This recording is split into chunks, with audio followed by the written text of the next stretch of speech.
Untitled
Tak to je jednoduchý, ne? Dčko. Já nevím. Samozřejmě, že Dčko. Samozřejmě, že Dčko. Nejlepší stickerky, nebo ne, stickerky nejlepší mají, no. Takže Lokin. Dčko. Jo, Lokin. Dčko. Správná odpověď. Easy. Takový začátek lehký, to je dobrý, to se mi líbí. No, tak to... Tak to je dobrý skok. Kámo, 24, nedávno jsem na to koukal, jsem si jistý, že 24. Tak 2010 určitě ne, 99 je podle mě too late, 24 no. Jo, tak dáme tam 24, věřím ti Pepíku. 2-4? A čo tak 2-2? Ne, to je moc. Já jsem na to koukal, jsem si jistý, že tam byla 4, nebyla tam 2. Hej. Jo. No dobré. Tak Jo. potom. Jsem koukal se něco jinýho. Nevadí. Sometimes it happen. Teraz nedávno bolo 20. výročie, takže... No jo, Pepa. Takže tak. Ty jsi úplný Pepa. Nipka to nebudou, Virtus to taky nebudou, buď Fnatic nebo Envy. 2.15. Tam hrali už Envy As, no tam byly, že ty Envy, ale tam nebylo to... Envy vyhráli kouč na poka, ne? No jo, ale nebylo tohleto finále, kde tam byly ty autosnipy, kde bylo těch 5 VIP na tom spawnu na Dustu. To bylo, myslím to, a to bylo Fnatic, že to podle ně vyhráli. Tak přemýšlím. Já si myslím, že to byli Fnatic, protože Envy oni vyhráli jeden Major, Katovice 2.15, nevím jestli byl Major, ale podle mě byl. A to podle mě asi byl ten Katovice 2.15 a to Envy nevyhrali, to byli Fnatic. To dáme Fnatic. Takže loknem Fnatic? Lucky dám Fnatic. Yes. Je to pravda. Easy. A jo, tak ještě, takže Envy byli čtvrtí? Byli čtvrtí, tak to bylo v semifinále asi, OK.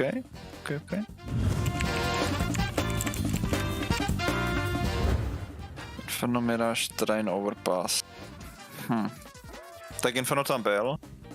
Train tam taky byl. Mirage Overpass. Jako Mirage ona je strašně old, tak jako Mirage tam byla. Ale Overpass si myslím... Co? A to spíš nebyl train jako. Počkej, první 2 majorech. Prvních 2 majorech. Takže to byl train. To byl pak jumpa. Hej, ale ne, train tam byl, já si pamatuju, že tam se hráli, že jo, tam... Počkej, nebo jsem debil? Já si myslím, že se tam hrálo nějaký to finále, nebo ne nějaký finále, ale na tom majoru se tam hrálo něco, na tom trainu a to fakt vypadalo strašně ten train, takže já si myslím, že tam train byl. A kdože ho vyhrál ty první 2 majory? Tak to byl Fnatic vyhrál ten první major, ne? To bylo 2.13. A pak Virtus Pro byl 2.14 a tam bylo Inferno určitě. No Mirage Overpass. Já si upřímně myslím, že by to mohl být Overpass, protože Overpass já vím, že se pak přidal. Že to nebyla mapa, která tam byla, že Mirage byla i ze Sordska. Ne, co myslíš? Pro mě je train Mirage, Overpass určitě tam byl. Overpass tam byl, asi si jistý. Jo. Train Mirage. Tak jako, pamatuješ si nějaký highlighty na Mirage z těch prvních 2 majorů? Pamatuju. Ale počkej, z majoru nevím, to z majoru nevím, jste právě byl, já jsem jistý. Sakra, to je otázka boha jeho. Inferno Mirage Train Over... Inferno tam byl. Já bych dal Mirage bych dal do pryč. Tak dejme Mirage. Ježišmar. Overpass, Pepo, já bych chtěl... Já jsem ti říkal, že tam nebyl Já jsem ti říkal, že tam nebyl Overpass. Já jsem ti říkal. A jo, flashbacky nějaký fakeový. Oh my god. Tam po prvých 2 majoroch sa pridal Cobblestone a Overpass do mapu. No mně to bylo jasný, no, protože ten Overpass vypadal strašně. Co když tam přidal?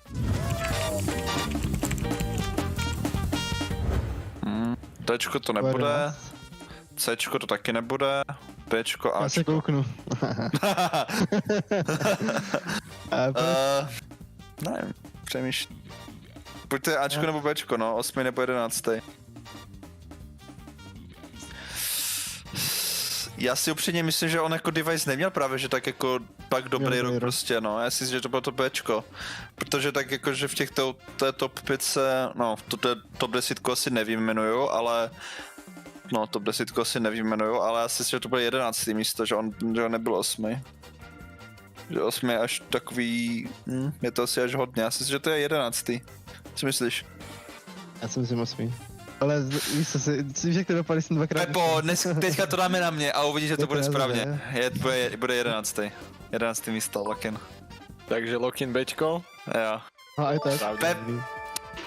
Easy, já jsem ti to říkal. Já jsem totiž zkušenej z HLTV Confirmed, já koukám na všechno, že já jsem zkušenej zašel. Takže já jsem znalec. Kso. Easy, Xaxa. Cčko to je, že jo? Velmi ľahké. Tak na skiny na nás to se přijde to na nás na skiny.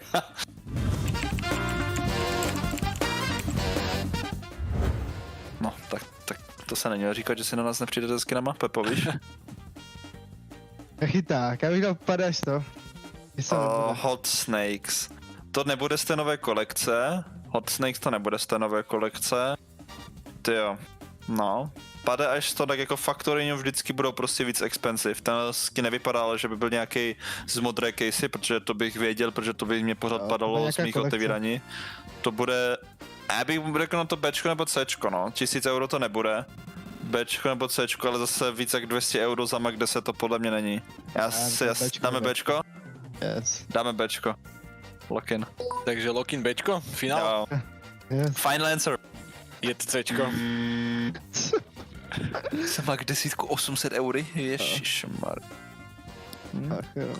Unlucky, very unlucky.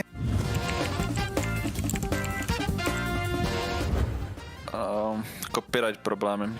Ten skin prvně byl vydaný, ale pak Valve zjistilo, že to ten týpek, co to vlastně udělal ten skin, tak tam použil nějaký copyrighted obrázky, které ani nebyly jeho. Tudíž oni to museli vymazat a dát tam to jeho svoje, takže v vysoké ceně ne, zabarvený v Číně taky ne, vymazal z workshopu, autor to vymazal z workshopu, to je blbost, protože to už bylo ve hře, takže to Dčko jenom dává smysl. Souhlasíš se mnou, Pepo? Já ti věřím. Dčko, je to Dčko. Lokin Dčko. Je to na 100 pro Dčko. Easy.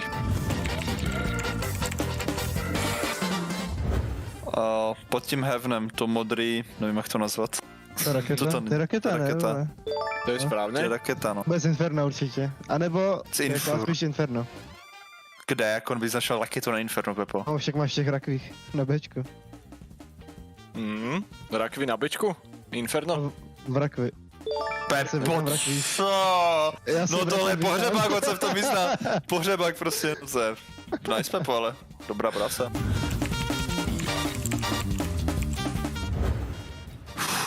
Momentálně, no jako nechci říkat jako která mapa mi nevyhovuje, že jo, protože to bych řekl Ancient, ale jako Ancient je pořád mladá mapa, takže to bych jako klidně nechal, tam jde o to měnit ty staré mapy, no. Mám takový tušák, že to bude Mirage, i když Mirage je pořád fajn, ale za mě bych vyměnil o Overpass, dal bych pryč prostě Overpass, protože ta mapa je už teď hodně dlouho a je to jedna z takových nejtěžších map mi přijde a chtělo by to obnovit něco jiného, protože ten Overpass teďka se hraje takovým stylem, že ani nevím jak. Asi bych dal pryč Overpass a dal bych... Co bych místo toho dal? Já bych dal Cash, mně se líbí Cash, anebo Cobble, no. Cash nebo Cobble. Ale asi tak Cash, Cash byla super. Kdyby místo Overpassu byla Cash, to bylo dobrý. Já bych dal asi pryč. Já bych dal asi pryč Ancient momentálně, protože ta hra na mapa není podle mě úplně ready na kompetitivní hraní a hlavně se na to nedá koukat, je taková nuda. A dal bych asi back Cobble, no. Starý ještě ne, tady ten novej žumpa.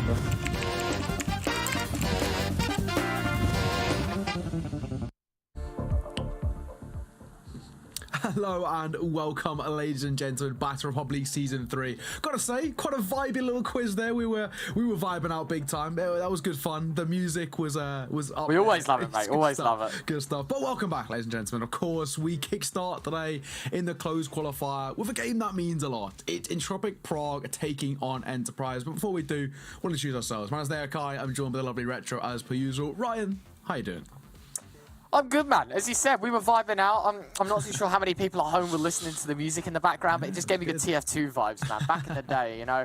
Yeah, Yeah, we do love it. And of course, this is round 3, meaning our last 4 advancing teams have decided today. We have 2 matchups to show you here and now. And of course, we move forward tomorrow with another 2 games. The losers eliminated, the winners through. It is cutthroat Counter-Strike here for our final 2 days of the closed qualifier. And then we're on to the main event. Let's not forget as well, right, the teams that are invited to the main event. There is a long list of teams that I'm very excited to watch. Imperial, the new Fnatic are in the mix. Bad News Eagles, I think, are announced in there as well. We have a lot of promising teams. I'm very excited to watch how this goes. But of course, we've got to focus on the closed qualifier. 2 teams will make it through today. 2 teams make it through tomorrow. And then they join the pre-existing 4 teams that have qualified through the top to the upper stage.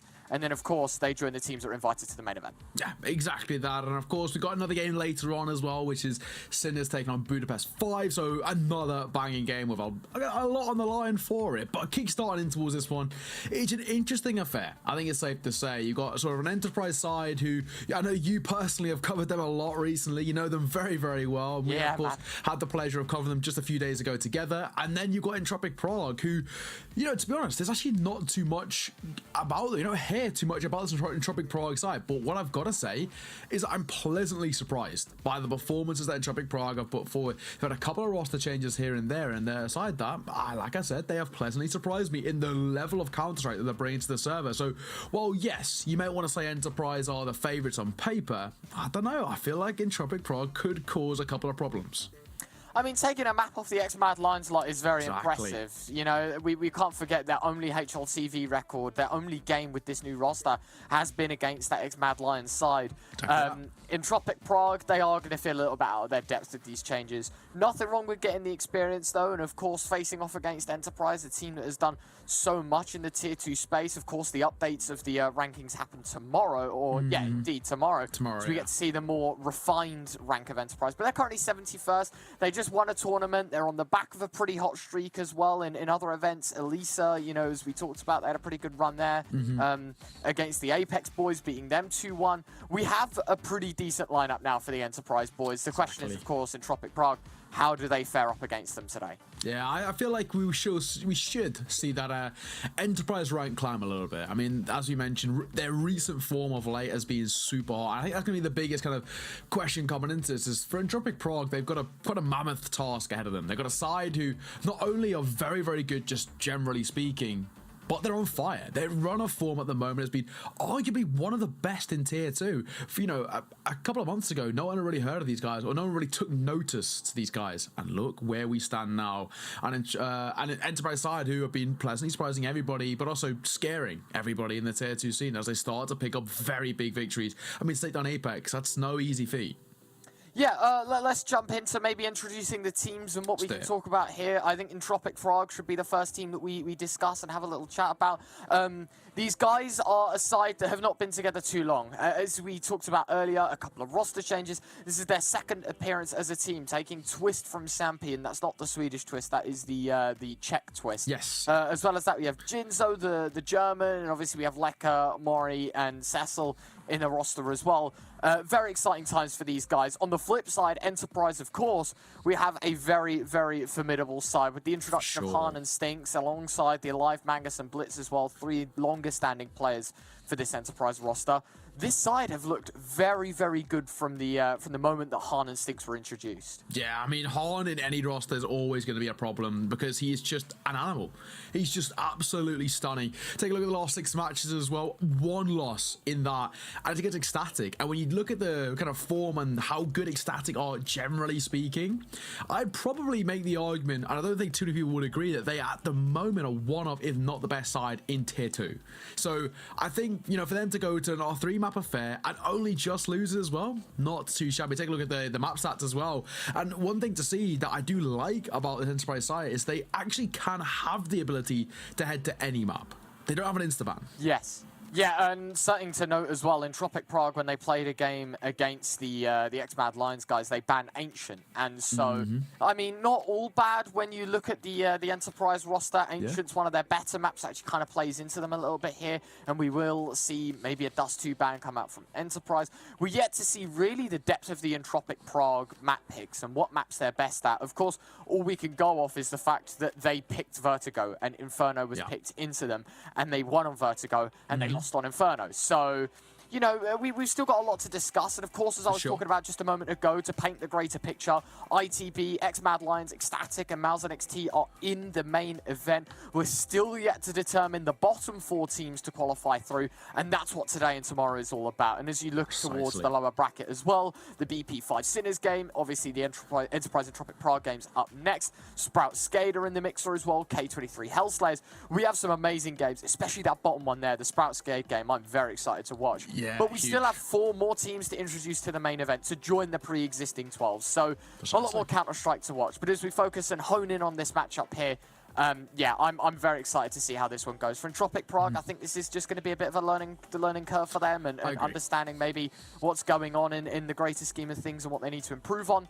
That would be my guess. Yeah, and one thing we can start to talk about is the veto as well, where we kind of expect this to head towards. You already mentioned Ancient's a very, very good map for Enterprise, but realistically speaking, as we already mentioned, they can head anywhere. So I'm expecting for Entropiq Prague an Ancient ban to come through, and yeah, it's exactly how we expected it. First go for Enterprise, again, not too bad of a decision. Go for a map in which they're not hopefully comfortable with. Of course, it gives them that pick in towards Mirage. And now when we look towards the playstyles of Enterprise themselves, I think that's a very good pick for them. They're very puggy in their nature, and if you get a man like Han popping off on Mirage, where he's very, very good at being aggro AWPing, I think that could work in their favour. Nuke will follow suit as well. Of course, let's do ban, leaves us with Inferno. So Mirage, Nuke, and Inferno. Retro, give me your thoughts. I'm really excited to see this Enterprise team play Nuke. I think that is actually something that we're going to overlook a lot heading into this series, is that this is one of their shakier maps, right? This is on a similar level to Dust 2. They're very good at their CT side, but they've been very, very lackluster on their T side. And they lost to Apex on this map. They lost to Sinners on this map. They lost to Full Glory on this map. And they've beaten EC Brugger, Little Mix, and Operation Save Spot, 3 lesser teams than the ones that they've lost to. Agreed. So this is a difficult map for them. Entropiq Prague have done well to kind of suss out what the good maps and the bad maps are here for Enterprise. But yeah, we're going to be moving into the action here, of course. A best of 3 to remember for Entropiq Prague. It's only their second game, but let's see what they're made of as we head into the matchup. It's Entropiq Prague taking on Enterprise in the BO3 format. One team will go through to the main event, and the other team eliminated. Exciting times for everyone involved, and here at Republic, only a couple of moments until the timer ticks away, and we begin here on our first map. Yeah, exactly that. You know, I'm excited to be back as well. It's been a little while since I've been on Republic. I've been away. Man. I was meant to be on it for a bit, but, you know, I was away. I was meant to join you, but I've got to say, I do love working with these guys. And what everybody knows about the lovely lads at Republic, I mean, the graphics are phenomenal, aren't they? Man, we always comment about these. We always are like, damn, like... We love the production here, and I think I remember them tweeting, like, someone on HLTV was like commending them on the production. I thought that was super like sweet. HLTV's never nice. If you come from HLTV and you're a commenter, like, you know, chances are there's going to be hate slung someone's way. You know? Precisely. And so it was nice to see. They were like, yeah, from what I've seen of Republic, they have really good productions. This event definitely will be worth a watch. There you go. Take it off of Jester_Bard on HLTV at how nice this event is. Yeah, there we go. Exactly that. Republic for the major, anybody? We're going to get them shouts in the pool? Or mate, we got it. We got it. we got it. Of course, get this game started momentarily. Mirage is where we're heading. For Entropiq Prague, they get the start of CT, which I think is, you know, for them, it's a positive sign, because Mirage is generally ever slightly lent over towards that CT side, but I think it's one of those maps that can cater towards a very stellar T side. And I think that's where Enterprise find a lot of their strength, the T side, because they, you know, dominate the tempo and the pace of the game, and that's what they're very good at controlling. Yeah, absolutely. Enterprise from the get-go will probably want a bit of success on this CT side, right? Give the Entropiq Prague boys no way back into this map and into the game.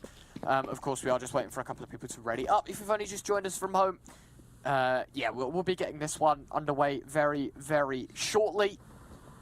Exciting times. Yeah, I didn't really ask, mate, what were your predictions for this one? You know, we do like to dabble in the old scoreline guess, so what are you thinking? Do you know what?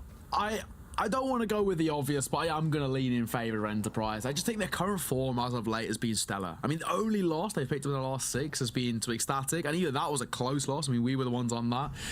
It's been interesting times for them, but I'm going to lean in favour of Enterprise. I do think while the Entropiq Prague side have pleasantly surprised me, as I've mentioned before. I think I actually really do enjoy the level of CSGO they play at. I just don't think they can keep up with the just raw firepower of Enterprise. So I'm going to go leave in their favour. I think there's potential for a 3-map series, but if I'm going to be a betting man, I'm going to go 2-0 Enterprise. What about yourself? I'm completely with you. I think if Entropiq Prague take a map, that's like super promising, you know, and we can be very happy that they have taken a map and that for them it's big experience. However, I think Enterprise shouldn't have a problem getting rid of the Entropiq Prague boys. It shouldn't be something that is on the record to be done. Agreed. They shouldn't have the chance to. I don't know. We'll have to wait and see. Of course. Just waiting on a couple more people to ready up. Bit unfortunate, you know, we go to the game, the hype graphic comes in and I'm like, yeah, let's go. And then we kind of like, you know, have to wait around a little bit. But I don't think there'll be any more waiting. Players warping towards spawns. I think we're ready to go. Means one thing. Yeah, only one thing. About to get underway. Kickstart, game 1 of the day, map 1 of the day here in this beautiful series. Of course, winner. Guaranteed a position going through to that next stage against some very notable teams, as we already mentioned. Loser, of course, unfortunately, it's bye-bye. Entropiq Prague taking on Enterprise. Enterprise on that T side. Absolutely. Enterprise, 4 lots of half armor. A P250 on Mangus as well, but the Alive taking smoke flash.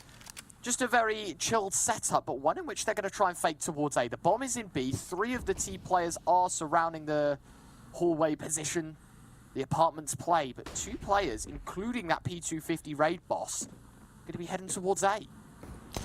Yeah, there's sort of a slight bait and switch, isn't it? Oh, one of which Mangus feels as he's deleted by Cecil. None of that starts at all. Look for one more. Jumping out the window. And will be dinked in the making as well, but at least Jinjo going to find support and stay alive. And Morisco in for another as well. We're down to just the Alive. A 1-on-5 scenario, the bait and switch. Nothing, absolutely nothing, and he'll get gunned down from the side as well. Twist has got it covered, and there we have it. It is an Entropiq Prague pistol round, 1-0. Enterprise themselves, that's probably the worst start they could have gotten off to. Yeah, and it was very unconvincing, that pistol round as well. It just really wasn't what they were looking for. Isolated peaks and very comfortable for them to clean up. Lovely shot from Morisco just there after, say, picked up a second as well. I mean, it was a... What was that flawless performance on that CT side? They held their positions, didn't miss their shots, and you just cannot fault Entropiq Prague for that performance. No, absolutely not. And transitioning into the second round, it's an unconventional 4M4 buy. That's really cool to see, actually. That you know, we usually see the lean towards the FAMAS, the MP9, more utility-based. Entropiq Prague are going to try and use aim to their advantage. No, I agree. And, you know, for Enterprise, they're going to have realistically no economy into this because they didn't get a bomb down. It means they're not going to be able to test the waters with Galil's. Unless they're going Galil, no armor. I mean, what's the point? It's just no way it's going to make a difference. So I think it's a very smart call. I don't think they'll be tested, realistically speaking. We've got 1 MP9 as a backup as well. But for Entropiq Prague, this should be a really comfortable cleanup, unless Han can do something special with the Deagle. Yeah, and we talk like 3-1 leagues kind of special to even begin to consider this round. Round of a life kind of thing. Like highlight reel on HLTV type thing. Montage of the year type thing. Yeah.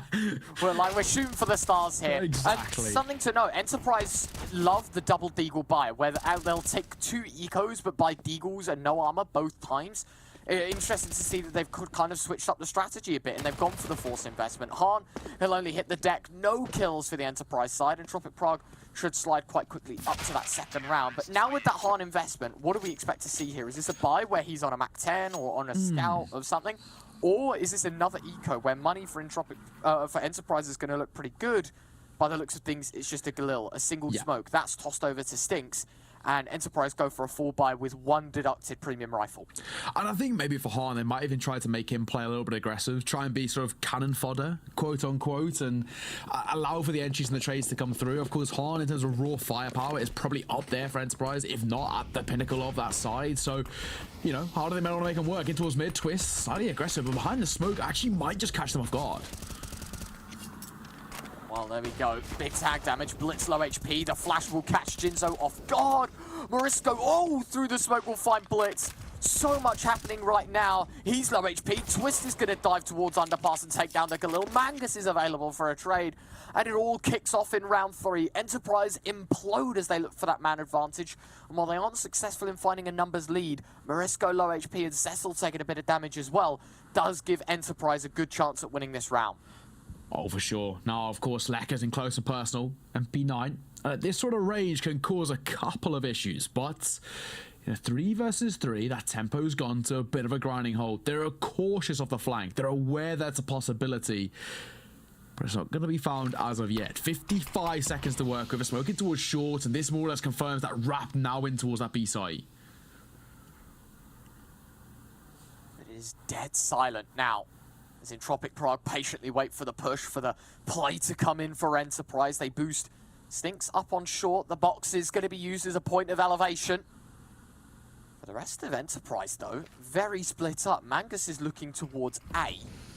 Drops the smoke towards jungle, trying to give the illusion that it's going to be an A play. Wallbang won't find anything. He's just making noise because look at this. All the blue dots, they've pulled completely off of B. And while the step's been made, it's way too late for Lekker to react. And now the bomb can get set down and we're put into a post plant. Bombed it down. 2 versus 3. Numbers favor. I was going to say Entropiq, but not so much anymore. Lekker going to fall.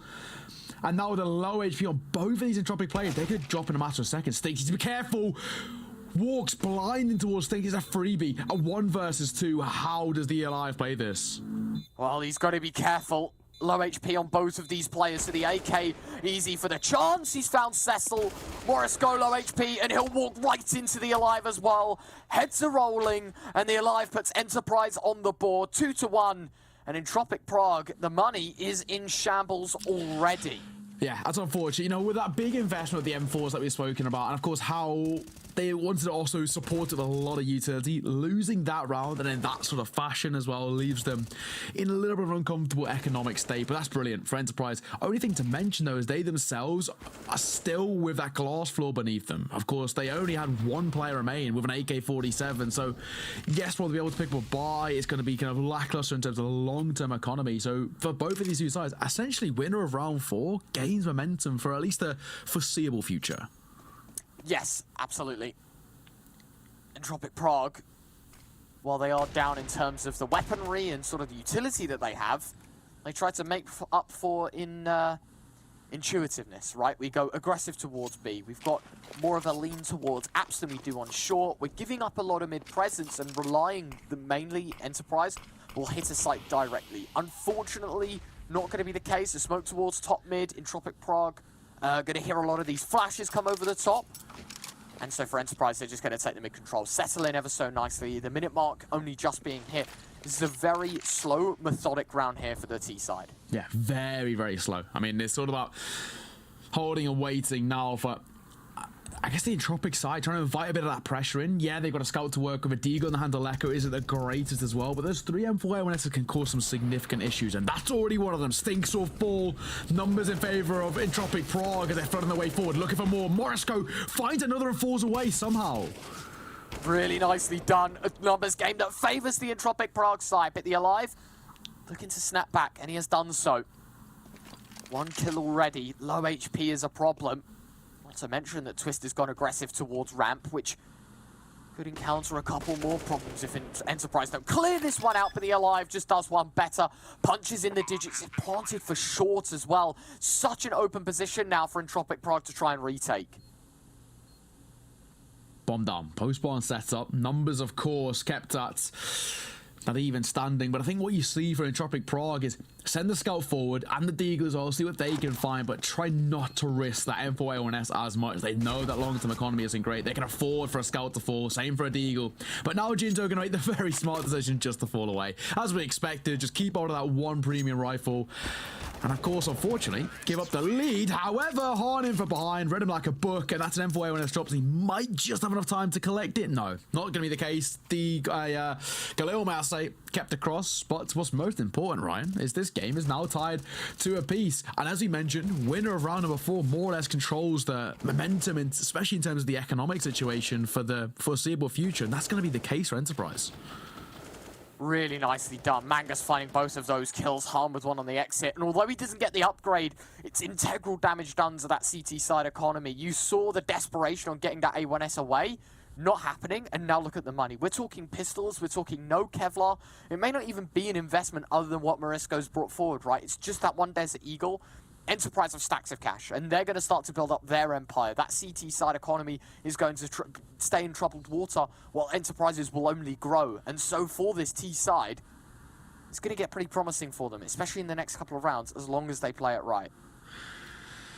Yeah, I mean, for Entropiq Prague, it's not looking too good for them. They're just going to go for that more or less full eco. We just see one Deagle being brought out here. I mean, Morisco had a little bit of economy to work with, so he can afford the hand cannon, but I can't expect too much of it. For these AKs, that one Mac-10, that one Galil, it should be very, very plain sailing for them to find a third. No, absolutely. If Entropiq Prague could even get a single kill, that'd be pretty impactful for them. Stinks, he's going to be running forward with the Mac-10, finds the double, switches to the clock. It's on burst mode. He's trolled himself, but he still finds the kill. Fourth comes in. It's hard to take down Twist. Cecil left alone, 1 on 5. I mean, low HP on Han. Maybe there is a Galil to be retrieved. At the end of the day, does not change the ultimate result that Enterprise will find themselves their third. Yeah, I mean, it's just one man, Cecil. If he could even find any damage, that would have been a silver lining in a somewhat bad situation. But no, Enterprise flawless round, as expected. And of course, as expected, they've put a third round on the board. They take a lead for the first time in this game, and now it's a question of how far they can take it. I mean, for Enterprise, they've started to find their form. They started to find that momentum that we know they're very good at doing. And once they get in control of it, they're very hard to kind of steer off that course. Yes, Entropiq Prague got a bye coming through. Not a great start as well, as Lecker gets knifed in the back. But the quintuple M4 A1Ss are still got a long journey to success here. And it's essentially just a bonus for Enterprise too. Yeah, this is looking pretty promising here for the Enterprise side. As you said, from the previous rounds, we had a Mac-10 Galil kept across into this one. Entropiq Prague have gone for an investment where, should they lose everything, and they do lose out on this round, like, they'll have nothing to show for it, and it'll be 4-2. It's another eco for 5. And it just gets so troubled here and so staggered for the Entropiq Prague side that Enterprise can continue this scheme where they're on the T side, they're starting to build economy, they're starting to gain guns, they're starting to do everything they need to do to secure a decent half. Entropiq Prague, there's still a lot of steps to get towards that. No, precisely. I mean, there's still kind of a long road to getting back into this comfortably, we have to say. And of course, you've got to remember, this is Enterprise's map pick, to say. So for them to get a good round on T side won't be too bad. Not a start either. Very nicely done. Stinks in the alive, both finding kills though. And so the man advantage falls in favor of the Enterprise side. Spam coming in. Oh, Han, got to be very careful as he's planted towards short. Jinzo had his crosshair firmly placed on him. Lecker in the meantime catching off Stinks. And so this is a 3-on-3, and it's a round in which Entropiq Prague will try and buy into, invest the Monopoly dollars forward into, and see what they can make do of this one. But a non-check of the angle gives Mangus a freebie. Jinzo gone. Last two players coming in from CT. Lecker already spotted as well. And Cecil would have made noise. They're going to hear the double steps. And Entropiq Prague realizing no kit means no time is there to back away. Round number 4 now for Enterprise, a quarter of the way already to the finish line. Yeah, early save call being made here. I mean, it needed to. As you mentioned, that lack of kit was the real big problem. And now, unfortunately, for Entropiq Prague, they're kind of back into that similar situation that we've seen so many times prior, where the buy here should be in a little bit of an uncomfortable state. Yes, they got 2 M4 A1Ss to work with, but I can't really expect too much in support. Maybe a FAMAS if they have the money for it, might be a scout, may even just be an MP9 play to try and support around it if they even want to invest. They might only be tempted for the upgraded pistols and kind of just play to keep the economy above that 2k mark. It's a very brutal situation for them to be in.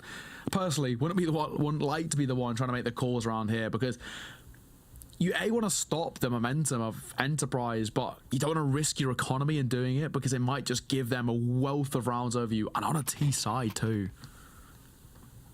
Yeah, and you can see the economy graphs just booming in favor of that T side of Enterprise. Really nicely illustrated that you can see the expenditure that Enterprise can afford, and for Entropiq Prague, it's pistols. Again, another round in which Enterprise have such a lead in firepower over.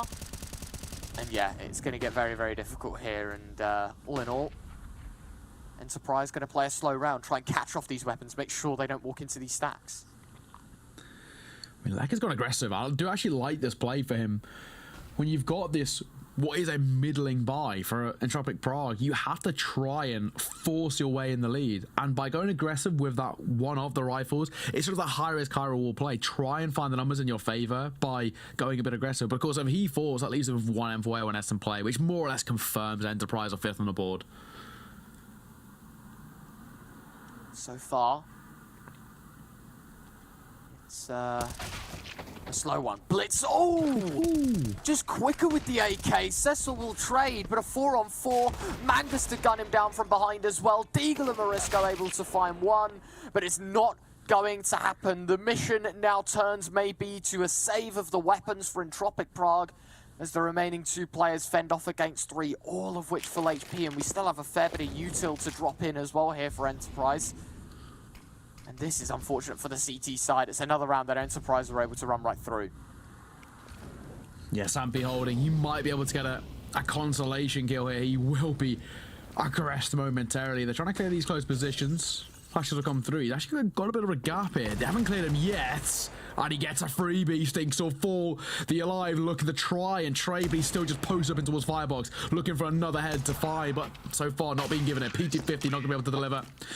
At the Alive, that range will close things out. Just like that, as we expected, 5 on the board. However, to be said though, made relatively expensive. 3 kills out of 5 is not too bad with only 2 rifles in play.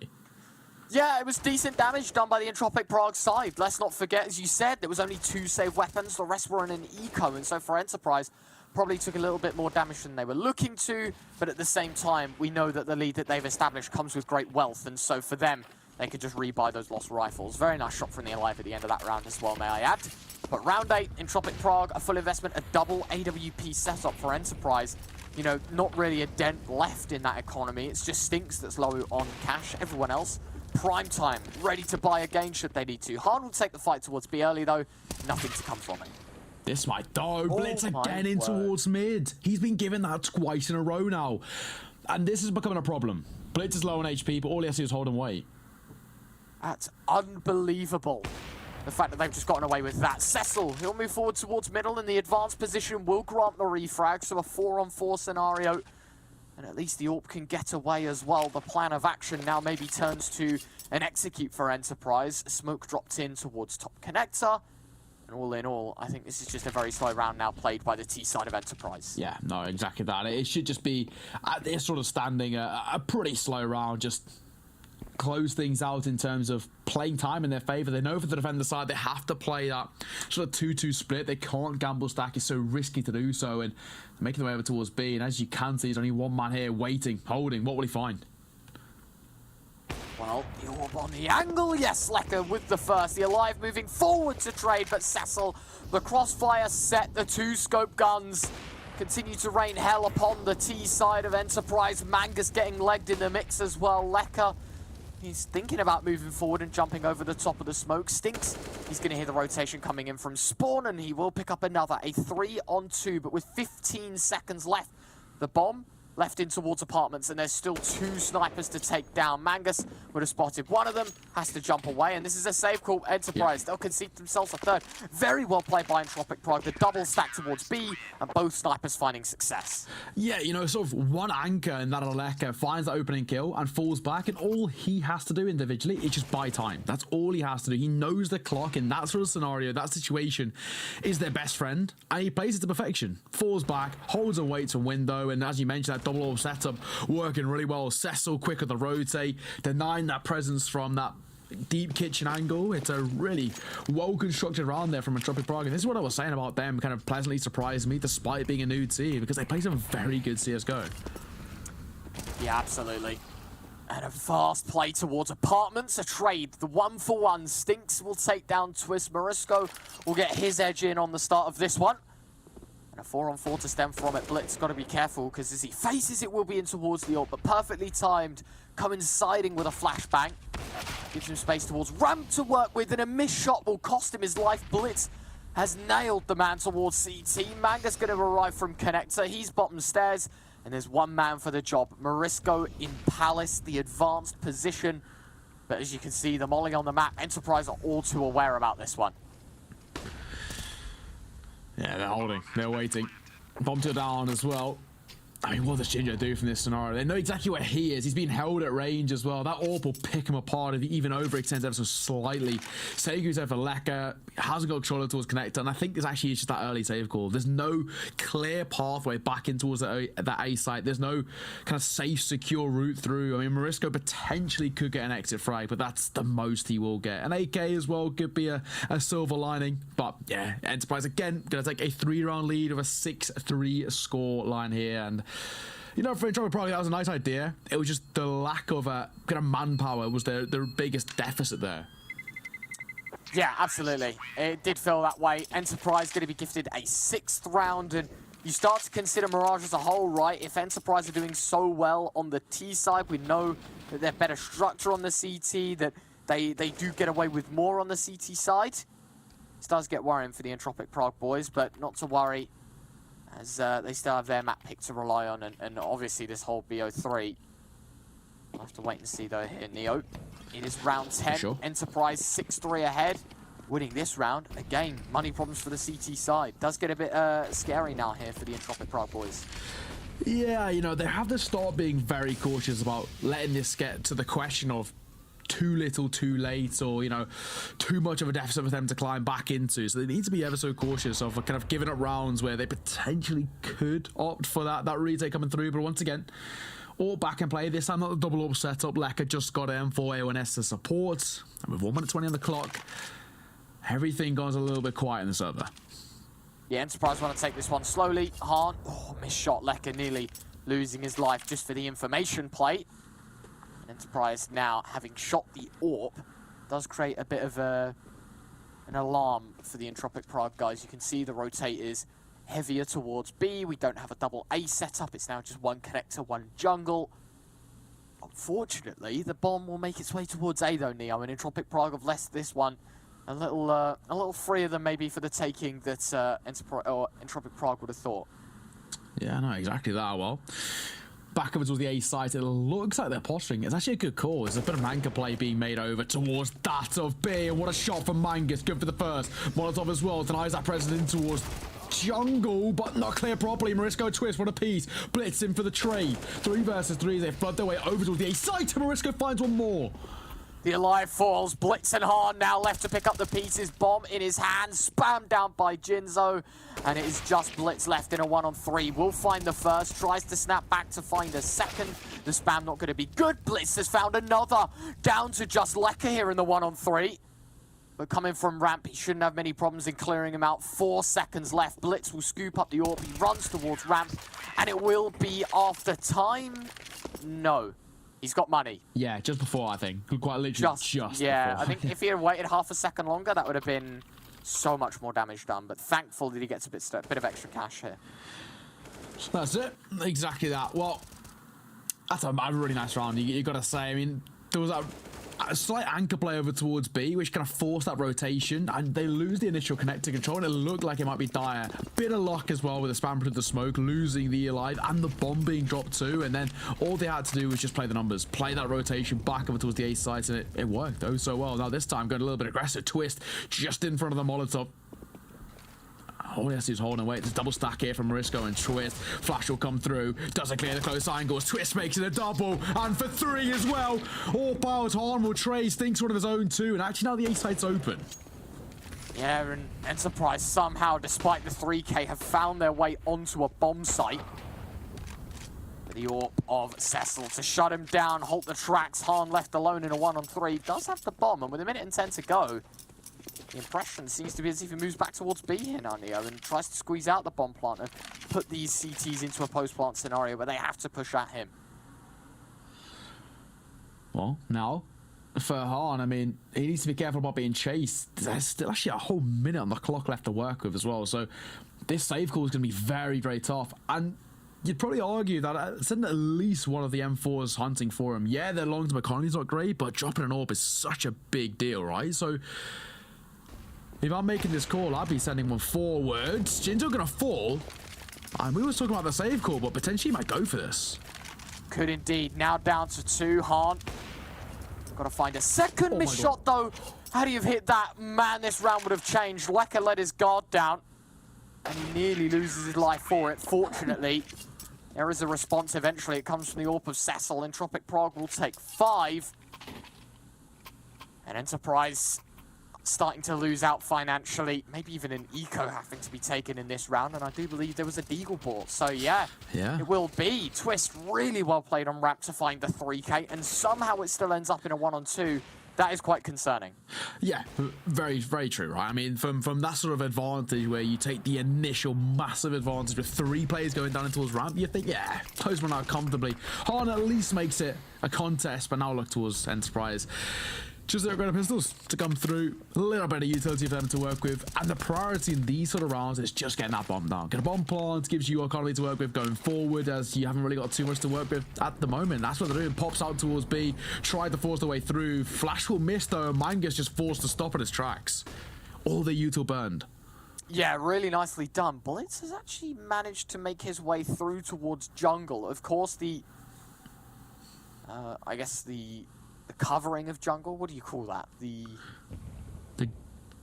vent, they're great. Yeah, I don't know, because the vent, I'm like used to the cash vents, you know? Yeah, or like the nuke one. Yeah, exactly. And so this is like, I don't know, the most, it's like the budget vent, you know? The budget vent, exactly. Like you got the metal, but you don't know how to weld. Like you don't know how it works, you know? It's just slap bits of metal together. Nails, that's all they've got to work with, and unfortunately for Enterprise, they look to be shooting nails until Blitz. He finds Leka and a second kill picked up. It's an M4 scooped up. He tries to get the boost on top. He's like, dude, just, you know, stand still. Let me get up. He will eventually find the elevated position. A 4-on-3. 2 M4s picked up now for the T side. This does get worrying because already a third of the time ticked away as well. 3 players coming from door. Blitz will find nothing. Han at least will respond. Down to 2 now in Entropiq Prague stand. And it is pistols that earn their way back into this round. Cecil, 1-on-3. Damned if you do, damned if you don't. It's a lost cause anyway. The AWP will find the leg shot. The Alive will pick up the kill. It's an AWP, an M4, and a victory story in round 12 for Enterprise. Yeah, and we've spoken about kind of rounds for Entropiq Prague, which, you know, potentially on paper shouldn't have gone their way, and that's the exact opposite for Enterprise. They never should be able to find that round in their favor. A double from Blitz opening things up over towards the site, and then again, as we've seen time and time again, all they had to do was play the numbers game. It was a 4 versus 3 in the post bomb. They had to just play the trades. That's exactly what they did. It's really well played from Enterprise. With their backs against the wall, they turned it around with not a lot to work with. Well, spam coming in. Mangus got to be careful. Drops the molly. Doesn't get too complacent. Pushing through. Marisco will pick up the kill. And in the meantime, the Alive has made his way right up short. Takes the head clean off of Cecil. A second molly drops in. This time isolating Leka on site. The remaining force head towards A though. But that's where Twist lies. Yeah, I mean, at the moment, it's that rotation back over towards the A side. Twisting towards Palace. It's a strong angle to hold, but it's this Leka rotate that could be the difference maker, as he's maybe potentially got a bit of timing to work with. Leka, he's walking through the smoke, but he walks straight in towards the hands of the Alive. Stinks one more, and yeah, that sums things up. The AK-47, I wouldn't even be surprised if there's a save call made potentially. No, he is actually testing those waters. Can see the bomb. Or will be tapping away. Missed shot as well, and surely now he's going to be tempted to try and keep hold of that AK-47 if he can. The question is, can he? Slips away towards underpass. Entropiq. This is quite the damning end to this first half, it feels like. The Prague boys really had a decent middle part, but Enterprise just right back to their winning ways, back to the success story. An 8th on the board guarantees them half-time success. And while heading into round 14, Entropiq Prague now fighting to stop Enterprise finding double digits. Yeah, I mean, to have 8 rounds on the T side of Mirage already, I think that... I'm not going to say it's enough, but I think it's already on the right steps, isn't it? You know, there's a few maps where we talk about golden numbers. This isn't, for me personally, one of them. I don't think there's a defined amount of rounds on like a CT or a T side that's good enough. You know, we talk about the nuke having 6 rounds on that T side being good enough. I don't think this is the same scenario, but even still, 8's pretty damn good so far. Potentially even more. Mangus will be traded out though, and Han needs to be extremely careful because he can be flanked. Yeah, a lot already going on in this round. Hard to dissect, but for Enterprise, Losing the B control. Han isolated beyond the smoke. Will pick up a kill. All of a sudden, this round gets scary for both sides. Han left in isolation, as I said, but Entropiq Prague, they've got to go chasing. Morisco thinking about the bomb, thinking about maybe how he can get into this round. Just hearing the steps will be enough of a cue for now to understand what the T side is doing. But it is chill parts now, Neo. The downtime before things pick up again, and well, M4 looking for damage. Jinzo, he'll pick it up. First kill responded beautifully by the Alive. Yeah, Jinzo got that small amount of timing there and just made it work. But of course, it's looking like it might only be a consolation kill. Bombs go down. Post-bomb to be settled. We got the information of one and a pretty good idea where the seconds coming from. That's of a Twist. Damage dealt. Not going to find the frag at the very least. Now the orb's going in from behind. Twist good for one of his own. It's all down to him though. What could he find? He needs a 3k clutch to put Entropiq Prague's 6th on the board here. And that's a tall order. Will be good for one more though. Reload to come through into his back pillar. Blitz trying to avoid the flash. Swinging forward, waiting for his time. He's buying it as well into his back pillar. Dancing around. Twist will find the kill. Does he have time? Is a 10-second defuse just going to be close? Nah, he doesn't. I don't think he does at all. I think this is about 2 seconds off. Oh. No. Oh my god! No What? way. I didn't think he had it, but no, he knows the time to a T. Entropiq Prague, a 6th on the board. That's close. Just like that, man. I thought that was well and truly gone. Like, I was looking at the circle and sort of like when he started to defuse.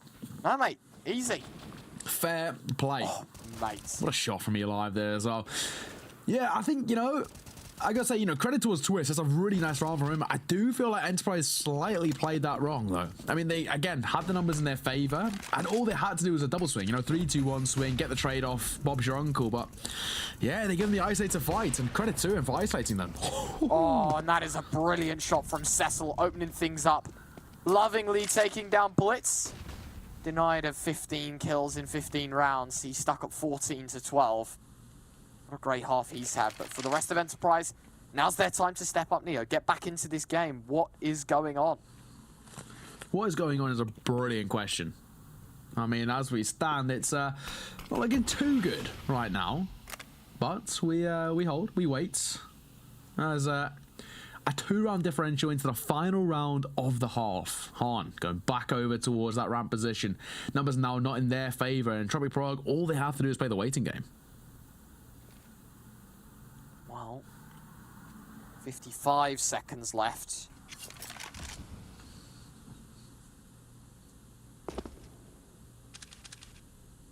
Time of the essence. Enterprise going to be trying to extrapolate every second of this round to work in their name. Cecil, he fires first, missed shot, has to back away. Holding in towards Palace, thinks will be left in isolation.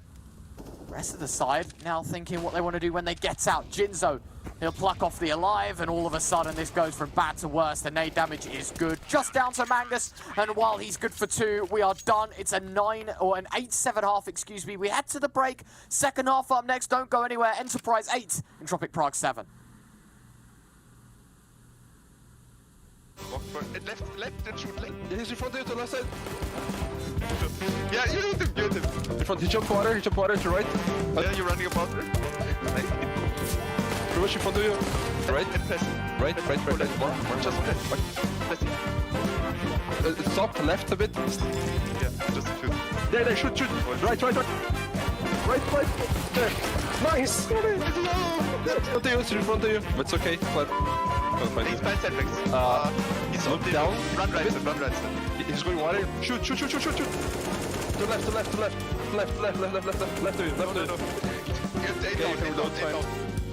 Look to right. Stop moving. Right. A bit left. You're gonna tap, okay? Left. Down. Nice, Mori. Go down. Aim left. Run left. Just run behind. Go. He's running away. Much right. Go forward. Bomb out. Left side a bit. And I will just tell you what to do. Oh no, he's planning Paris. Pillar. Bad pillar. Run. Volley. Look down a bit. To the right. And to the right. A bit. To the right. Go right. Aim down. Look down. Down. And then go to left. Okay. Just. Run. Oh, Look. Look at no. Shoot.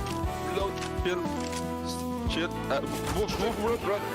I'm on it! Okay, you're winning. Press W, press shift. Again. Stop. Aim. A bit more left. Keep going left. Aim more to the right. More.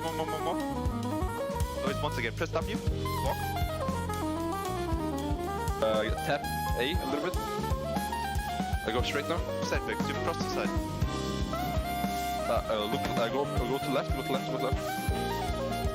Okay, it's good. Go left. Shoot. Stop and shoot. What? Wait, I get him.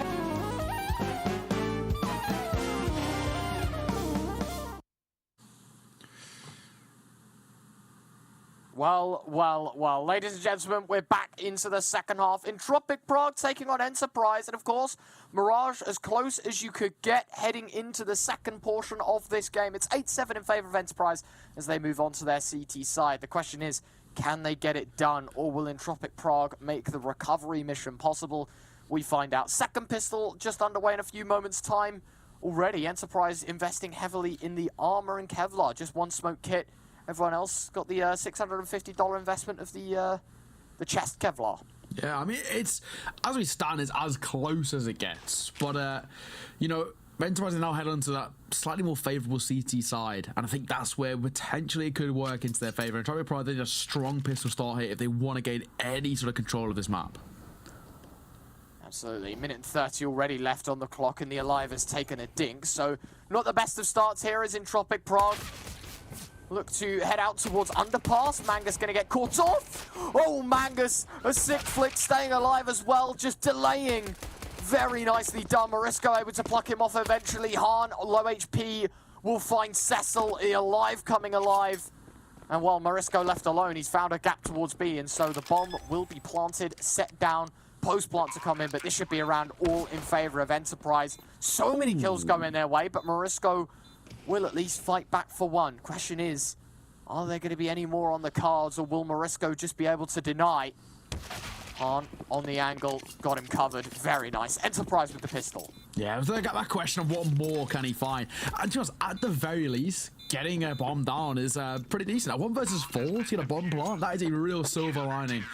But it's Enterprise picking up a pistol, and that's what matters most. Enterprise couldn't pick up that opening pistol round, and that's when Entropiq Prague got a lot of their early success from, an early bit of momentum.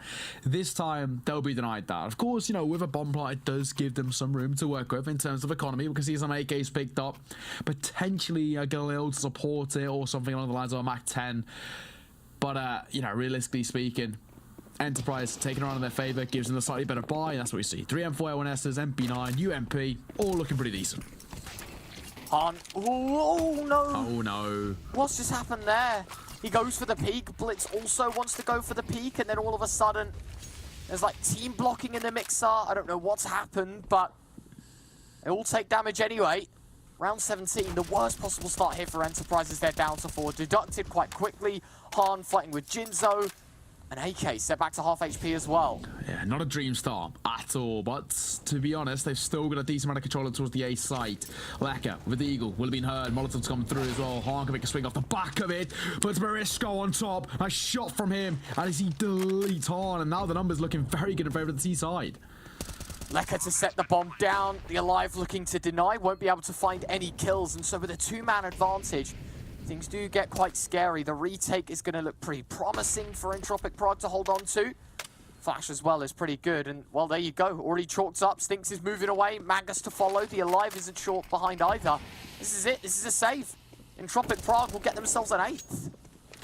Yeah, precisely. Save call being made here. Keep all of those M4A1Ss if you can. A bit of spam in retaliation, but it's a 2-round lead being whittled down to just 1 with a lovely response. It's all down, unfortunately, to that opening mistake. I gotta say, that's really what cost them. Once they lost window control, once they lost the man advantage, they just looked a little bit too spaced out, a little bit too open. I'm not too sure what was the idea there, whether it was miscommunication, but yeah, freebie from Morisco, which he isn't gonna say no to. Nah, really nicely done. Just creating space, doing whatever they can, and Enterprise realizing immediately their mistake. They're going to have to call a timeout. They're going to have to talk things through. they are in a bit of troubled water, and Entropiq Prague should never have been given that position to win the round in the first place. Now they have. Let's see what they can do. See if they can run with it, right? And start to create that storyline that Entropiq Prague can get themselves into a decent position here on Mirage. Don't forget, those that maybe only just joined us and missed the pre-game, the loser of this game is out of the event. The winner of this game is through to the main event. That's the kind of cutthroat Counter-Strike we're watching here today. Yeah, it's a lot on the line. I think it's very safe to say. So, I know I could start here. Map number 1 could be the difference maker, and potentially could even be that win fight. I mean, Entropiq Prague pick up map number 1 on Mirage. They go into Nuke with a whole host of an advantage, which Enterprise might struggle to try and chip away at. It's not really a scenario we even considered, a 2-0 the other way. Yeah, absolutely. Round 18. Troubled water for Enterprise. They go for an investment to try and make up for previous losses. Let's see what they have to do. Leka just going to move across, throws the top mid smoke, or rather the window smoke. And well, dire starts, but Entropiq Prague pick up the pace towards middle here. Slower sort of tempo here, as you mentioned. I mean, Entropiq Prague, they've got a slightly kind of mixed bag of buys. They've got the double AK sets, they're great, the M4A1S, and that Scout and MP9 at range are going to be picked apart by the M4A1Ss. So it's all about what kind of room they can work with. But same can be said for Enterprise. A Deagle UMP Scout isn't the best of supports. What can they find? Not a great start either. Blitzel 4, that's the Deagle off the count, as already numbers favour Entropiq Prague, and they can be just about to tie this game back up. Yeah, very nicely done. Oh, brilliant shot. Nothing you can really do about those. M4 trying to chime in for more as well. The Alive, only the single, and a 3-on-3 scenario. The best possible case. Stinks trying to take a colossal engagement. The Scout of Han really yet to find stability. Unfortunately, nothing from it though. Cecil's M4 unable to find it. Jinzo will follow up as well. And just like that, ladies and gentlemen, we have ourselves a tie game in Entropiq Prague. They have themselves a night. Yeah, that's it. Exactly that. It's one of those situations and scenarios, may I say, where Enterprise make one mistake and it becomes costly for a few rounds. And that's what we're seeing now. Of course, they'll come in towards the next round with a slightly uncomfortable economic situation once again, where the buy is going to be a little bit all over the place. And I think realistically, they just need a complete kind of reset in terms of their economic situation. The buys have been all over the place. They've not been kind of coercive. I think they just need that complete reset, and that's what we do see here. Not much of an investment coming through, P250 and a couple of other players, but that's just about it, really. And this should be Entropiq Prague being the first side in the server to hit double digits, which is not something we expected off the back of that half. Absolutely. Entropiq Prague, such a good position. Very, very intelligent to get themselves here in the first place. It was a lower hand buy that got them on the board on their T side, and now it's their turn to run away with it. The same narrative that Enterprise were managing to pull away with this round. You can see on the map, very nicely illustrated, it's more of an A-heavy lean. Entropiq Prague taking their time with this one, though. Well, as we stand, but you tilt over towards A. Still no committal play, though. I mean, Entropiq Prague haven't made a decision about where they actually want to. The bomb is still looking like it's posting up towards the A side, but I mean, they're just ever so cautious of a gamble stack, which is probably the smart way to play. They know they're coming to get that low buy. Lek has gone in towards that of Con, looking for something, not going to be testing it as we stand. They need to come through as well in the hands of Cecil, won't find his intended target. But yeah, now the commit comes through. 40 seconds left to work with, and potentially a P250 could cause a problem. But actually, no, that bomb is over towards B as Marisko's cleared the whole thing. Really nicely done, Leka. He'll find the first, no problems at all in trying to find more Han. Dinks him down from behind, so that's an AK now in no man's land that Enterprise can try and retrieve. For the meantime, though, Blitz switching out USPs for the ammunition. But Entropiq Prague will have a free B site that they can plant towards anyway, so won't change the round outcome. However, keeping that extra weapon, that could pay dividends for the Enterprise boys. Yeah, I mean, potentially that could be that sort of difference maker. Han of an AK-47, just keep hold of it, prioritize keeping hold of it as well, because it's a little bit of a necessity to success. They're not looking too great so far, so that could be something that could cause a little bit more of a positive influx, especially if he's able to pick up an AWP to support it, drop that AK across someone else, pick up an AWP as well, and then we can start to see Enterprise find a bit more of the success that we expected. Now we see them just holding, waiting, trying to see what they can find. For Entropiq Prague, it'll be a pretty comfortable exit in through apartments, just make their way quite passively back over towards that C spawn, and just like that, as you mentioned, first side to hit double digits, that of the T side, Entropiq Prague, the underdogs in this match, who are at the moment looking really good. Yeah, very, very nicely done. As you said, in front, ahead, all of these words to indicate that they are leading here on this initial map. Not to forget, it's a marathon, not a sprint. It's a best of 3 format, so going to need to win 2 out of the 3 maps to see themselves through to the main event here, Neo. However, it is very, very doable. Not to forget as well, Enterprise, in an ideal world, winning this one, get that main event slot and can move forward, onward and upward in the world. Both of these sides desperately wanting it. Only one team will get it. So far, Entropiq Prague really showing their mettle. Blitz at Molly, actually forcing him behind it, but not away. And so will Entropiq Prague anticipate that there's going to be a man lurking towards top middle here? Well, of course. I mean, Blitz is still just holding through. I mean, Hahn as well, playing kind of the initial bit of contact where Blitz will swing off it. Cecil seems to have a slight inkling. That's the only idea. And I think if Morisco goes aggressive, they might be caught in a little bit of an uncomfortable spot. They see more to where Blitz tempting fate as well, having a little look as he drops a flash. That'll give away the ruse. Flash to come through as well. Easy drop by Leka as he finds 2, twists one more, and in a matter of seconds, Enterprise are down to just 2 men. And this is Entropiq Prague knocking on the door of 11, which I think they'll find as they destroy the Alive in towards backside. A side's open, bomb to go down, and Entropiq Prague to find that 11th on the board. They're getting ever closer to taking map number 1 in a fashion that we never even expected. That is unbelievable. Absolutely unbelievable.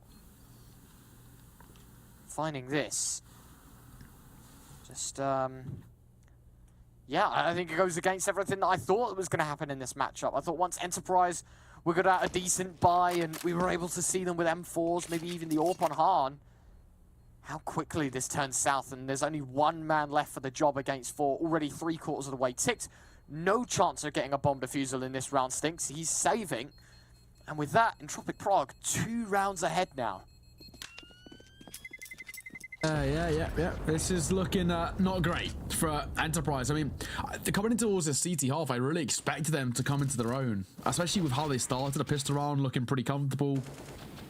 I thought everything would start to play into their hands, but they're making things hard for themselves. And it's, as we mentioned, on that CT side, it's very difficult to get that stability built up, and that is what we're seeing right now. So, in towards round number 21, a force, in fact, to come through. I mean, Hahn and Stinks going with that full investment. The AWP, M4 Airness coming through, supported by a Double Eagle 1 P250 setup. A lot of reliance on Hahn to find any sort of success. If he's not able to, or if that AWP gets dropped, they're in for a world of trouble. Oh, absolutely. This does get very difficult, doesn't it? Enterprise got to keep on their toes. Not done with this game just yet. There is still a way in, but it has to be taken the hard route. Has to be a more difficult scenario. And well, we have ourselves a game here, ladies and gentlemen. Round 21, Entropiq Prague up by 2. Stinks getting the boost of what could have been a very cheeky pickup. But no, they make noise dropping off. And the man in ladder room, Leka, will be picking up on all of this, and he knows exactly how he wants to play this round. Leave it unsuspecting, spring at the right time when we go towards B. Entropiq Prague with this should have themselves their 12s.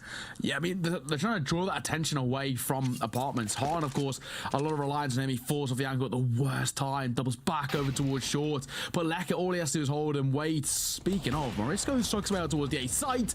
And he's met with an Eagle. Hahn as well, good for 1. Mangus in for one of his own as well. AWP will be dropped out, but the Eagles are good for 2. Leaving it all down to Cecil in a 1 versus 4. But he's good for the first. Now, shotgun AWPing delivers him 1. 3 more to find, and a bomb plant as well. big ask of it. But there's the collateral. No way, Cecil. 1 versus 4, like 1 this. versus 1. No scope as well, and he finds it. Cecil 1 versus 4. What a way to clutch things out. I thought it was done. I thought this was a done affair. But that is a stellar round from Cecil. That is unbelievable. How on earth did they let the ball drop this much, though? Enterprise just had it right there for the taking. Mangus did so much. Really nice job onto the first. A collateral to find the next 2. And he's blast down the last. Cecil, a maestro with the AWP. And Entropiq Prague have themselves a 12th. That's a masterclass. Absolute masterclass with a big green. Cecil, that's something special. Seriously something special. Oh, for Enterprise, they'll be kicking themselves. I mean, of all the ways to lose a round in a 1 versus 4, that's brutal. Absolutely brutal. I mean, for Enterprise as well, I wouldn't be surprised if their morale was just completely in the mud after that. Oh, has to be, right? There's no way it isn't. Yeah. You had such an easy round for the taking, and then all of a sudden it just comes crashing and burning down. You'll be kicking yourself, and I mean kicking yourselves. And well, here we are, round 22, 12-9 the score. And it does just get better now. Enterprise, it's do or die. Oh! And he's gonna hit the clunk, the swing in, Mangus, no! A big misplay, all of a sudden. That's gonna sting like a bee because Entropiq Prague up by a man, but the Alive on ramp. How on earth has he got here, the Alive? Will deny the bomb plant, and now it's carnage towards A. Entropiq Prague have to go on the retrieval. A smoke to try and give him space. Marisko in the meantime to try and spam him down. It's all kicking off now, Neo. But the calm before the storm because there's still a retake inbound. How did he even manage to get out there? That's what I have no idea. How did he sneak his way through ramp? Did he get a bit of timing in a smoke? Yeah. No idea, but he's going to find one more. Blitz as well, one of his own. And Cecil will fall 1 by 1. They're being picked apart. Ginger needs something special for a double, but it's hard, no scope to make it a 1 versus 3. And yes, they've had better in that previous round, but for Lekka, this is a tough one. A very tough affair to find. Damage dealt. Looking for anything more. I know what will be the answer. Defuse to come through as Enterprise find their 10th. They are making this so difficult for themselves, but at the very least, they're keeping within an arm's distance. Yeah, very nicely done. Impressive to say the least that they do find themselves this 10th. Marisko just running right through, but the Alive to deny the bomb there. Notice how this takes so much longer for it to get set down, and it just only buys time for Enterprise to get a retake going and to get the better positions. And while Jinzo, very nice shot, Han just doing one better, and ultimately the Alive will take his hat trick. It is a 10th on the board for Enterprise. Mollies, smokes, everything to start this round. The Alive catches a second molly as well. Entropiq Prague, probably, as you can see, very defensive towards middle. They don't know what hit them. Both mollies put out by smokes. Yeah, I mean, at the moment, things are looking good, but Splits to find the opener. Jinzo falling is quite an important one. He's been quite impactful in terms of the entries, and now with him out of the fray, that attention back can be focused over towards that B site.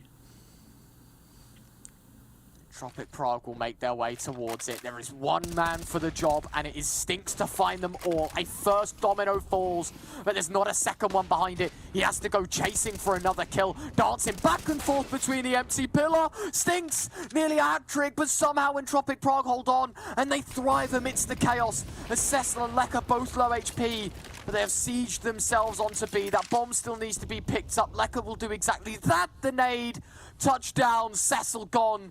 Lekka, a 1v3 on 4 points of health to carry them across here. Flash chucked in, Blitz blind.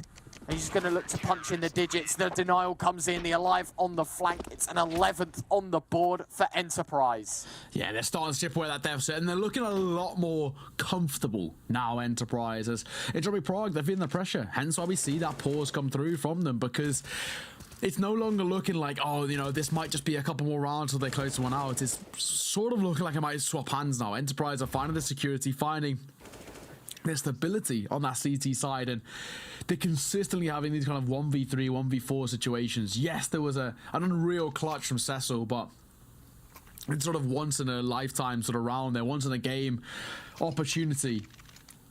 And in the numbers in your favour, Enterprise should always come out on top, which they now, of course, have learned from. 12-11, 1 round in it. Yes, a buy to come through from Entropiq Prague, but again, they're starting to waver in terms of the economic situation. Yeah, absolutely. This does get very difficult here in Entropiq Prague. With such a lead, such an established advantage, it is starting to go out of their hands and slip between the fingers a little bit here. Round 24 though. Chance for them to strike. Marisco leaping on in. Does take a little bit of damage to begin with, but it's only the tag and nothing more. No kills to come from it. In the meantime, out towards A. What on earth is going on? The Alive. He's going to be chucking a smoke over the top, buying time for Blitz to come in. The first kill for him, Jinzo a second. He's sitting on the site. Cecil in the meantime finding another as he runs right past the orb. And Hahn knows where the second man is. Missed shot. Will re-smoke. A nade to go with it as well. Pairing up the util to try and catch off the big green, but no. Nothing to stem from it. But Leka out towards B. Look at the space he's just earned his team. And he might be able to buy him a little bit of timing here. He can just sneak his way forward further in towards Kitchen if he wants to. He's actually not going to overextend, which is probably a smart way to play it. But that big call to rotate over towards B has been made for Enterprise. They've gamble stacked over towards the A site, and it's not worked. They've called this wrong, unfortunately, and now they have to rotate back over towards that B site with a lot to do as well. And it might even be an early save call. Yeah, I mean, they've got economy to work with, but they're going to struggle to find their way back in. Now, testing the waters, then goes over to utility, and that might be enough. Yeah, it is. They've made the call. They're falling back. They're giving up a 13th over towards Entropiq Prague. They're 3 rounds away from closing out map number 1, their opponent's map pick. Yeah, absolutely. 12-11, now going to be a 13-11 scoreline, continuing to extend that lead. Enterprise, work to do, Neo. Work cut out for them. Lots, yeah. Let's see what they've got in the back locker, see if they can pull something like this out. We said that a map would be good for Entropiq Prague, a bit of an upset if they were to take this before 3.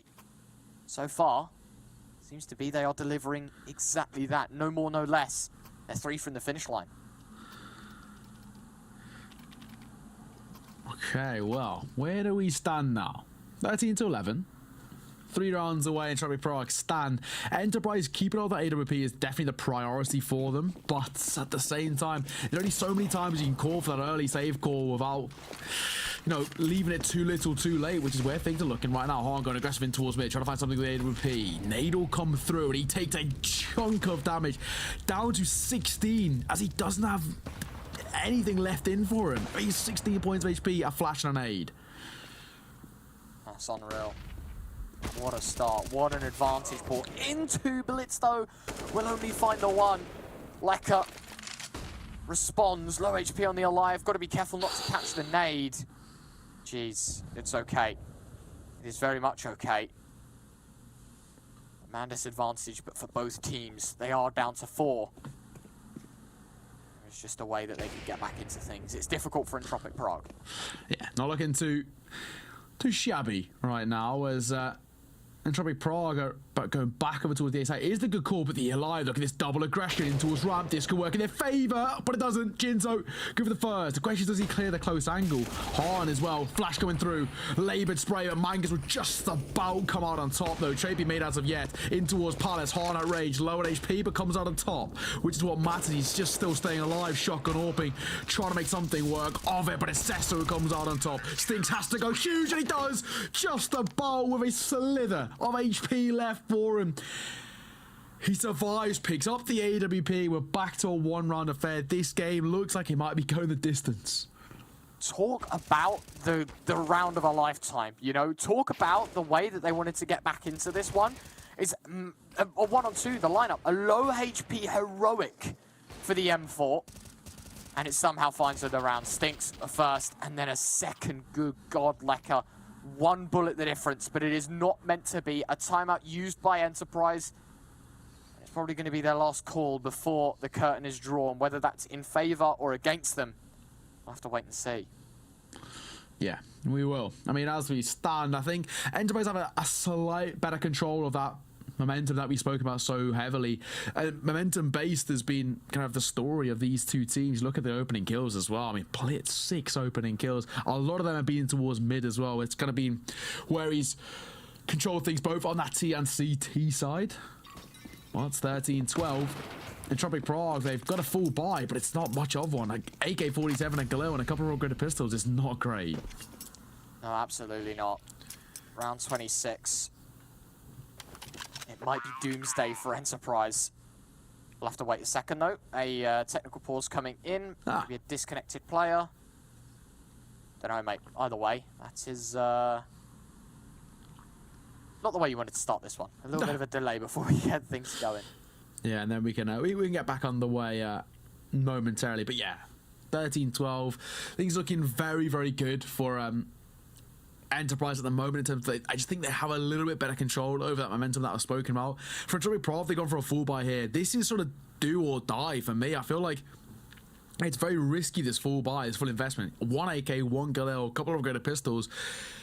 I mean, lose this and they're going to be left in a double eco situation where Enterprise will get ever so close to, they're probably going to get, you know, to at least 14 rounds, potentially even 15 too. I mean, it's a very risky scenario for them to do. Yeah, well, round 26, a chance to tie the game. But having said that, I mean, what is the chances that this goes the full distance? REPUBLEAGUE production loves us. We do love a long game here, Neo, and it continues to show, continues to deliver as to why we are loved so much. I mean, we had, what, a quad OT as well last time we casted? Yeah. Actually, that's a lie. We had a quad OT in a best of 3 that headed to a second map that had a single OT, and then the third map went 16-14. So we had, like, Longest. the game of games. Yeah, we had, like, a serious best of 3.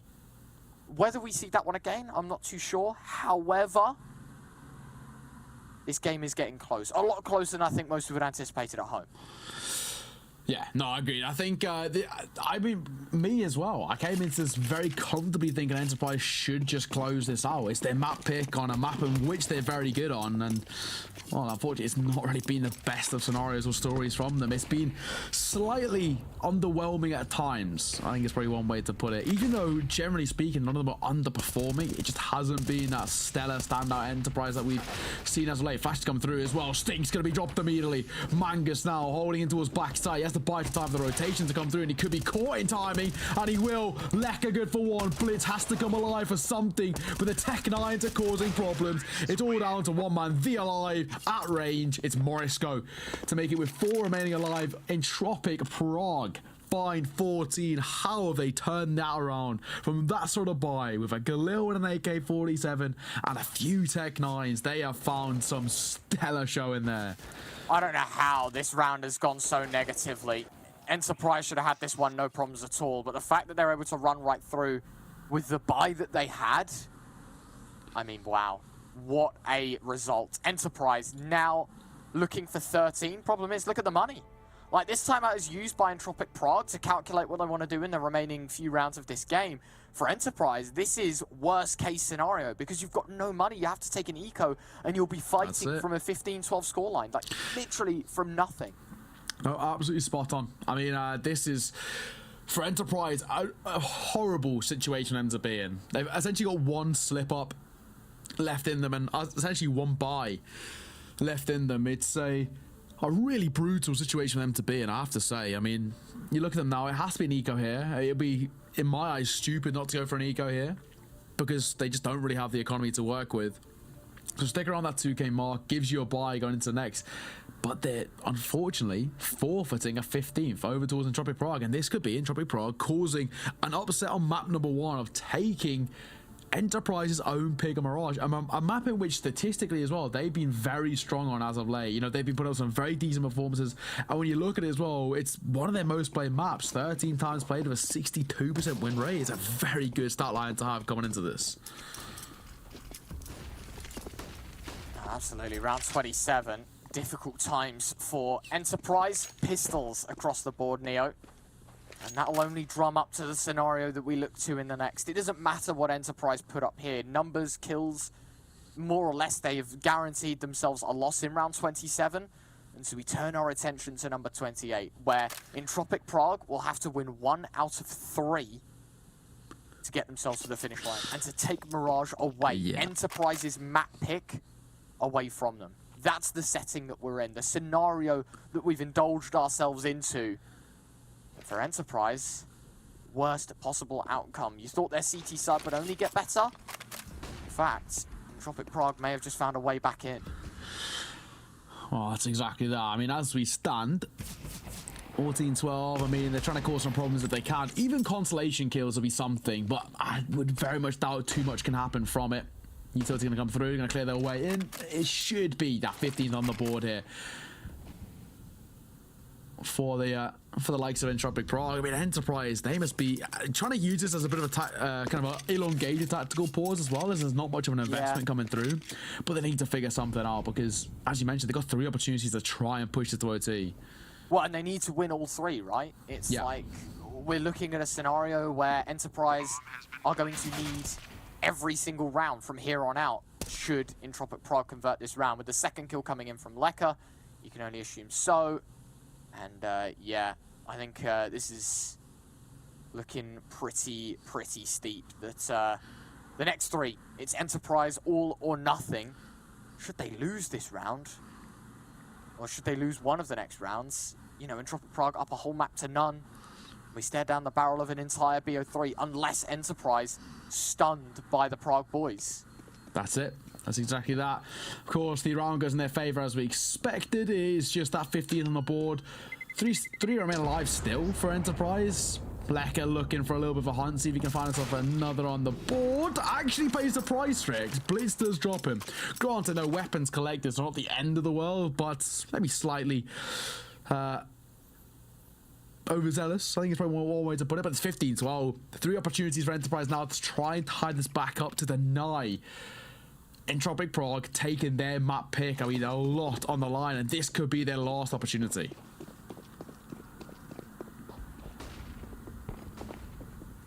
So, round 28. All or nothing, as we said. For Enterprise, they need them all. Oh no! Mistiming, and it's cost him the most of his HP, the Alive! He won't find anything! The wallbang doing so much, but not finding the kill. And now down to 4, and low HP on Han. Cecil finding Blitz. Mangus, he will stand the test of 1, but low HP. Han's moving away as if he can save. No, sir, you've got to reposition and get back into the fight. A man advantage and plenty of HP in the favour of Entropiq Prague. This is going to be a 16-12. Yeah, I think so. I mean, this is a brutal position to be in. Yes, they've only got a 1-man disadvantage, but Mangus and Han so low on HP, so much for them to do from the way forward. Han, just about staying alive. 3 points of HP, missed shot as well towards Jinzo. Second Varsky doesn't find it. Stinks does, though. He could for 2. And now we've got a different story potentially, as he's single-handedly trying to drag them tooth and nail across the line, but as he falls, this now starts to fall apart. And overextended by Jinzo leaves Cecil all alone in a 1 versus 2. Low on HP on the both of them, and he actually could use his pistols if he wants to, but no, Enterprise live to see another day, and that's all down to 1 overextension in towards that connector. Jinzo, if he just held down the line, this would have been a different story. This would have been a 16-12, but no, defuse will come through, and Enterprise take a 13th. Unbelievable that they get away with that round. A single mistake, a double kill coming in for the high HP M4. And all of a sudden, Stinks puts them on the board. A heroic play from him. That is unreal. Unbelievable. Entropiq Prague. That round, that map in their sights. And it doesn't work. It does not happen. 29. We go the distance even more so. Enterprise, 1 down, 2 to go. Yeah, of course, the fullback coming out as well. And I mean, this is the round that makes the difference. You know, if Enterprise win this one, they more or less damper, at the very least, the economy over towards that of the T side. I mean, yeah, they might have something to work with, but it won't be a comfortable buy, so it could more or less confirm that OT coming through. Stinks. Twist want to beat Han as well with the orb coming alive. Barishko's got a bit of timing in towards that of Hellhole, and he actually might be able to line up a double here. This could be the difference to make it. All about timing. Spots him, 1-2, and there we go. Beast out open, rotation being made, and that was a 3 versus 2. Smoking towards front of door, and they can now get a comfortable post-spawn set up. Oh, absolutely. This is big for Entropiq Prague. Down to 2. Alive, Han. lot of work to do, running through the molly. Han, what are you doing? Han. He's lost on the map. That play right there has just cost them the map entirely, unless the Alive in a 1-on-3 can make things work. And that molly just tickling at the feet. Morisco with 3 kills already. A 4th would be the delight to end the game. Leka take contact. The Alive's position compromised. Low HP will find one, but only the one. 16-13. Entropiq Prague, they take the first map. Yeah, that's it. I mean, now we have to start looking towards Nuke, which is a map in which Enterprise aren't 100% comfortable on. And of course, it is the pick of Entropiq Prague. We were kind of building a couple of storylines coming into this, saying, you know, potentially it might be a 2-1, but it always will be in favor of Enterprise. That might not be the case anymore. This might actually be somehow a place in which Entropiq Prague take this series 2-0. Yeah, there is a complete realm in which that happens. Ladies and gentlemen, we go to a break. More discussion on Mirage and the rest of this series up next. Don't go anywhere. We'll be back after this.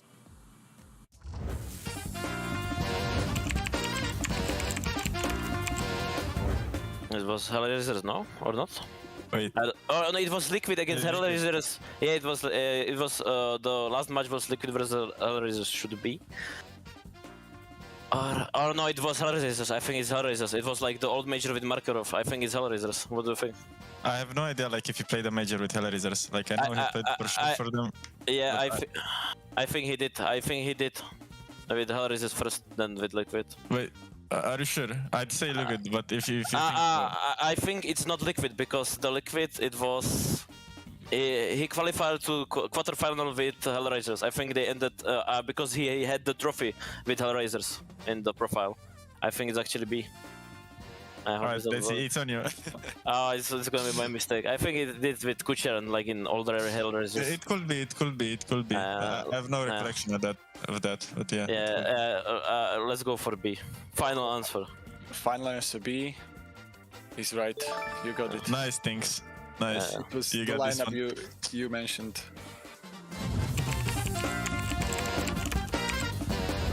Question number 2. In what year was HLTV.org website founded? I think there was a significant thing. It was 20 years old HLTV. I think it's A. Because do you have idea, Blitz? Because there was significant. There was, I think, the 20 years HLTV this year. Yeah, like I think it's A because like there was HLTV for 1.6 and like it's not 2010. I think B is A or C because B is too early. Yeah. D is too late. Yeah. So I think it's A because there was 20 years of HLTV. That's yeah. I think. Let's go with A. Yeah, so go for A. So final answer A. Yeah. Is right. Nice. It was Envious, or? Envious. Yeah, Envious. It was Envious. It was for C. That lineup was so hyped. Yeah, good job.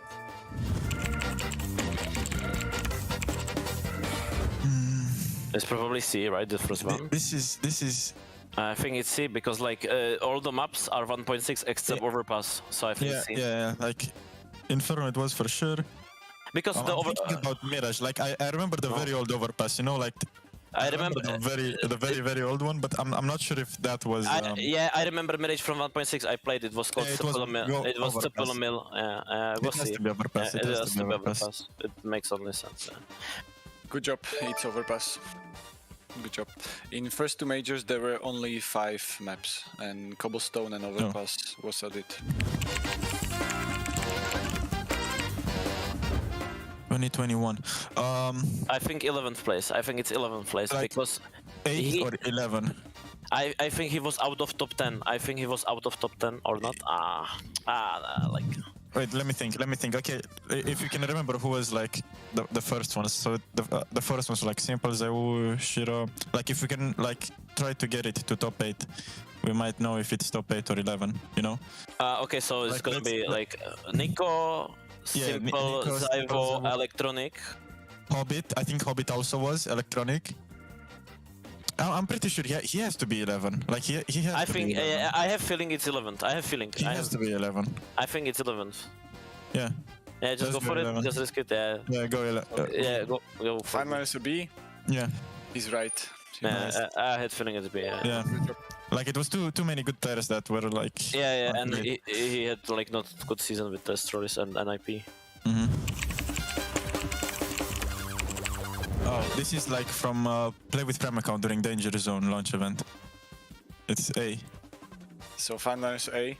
Yeah. I trust him. I have no idea. You're right. You know, because I got it. I probably got it too, but I don't remember. It's really expensive. I know it's really expensive. It has to be expensive. But I think it's gonna be ultra rare because it's factory new. It's probably like, you know. Since it's factory new, I want to say like it's more than 1,800. Yeah, are you sure? Or wait, no. Yeah, it's too much. It's too much for big skin, I think. And you also have to use more, you know, like to increase your chances. So I don't think only one is 1,800. You know what I mean? This is the average price from Steam Market out of last year. Or okay. I want to say C or D. Like really, I want to say C or D. It's not A or B. I'm pretty sure. Yeah, so good. So final answer. Do flip a coin or what? Okay. Actually, let's flip a coin. I'm gonna find the app on the website. Okay, flip a coin. Okay, heads is C, tails is D. Tails is D. Okay, it was heads. It's heads. Heads, it's C then. Okay. So Okay, final answer C. Go for C, I guess. He's wrong. Yeah, I told you it should have been B because there was a lot of people wanted it to say. I don't know. You screw me like everybody does. Everybody screws me over.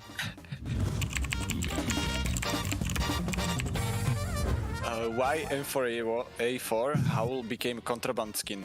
Copyright issues, right? So it's D. I think it's D. Yeah. Yeah, this one is pretty easy.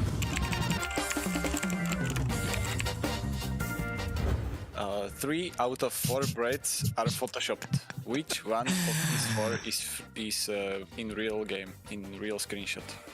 I think it's one. Wait, this is actually a good one. I have no idea. Yeah, this is why Eric keeps telling me to go long because I need to check the bread. You know, I understand now. It makes sense. All of them. I actually think it's 2. Which one is real too, you say? I would say 2. You think they will put the empty basket there? Yeah, because because there is a bottle. So there is a bottle and the food. And why would be why would be there only the bottle? Okay. Like I would say 2 because 3 is like in the bad angle. So I have feeling it's 2. Actually, I don't know. Like you can screw me over again if you want. Okay, let's go with 2. Let's go 2. Okay, let's go with 2. So final is bread number 2. Yeah, I guess. It's 3. It's the other one. Nah. I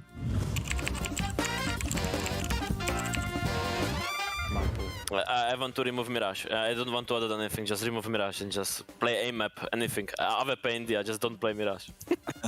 No, it's the obvious one to scan, I guess, for me. I'd bring back Cobblestone or Cash. Cobblestone or Cash for sure. Which version of Cash? Oh, not the new one, the previous one. The normal, the OG one.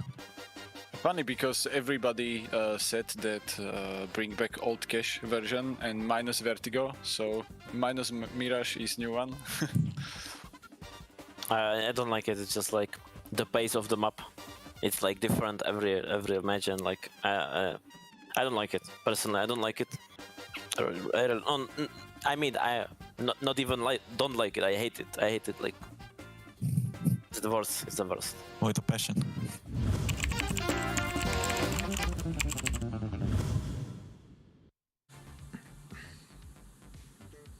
Hello and welcome back, ladies and gentlemen. Map number 2 is on the cards, and it's an upset. In map number 1, I think it's probably safe to say, Entropiq Prague take Mirage off Enterprise, a side who, in recent form, have been up there with some of the best in terms of tier 2. And now Entropiq Prague, who have got one series under their belt with this roster on HLTV, have taken map number 1. And they now head into their own map pick, that of Nuke. This is a story that I didn't think we'd be saying, but here we are. Of course, my name is Neokai, joined by Retro as per usual. Retro, where are we? What is happening? I don't know, mate. Apparently I've woken up on the wrong side of the bed. I think it's safe to say, like, I don't know what's just happened, but Nuke up next. Enterprise losing their pick of Mirage. I don't get it, man. I really don't get it. I think that Entropiq Prague should never have been in a position to be winning this game.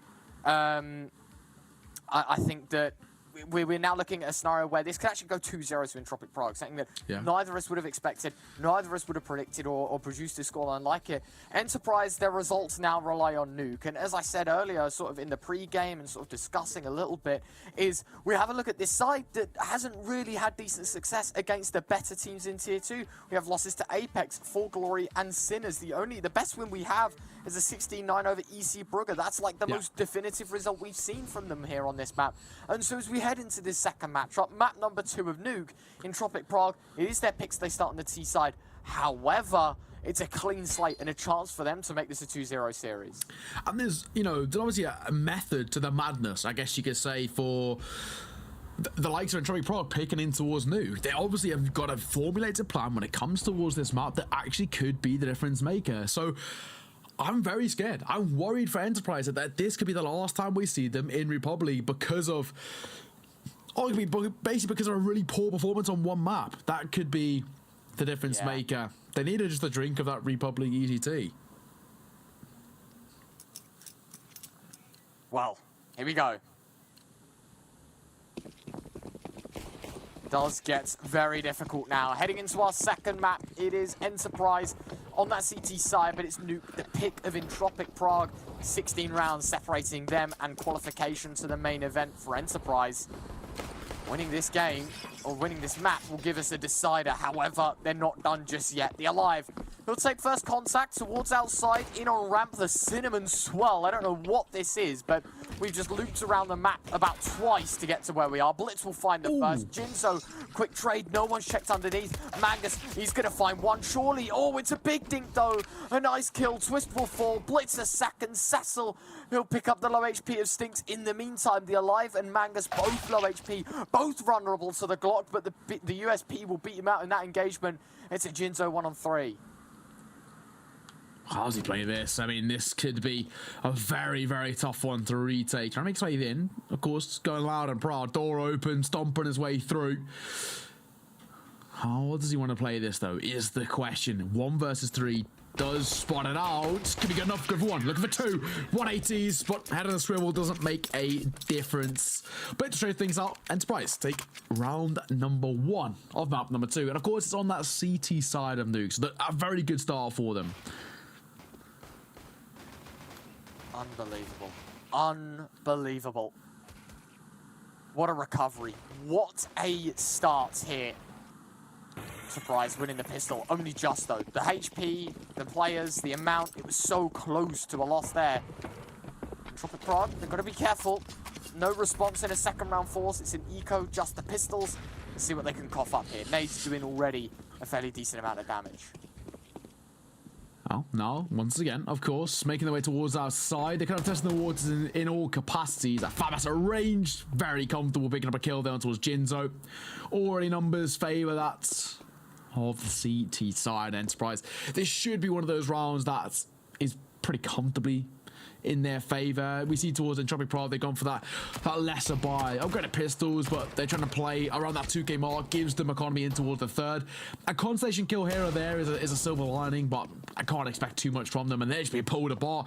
Smishko left all alone in a 1 versus 5 as Enterprise are just about to find the second round. However, he just got the bomb down though, so either way, that's a silver lining. Yeah, very nicely done that they are able to squeeze out a bit of extra cash. The $800 per player bonus. Going to run a long way, especially for a side that ecoed in this second round, right? The unconventional one, usually people like to force. No, they play smart, and now we have $5,000 per player at a minimum, right? An AWP, it would have to be accompanied by half armor, but it is now a possibility. Cecil will opt against it, so I can only guess for the rest of the guys as well, it will be the same. And, well, Entropiq Prague, their time to respond. Enterprise 2-0 ahead, but we are in a scenario now where Entropiq Prague can can get themselves maybe a little further up the pecking board with the AKs. Yeah, AK-47, good amount of utility as well. It's a not too shabby of a position for them to be in.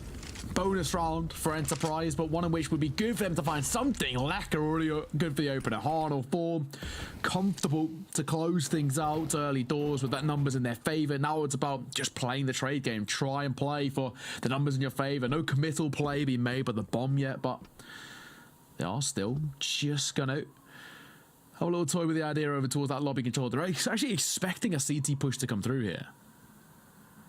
Yeah, I don't know what the game plan is now for Enterprise. It's waiting for their push, the push waiting for them. Everyone is so tied up right now. But it's towards ramp. Entropiq Prague look towards MP9 of Mangus.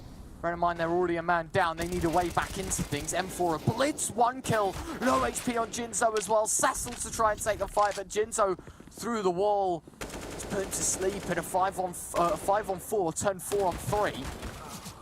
Fan massive stinks, messy spam. Morisco's got it covered all of a sudden. We're down to 2, and Enterprise, oh my god, Cecil. Team kill. How's that happened then? Morisco's swinging through.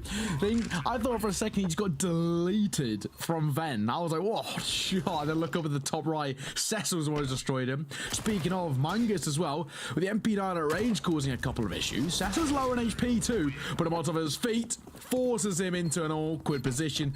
And unfortunate, just jumping up there, just gets domed at range. 2-1. Entropiq Prague pick up their first round on that T side. Now, of course, we can start to level things a little bit more evenly here, as there will be a full buy coming out for the CTs, and heading to round number 4, may I say, is the first kind of true test of kind of how these two sides will be in terms of their. God. That's unfortunate. Just destroys him. Yeah, panic, destroys a teammate, but good transfer on towards the actual person he was trying to kill too. One for the highlight reel, mate. That's what that is there. That's always a fun one. Round 4. The response from Entropiq Prague is heard. Now the question is, how far do they take it?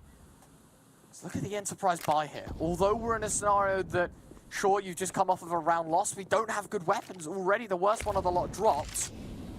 Down to 4. Enterprise suffering from the get-go here from Entropiq Prague. Yeah, not exactly the best scenario for them to be in. I mean, Blitz was a difference maker in terms of Mirage just because of his raw entry fragging. He ended up the series, or the map, may I say, with the most opening kills. So that's where kind of a lot of his priority comes from. Now that he's not in play, Enterprise might struggle to get those frags on the board still. All about timing here, waiting, looking for that opportunity. 2-1 in terms of score, 5-4 in terms of the numbers, as they're once again making their way over towards the A side. Looks like the Ally trying to find something, spots the black, spots the bomb too, and now this becomes a different story. Will be really collected, but with 4 seconds left to work with, what do they do here? Yeah, they have to pick up the pace, right? Head towards somewhere, do something, twist. He's picked up one more, a 4-on-3 scenario. There's timing here. And this is great from Lecker because he's got so much space, so much opportunity. Freebie, very, very nicely done. Entropiq Prague, it's an open A site. This is going to be a second round. We have a Heaven post-plant position as well. So difficult to untangle. This has to be a save now for the CT side. Yeah, it has to be. I mean, especially with an AWP in play, they have to make a save call here. There's no two ways about it. Because, I mean, right now, not looking too good. In the case of Enterprise, they've got an M4A1S, they've got an AWP, and even saving those might be a little bit of a tough task. The M4 will be absolutely fine. It's more the kind of all for me that needs to be careful not to be caught in transition. Mangus should be high and clear. I think it's more than safe to say. They are going for a slight hunt. Hard needs to be careful. Doesn't matter. Hits the shot. Nice. All good from him. Twistle 4. And that's the round. Second on the board for Entropiq Prague. Game tied 2 rounds apiece. And that wallbang got a little bit too close for comfort there. That's unreal.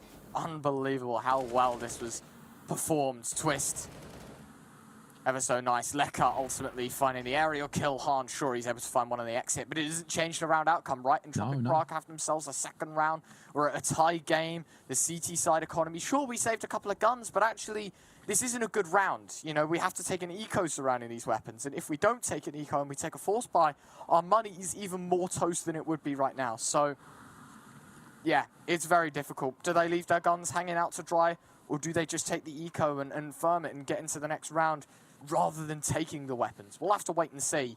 Technical pause to come in. As you can see, lovely business offices here on Nuke. I'm not sure if you knew, and I guess the observing team is obviously going to show us around, but there's a lot of places on this map I didn't realize are like office rooms. Like if you go up There's a lot ramp, of detail. if you go up on ramp and it's like radio room, right? I think like radio room is where another one is. There's like a massive office space there, and I didn't even know that existed, you know? Yeah, I mean, it's there's a lot of detail in this map that like a lot of people don't realize. I've done a bit of a fly around, even like the river towards outside. There's like a little kind of like river lake area out there. A lot of detail, and that I didn't realize. I mean, of course, that all came from that revamp where it used to be the old Nuke when it was like kind of red rooftops and all that kind of time, way back when. It's different time now. Of course, about to get underway into round number 5. We're tied 2 rounds apiece. The only thing for Enterprise that we've got here is. Well, unfortunately, the M4A1S and AWP, it's not really the best of scenarios for them. No, absolutely. This is going to be looking mighty fine here for the CT side of Enterprise. They are in a bit of troubled water. Money is something that isn't as accessible to them as Entropiq Prague's. There's AKs, there's an AWP, a MAC-10, a Galil on the T side. So the buy isn't good for that of the Entropiq Prague boys either, but it's much better than that what Enterprise carry for. P250s is the main weapon selected by the ecoers in this round, and so this should be a walk in the park, maybe a little bit of resistance shown by the M4 and the AWP. Other than that, though, shouldn't be too much of a problem here. Yeah, I mean, it should only go one way, right? It should be Entropiq Prague picking up their third on the board here. However, not a start. Manga's good for first. Morisco will fall. And that even as well on the other side could potentially be a weapon being picked up. I mean, it's just dropped in the open. It might go for a lobby crunch here. Jinzo needs to be very cautious. That P250 at this sort of range can cause an issue. Needs to be also slow and methodical. I mean, Jinzo holding a waiting with so's Blitz. They're double stacked hot as well. Testing the waters. 1, look for 2. Won't quite find it. Stinks or trade, and now the numbers stay in favor of Enterprise. And there's the guns being picked up that we spoke about.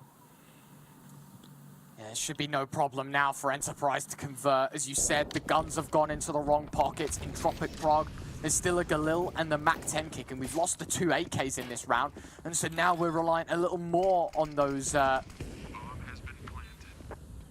that are here for this retake to come in. The bomb plant is going to be good. No kit for the CT side. Maybe that's going to be the bartering factor back into this round.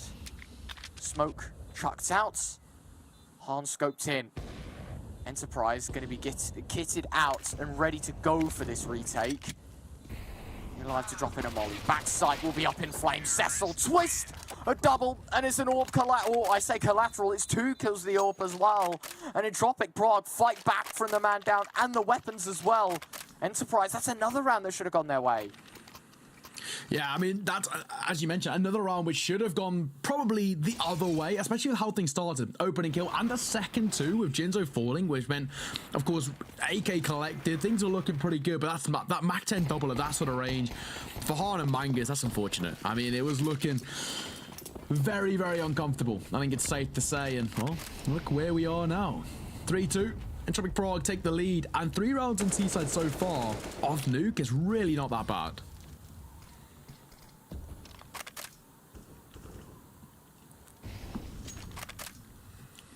Well, round 6.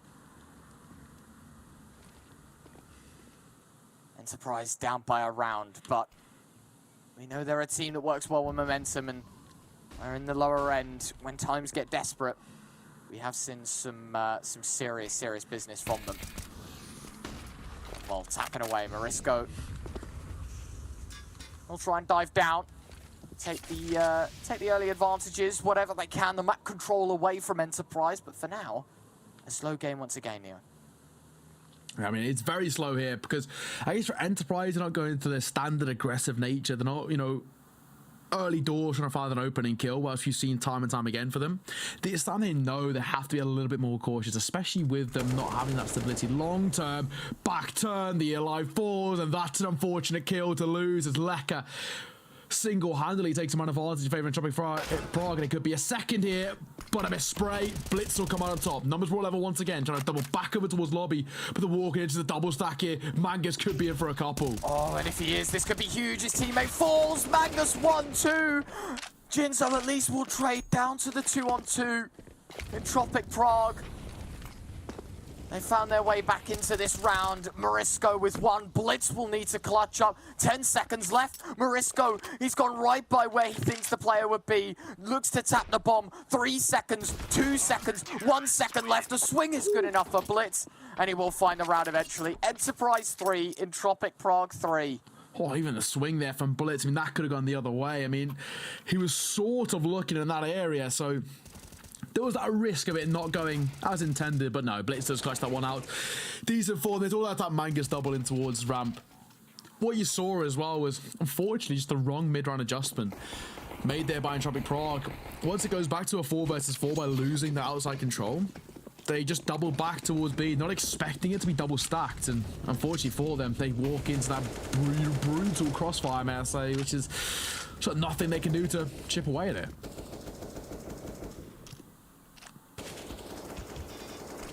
Oh my god, so much spam damage done. The Alive, 2 through the smoke with an MP9. Lecker, he'll respond, but a molly dropped, and the Entropiq Prague push derailed towards A as Blitz finds a double. Just down to Cecil, a 1-on-4, and that is the worst possible start to this round, and now has to be recovered by one. And while he's good for the first, it is only the first. Entropiq Prague, they concede their fourth. They do. 4-3, Enterprise regain that slim lead. A slim one-round lead, but a lead all the same. And it's sort of a necessary and expected one on that CT side. The Eli, the MP9, that sort of range for a double, which Blitz again just causing a problem. Yes, he falls, where that 2 kills that he found was more than enough just to, well, realistically close things out. Now, of course, where we are, it's a one-round lead in favor of Enterprise, but for Entropiq Prague, with no economy here, it should be 2. It should be. Oh no, Lecker fell off. Yeah, that is interesting. Very, very interesting. Nice to see the Alive. He'll pick up one. Hana second. Mangus the third. Spreading the wealth here on the CT side. A 5th round on the board. And as you can see, a very unfortunate body has taken a bit of a tumble. Yeah, you do hate to see that. You hate to see it. But yeah, 5-3. Entropiq Prague, of course, they found a bit of a period of success with 3 rounds on the board, and now they're starting to dwindle ever so slightly. AWP being picked up, though, in the hands of Cecil. We know what he can do with it, supported by that quad AK-47. For Entropiq Prague, we always spoke about the T side, the necessary rounds. We always say, for Nuke, it's about the golden number of 6, is how I put it. If they can find 6 rounds on their T side, I think that's enough, but it's still a long road to there. Yeah, still a lot to work on. Spam's coming out. Little bits of damage done here and there. It's just chip damaging to the CT side. Blitz down to sub 70. The Alive,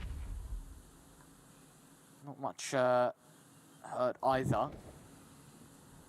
Oh, just taking their time here.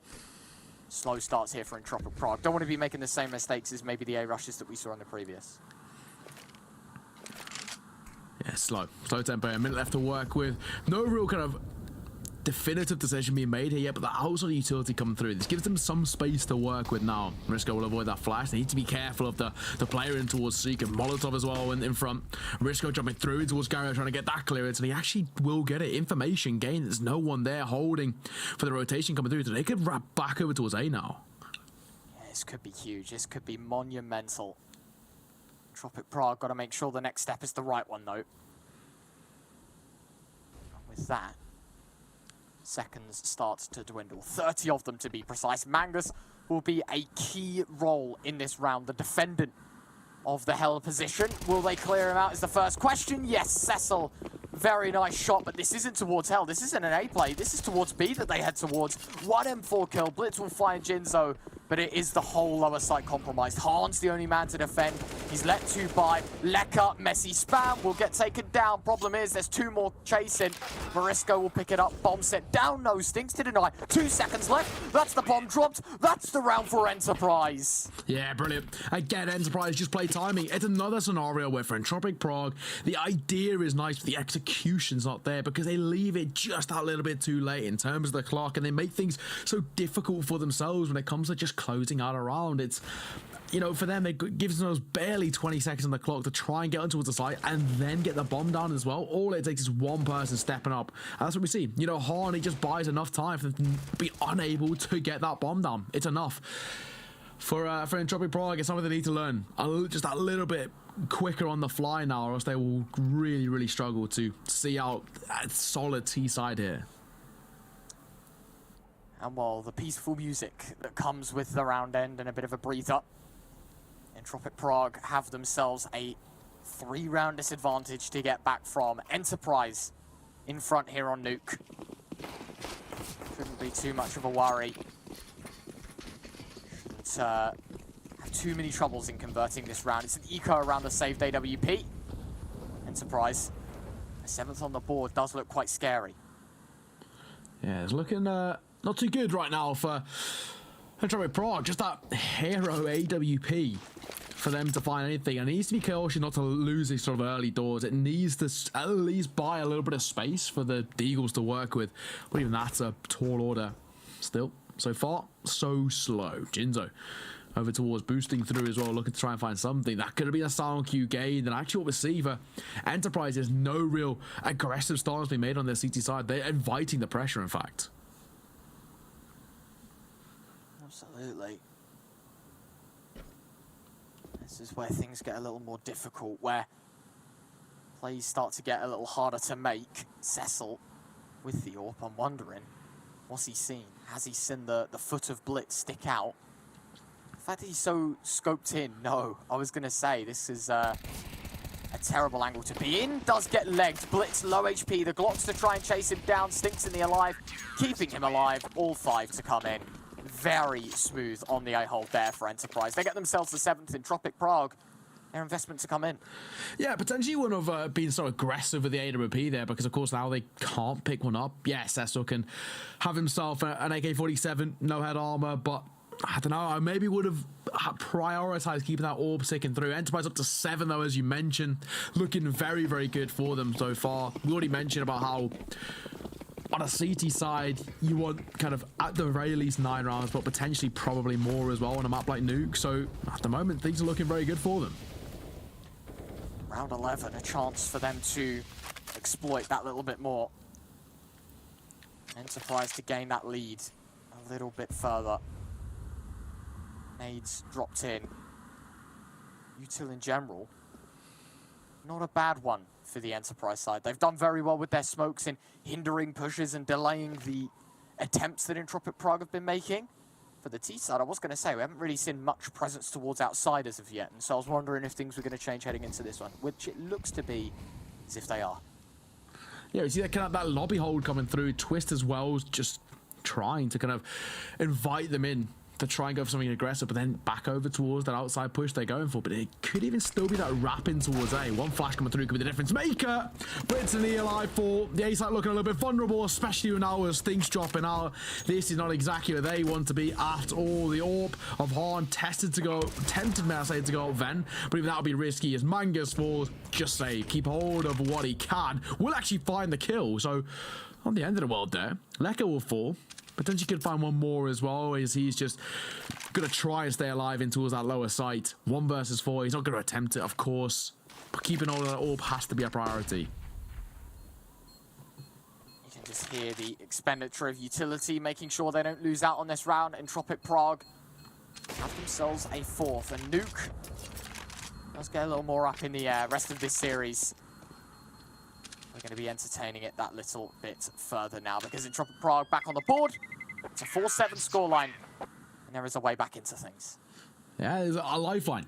Kind of for Entropiq Prague, sort of extended now. It's all about a case of them well, hopefully closing things out, I think, is the real question, right? I mean, 4 rounds on, we probably want at least 2 more to make it up towards 6. Hard is single-handedly trying to make things expensive as well, keeping that AWP in play. But now you look towards the Enterprise. Yes, they can pick up a buy, but it's a similar scenario that we've seen before, where they're getting in towards that cycle of full buy-in, not be able to find that round, and then the economy starts its window. For Entropiq Prague, though, they don't have that AWP to contest. Yeah, it does get a bit cheeky. The Alive will find the opener. Enterprise right back to winning ways.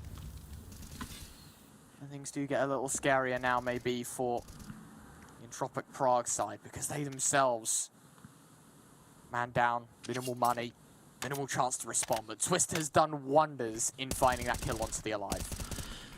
Yeah, he's looking pretty good so far, I think it's safe to say. However, there's still quite a way to go in terms of success. 4 versus 4. The Eli falling as well is quite an important one. But there's still a lot to do. In this situation, how are they able to turn things back in their favour? Back in towards lobby, they're holding. Molotov as well from the hands of Blitz could be more than enough to close things out. Same could be said for Mangus too. I mean, this is a brutal situation for them to be in, where any sort of path they make, they'll be burning at the crisp, and there's only 45 seconds left to work with. Yeah, time is going to be a constraint. The molly's dropped in, smokes are out, the flashes are forward. But look, this isn't an A play. They look elsewhere. They go towards ramp. Mangus, he's dropped a molly. It's delayed even further. Morisco going to be coming in from Hut. And Twist makes his way through the door. It stinks to find the opener, though. He soars on towards the top of Hut. We'll find one. Twist, though, 2 kills. Makes it 3 in the round. 20 seconds left. The bomb has to be picked up, but it's a 2-on-2. Yeah, looking good right now. Bomb to go down. Post-spawn somewhat to be set up. Mangus has a slight gap in the smoke.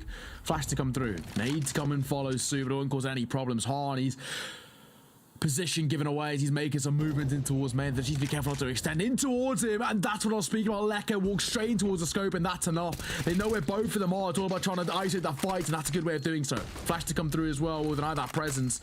Still just try to deny Harn getting through. You're going to pick up an M4A1S, swinging through, swinging in, and it's hard to come on the top.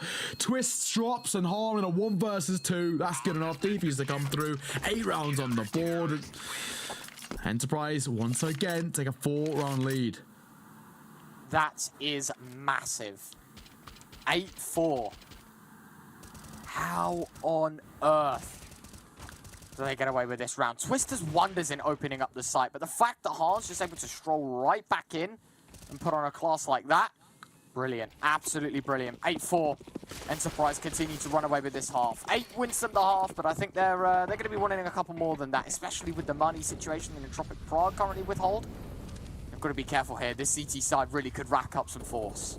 No, not exactly that. This is getting to an uncomfortable state, I think is probably one way to put it. Because Enterprise are causing some real issues. Not a bad start as well, but not a bad response. Cecil deletes Mangus. Now they can rappel towards all the way towards lower side, may I say. More or less uncontested. Coming in for support. Damage dealt both ways. Need to come through as well. Stinks needs to be careful as a Molotov at his feet will be the worst of greetings. But that, of course, denies his presence. And they might actually even double back over towards A, which is looking like what they're going to do. Yeah, Morisco's position is just too good to be true. They can't not go with it. The Alive will pick up 1. Bullets will find the 2nd. It's gone into absolute tatters for Entropiq Prague. There's only 1 kill to represent the 4 remaining players. And that's it. Enterprise up to 9. That is a horrific push from them. And it was just so mistimed, right? The Alive pushes through main.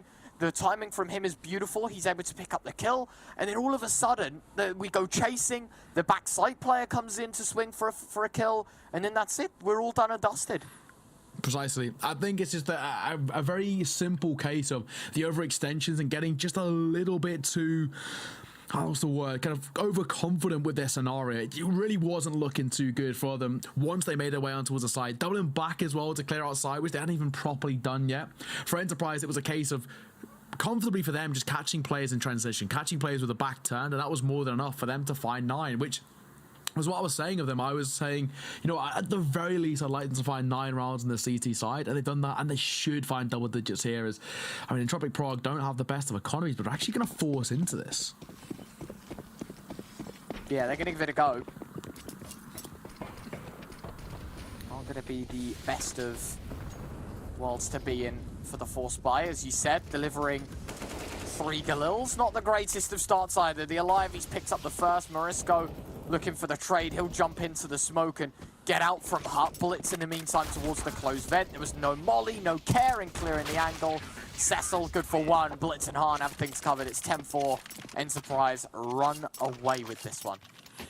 Yeah, that's what I was saying about that force coming through. I wasn't a big fan of it. The forcing in now leaves them in towards this final round. Yeah, they can pick up, but it's a similar buy to what they just had. Instead of having one very stapled buy going through, which, you know, they could have had the AWP in the hands of Cecil coming in towards this round. And at the very least, I say guaranteed a 5th on the board into round number 15. But yeah, no. Not the case. 10-4 is where we stand, and Enterprise potential for them to find 11 rounds here and get very close to push this to a map number 3. Unbelievable, to say the least, that we're even talking about these situations. Morisco opens things up with a bang. The man advantage goes in favor of Entropiq Prague once more. Mangus a double. Cecil denying the highlight reel of a performance. But down to the 3-on-3. Stinks with a quick flank as well, but that's the B-bomb site compromise. Bomb gets planted. There's some sort of a post plant set up here, but it's very spaced out. There's room over towards Ram, which the double wrap is coming through. Stinks leading the charge as he's slowly maneuvering his way down, looking to try and find something. At the very least, is the question: can he sneak his way in? Looking for at least that gap in the armor. It's that triple stack over towards Ram, but it's a good hold for Jinzo. Good for the first. Now he can fall away.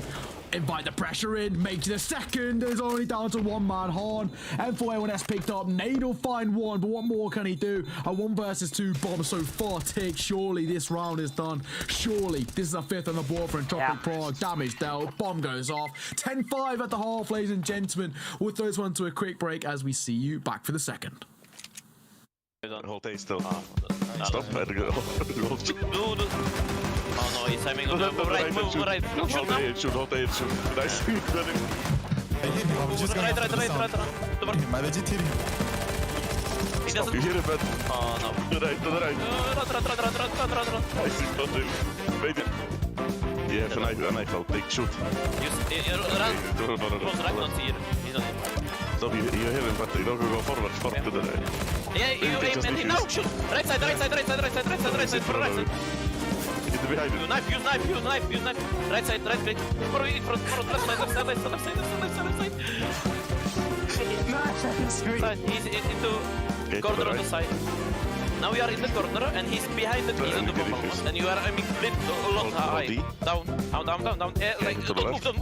And down. Hold E. Down and towards right side little. Oh, defusing. Yeah. Oh, it's fine. Just run right side. Just run. To the right. Okay, let's do something. Right. He's short. Shoot. Oh, he's short. He's next to him. Hold A. He's no. To the left. Just shoot. He's It's behind you. You are along. He's on the long. Yeah, shoot. Okay. Too late. He's in boiler. Too late. He's behind. Right side. He's on the right side. Shoot, yeah. Nice. Fine. More left. You are left. Oh, you are top now. You are top. You are long. Wait, don't move. Why did you move? You are saving now. I thought. Jump. Just imagine you are jumping. Oh, it's left side. He's planting this pillar. I think. No, don't shoot. Yeah, stay like. Shoot. Oh, he faked He's again. behind you. Yeah, you shoot. Yeah, keep it right. More right, for right. That's 5. Wait, move to the left and shoot. Hold A and shoot. Nice. He faked.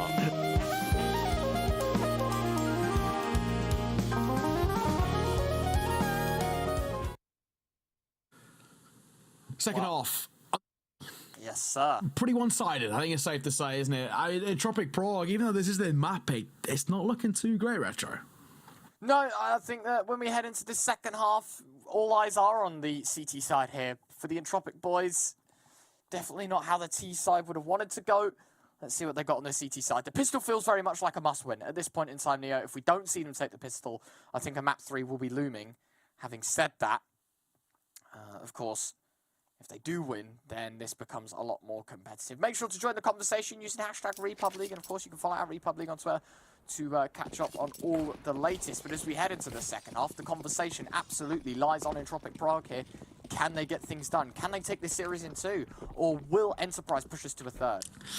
That's the big question. A 10-5 is where we stand. A pissed around here for Entropiq Prague could be the start of something, but it's still a long road to recovery, I think is one way to put it. It just really wasn't the best of performances from them on their T side. Yeah, 5 rounds, but I don't think it's good enough in my eyes personally. But, you know, not the end of the world just yet. There's still plenty of time to work with. Enterprise, though, off the back of losing their map pick, they ain't taking any prisoners anymore. It was a very conclusive CT performance from them, and we're expecting a little bit more, and there it is. Stinks 1, 2 as well. Assessor will fall. This pistol run already looking like it's going in favour of Enterprise here. This is a stellar performance in the, to kickstart it. And it's all down to a man. Lecker in 5. This is done. This story is written in this pistol round as Enterprise were about to find 11. Whoa. And it even went for the knife. That is cheeky from the Alive, going for a knife kill like that. I'm wondering if any more will try and follow the same suit. Han, he'll say, nope, no more trolling. Let's just win this map, get this BO3 well and truly underway. Round 17, 11-5, Enterprise. They are 5 away from their goal. They're getting there, getting very close. It's all a question of can they sort of cross the line to close this one out, push to map number 3. We said there was potential for a 2-1, but I didn't really expect it to be them kind of taking each other's map pick, especially with kind of how good Enterprise have been on Mirage and how inconsistent they've been on Nuke. Tac balls to come through as well for Enterprise. I don't think it's even a bad time to call it, because these next 2 to 3 rounds could more or less seal the deal here for Nuke. So the Enterprise, as you said, the very close goal now of making things work.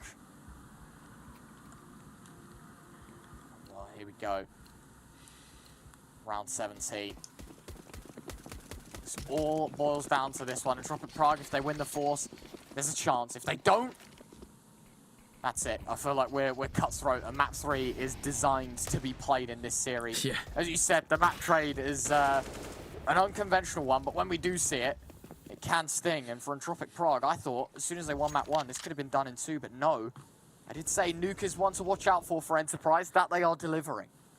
Yeah, so far it's been so good, hasn't it? Been aggressive here with the Deagle. Mangus could be caught timing-wise. Needs to be slightly cautious.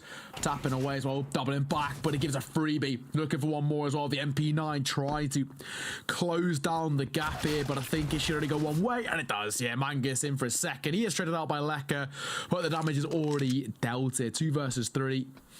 And a free A bomb site. They should be able to get that planted in a matter of seconds. Post barn set up, and all looking very comfortable to take their 12th round on the board. Bomb set down, Lecker jiggling in. Would have spotted one on the site. I think it changes all too much in this one though. Enterprise, man advantage, bomb set down.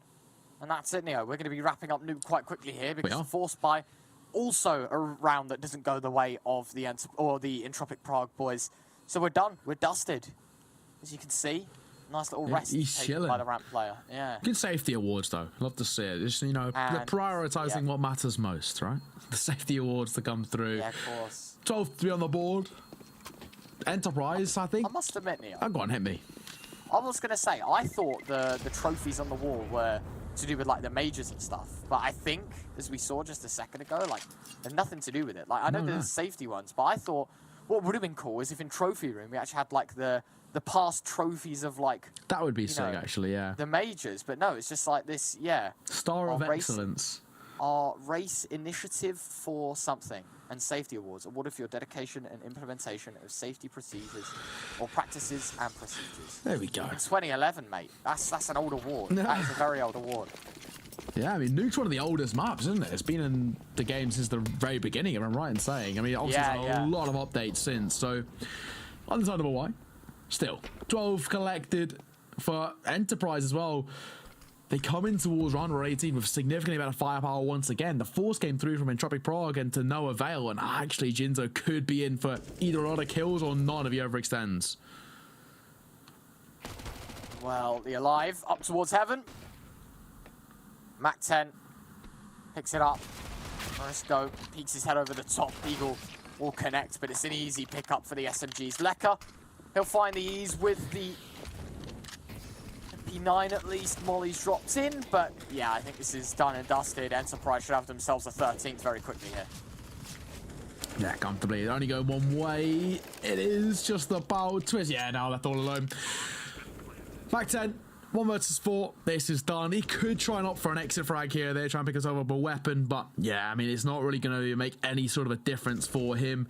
And, well, realistically for Entropiq Prague, he's going to be Enterprise up to 13, getting very close to confirming what we already think is going to happen, which is that map number 3 on the cards, because unfortunately, Entropiq Prague, they just don't look as good as we would have hoped for them on their map pick. 5-7 will find 1, but it is only 1. 13-5, 3 rounds away from the all-elusive 16 and pushing us on towards our 3rd and final map. And of course, coming into this one, that is going to be Inferno, which is a very interesting map number 3, especially when you consider that we don't really have too much information on Entropiq Prague, but quite a lot on Enterprise, and it is right in saying their most selected map. Yeah, it's one of the better ones, hey. So, yeah, it does get difficult. The whole series tarnished, and I think we both rode on the Enterprise 2-0. Entropiq Prague surprised us on Mirage map 1. Map 2 really has been one in which Enterprise have had no problems in winning. Jinzo taking a bit of damage. His position also given away in the heat of the first few seconds of the round. The Alive swings in. Doesn't find the kill. Blitz, in fact, will be the man to do the dirty work. Enterprise 5v4. It's for 14. It's for basically the map at this point. Yeah. Map 3 seems to be up next, mate. Yeah, I mean, it's knocking on the door now. It's more or less confirmed is probably how I'd put it, because things are looking very, very good as they stand for the likes of Enterprise. They've been clean cut on their seaside, and they've been very much uncontested thus far. This could be the only time potentially where we could see something turn in their favour, with the numbers in Enterprise's hands are now doubled. In fact, they should only go one way. Floating on towards the A site, completely open. Free plant to come through. The only thing they have to be cautious of is Heaven. Risker fires one of his own, but it shouldn't make too big of a difference to the overall proceedings, which is Enterprise finding their 14th, as you mentioned. Getting very close. I got a second though. 3 versus 3. Never mind. Mangus makes a difference. Stinks one of his own. There we go. Safe call being made. Cecil trying to keep that A to B ticking across. And actually, if I was the T side, I go hunting for this. Yeah, they could. They really, really could. Deny Cecil of everything. You can see he's well off in towards spawn. No one else around. Bomb will continue to tick, and the dots will close the gap. Cecil, not blind, fires off, misses, will re-extend, finds it though on the second try of asking. The bomb will detonate, orb, miss shot, Mangus to take him down, baits him in, scoops the orb. 14-5, no weapon save for the CT. That's it. 14-5, 2 rounds away. I think, you know, we both kind of can make the assumption that this is going to be finished in a matter of moments. You know, potentially Entropiq Prague could find 6-7 rounds on the board, but that's at the most they'll find. I think it's only going one way now. It's probably pretty conclusive. It's been a very, very good showing from Enterprise on Nuke, on a map in which we actually questioned them on. We were kind of saying potentially they might not be that great. It might be a slightly inconsistent performance from them, but no, I've actually been impressed both on the CT and the T side by, I mean, how dominant it's been thus far. Still, we'll wait and see if there's any changes to the proceedings. We'll have to wait and see. Yeah, should be very easy. Oh, hold on. A Zeus out of the map. Now, I'm not a fan of that. Don't like to see it. It's a waste. Wasted money. Yeah. Also, sometimes a Zeus is a good gun, man. Like, up close on Nuke. Just hide in a corner. It's easy kills, mate. Speaking of easy kills, actually Entropiq Prague will not find anything easy. They found 3, though, in this round. Jinzo and Morisco, both with kills. Hahn, low HP, leaving the Alive in a position where ideally we need to see a couple from him. And already the first found, soaring through Morisco, just dumped straight onto that one. Hahn taken down from mid-air. Done and dusted. Yeah, now it's definitely done and dusted. I mean, 2 versus 1. I mean, this will take something special. Know exactly where he is. The flank coming through. There we go. Close that. Entropiq Prague picking up their 6th on the board. Still a mammoth of a task ahead of them to try and get back into this. I mean, it would take something seriously special from them. I'm not counting them out but it's very, you know, it's not impossible, but it's improbable, I like to say. And I think this is probably one of the primest examples of exactly that. Things looking very good, though, for Enterprise. It seems to be just a matter of time. Well, round 21, as you said, a nice round from Entropiq Prague, but it does feel very distant to the goal. We need to see 10 in a row from them to win this map in regulation.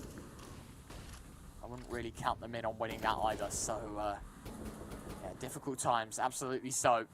Enterprise shouldn't have any problems with taking us to a 16th, and in turn, map 3, a little bit more likely. What do we think about that?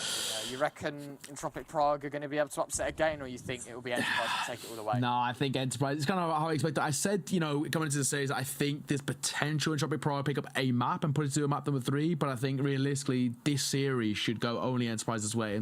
And so far, that's still the kind of the breath I'm keeping with. I still think that Enterprise do take the series, especially if it does go towards that Inferno, which is looking like Blitz finding a double on the entry, and I think that more or less could be enough to confirm a 50. If that'll force Morisco back over to play a significantly more passive position, bomb to be planted in a 2 versus 4, and of course with an AWP in play, they might even just be tempted to save here.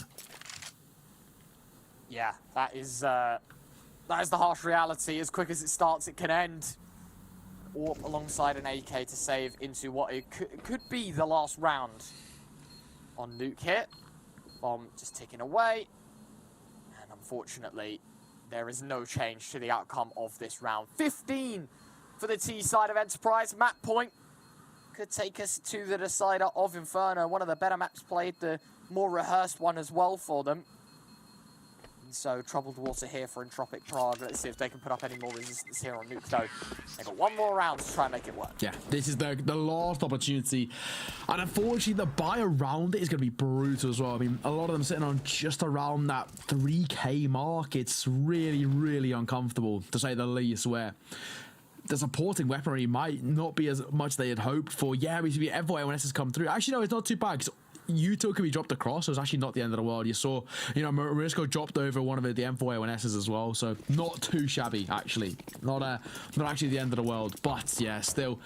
For Entropiq, I think this story is done. We go to map number 3 momentarily. It's just what more can they find? Can they make it ever so slightly, you know, less of a deficit, less embarrassing? Yes, absolutely.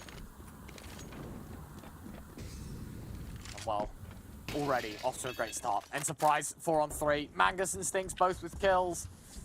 Lecker, Twist, Jinzo all needed to come together and harmonize for this retake to happen. Twist actually will find 2. Han, no scope through the wall. Lights out goes Twist. And there's only one man left for the job. It's Lecker against 2. Yeah. And although with a kit and a flashbang, his days are numbered. I think it's safe to say this is only going one way now, as well. It's a done story. It's already been sort of confirmed a while back. It was just sort of cannon fodder rounds and seconds until we got towards its conclusion, which is, you know, there it is. 16-6 Enterprise decimate Entropiq Prague on their own map pick, and now we focus our attention towards Overpass, which Overpass with Inferno, may I say, which is a very different story for me, because I feel like Enterprise, with being their most picked map and the current run of form and momentum that they have after the back of taking Nuke, it could make map number 3 one-sided. Yeah, it absolutely could. We'll find out if it can happen after the break. We'll be back for our final map. Of course, Inferno, the one to decide it all. The map basically first to 16 to see who goes through and who is eliminated here on REPUBLEAGUE, who makes the main event and who goes home empty-handed. We'll find out after the break. Don't go anywhere. Inferno, our decider, up next.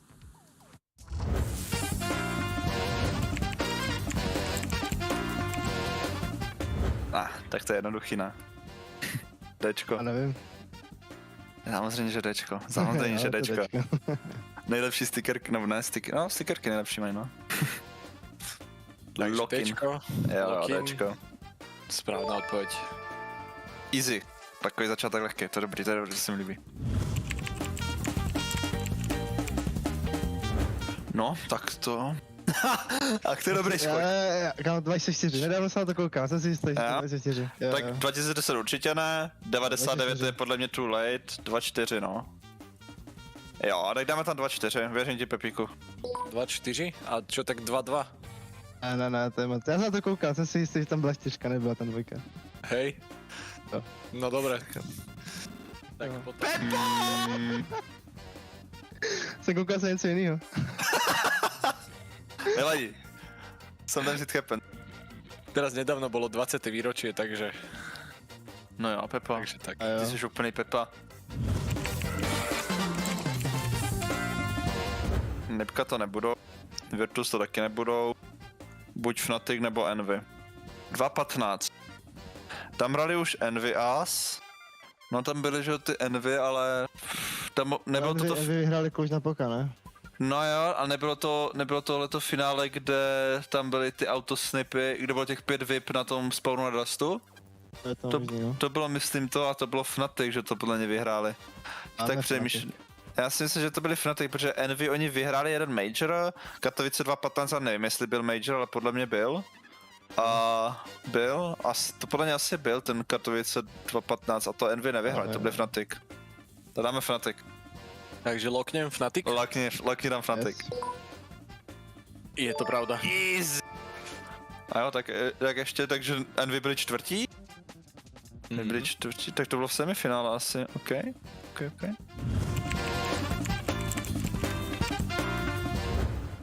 Inferno Mirage Train Overpass. Tak Inferno tam byl. Train tam taky byl. Mirage Overpass. Jako Mirage ona je strašně old, tak jako Mirage tam byla. Ale Overpass asi myslím. Co? A to spíš nebyl Train jako. Počkej, první 2 majorech. Prvních 2 majorech. Takže to byl Train. To vypadá jak žumpa. Hej, ale ne, Train tam byl, já si pamatuju, že tam se hráli, že jo, tam... Počkej, nebo jsem debil? Já si myslím, že se tam hrálo nějaký to finále, nebo ne nějaký finále, ale na tom Majoru se tam hrálo něco, na tom Trainu a to fakt vypadalo strašně ten Train, takže já si myslím, že tam Train byl. A kdože ho vyhrál ty první 2 Majory? Tak to byl Fnatic vyhrál ten první Major, ne? To bylo 2.13. A pak Virtus Pro byl 2.14 a tam bylo Inferno určitě. No Mirage Overpass. Já si upřímně myslím, že by to mohl být Overpass, protože Overpass já vím, že se pak přidal. Že to nebyla mapa, která tam byla, že Mirage byla i ze Sordska. Ne, co myslíš? Podle mě Train Mirage, Overpass určitě tam byl. Overpass tam byl, asi si jistý. Jo. Train Mirage. Tak jako, pamatuješ si nějaký highlighty na Mirage z těch prvních 2 Majorů? Pamatuju. Ale počkej, z Majoru nevím, se právě byl, já jsem jistý. Sakra, to je otázka boha jeho. Inferno Mirage Train Over... Inferno tam Mirage, byl. Já bych dal Mirage vydal do pryč. Tak dejme Mirage. Ježišmar. Overpass, Pepo, já bych chtěl... Já jsem ti říkal, že tady nebyl Overpass. Já jsem ti říkal, že tady nebyl Overpass. Já jsem ti říkal. A jo, flashbacky nějaký fakeový. Oh my god. Tam po prvých 2 Majoroch sa pridal Cobblestone a Overpass do mapu. No mně to bylo jasný, no, protože ten Overpass vypadal strašně. Co když tam přidal?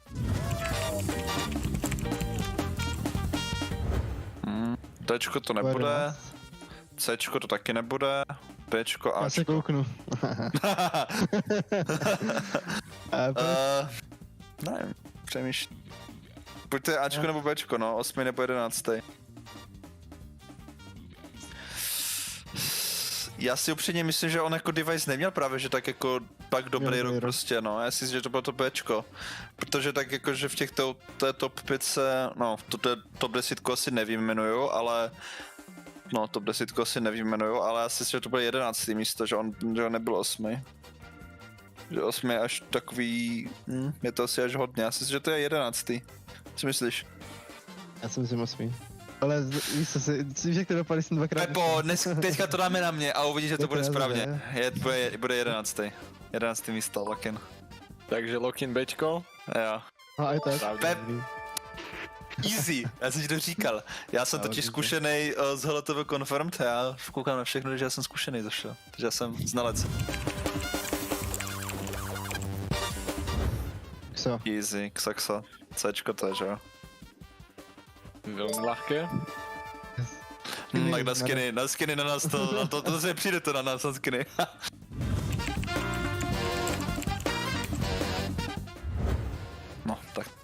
to se neměl říkat, že si na nás nepřijde se skinama, Pepo, víš? Chyták, já bych dal padáš to. Hot Snakes. To nebude z té nové kolekce. Hot Snakes to nebude z té nové kolekce. Tyjo, no. Pade až to tak jako Factory vždycky budou prostě víc expensive. Ten skin nevypadá, ale že by byl nějaký z modré casey, protože to bych věděl, protože to by mě pořád padalo z mých otevírání. To bude, já bych řekl na to Bčko nebo Cčko, no. 1000 euro to nebude. Bčko nebo Cčko, ale zase víc jak 200 euro za Mac 10 to podle mě není. Dáme Bčko? Yes. Dáme Bčko. Lock-in. Takže lock-in Bčko, finál. Yes. Final answer. Je to Cčko. Jsem Mac 10 800 eury, ježišmar. Ach jo. Unlucky, very unlucky.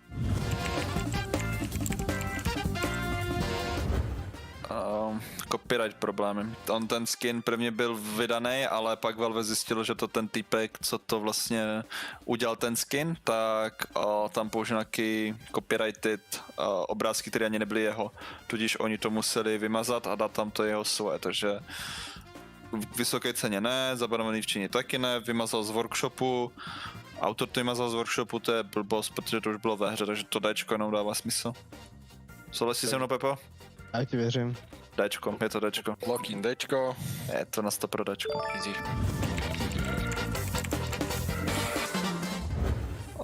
Pod tím heavnem, to modrý, nevím jak to nazvat.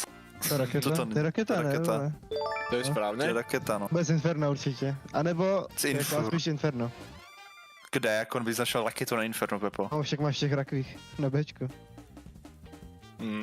Rakvy na Bčku? Inferno? V rakvi. Pepo, co? No tohle je pohřebák, on se v tom vyzná. Pohřebák prostě, Josef. Nice, Pepo, ale dobrá práce.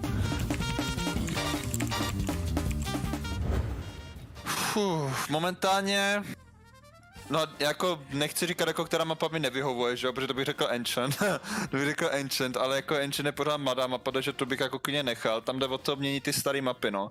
Mám takový tušák, že to bude Mirage, i když Mirage je pořád fajn, ale za mě bych vyměnil o Overpass, dal bych pryč prostě Overpass, protože ta mapa je už teď hodně dlouho a je to jedna z takových nejtěžších map mi přijde a chtělo by to obnovit něco jiného, protože ten Overpass teďka se hraje takovým stylem, že ani nevím jak. A asi bych dal pryč Overpass a dal bych... Co bych místo to dal? Já bych dal Cash, mně se líbí Cash, anebo Cobble, no. Cash nebo Cobble. Ale asi tak Cash byla super. Kdyby místo Overpassu byla Cash, to bylo dobrý. Já bych dal asi pryč.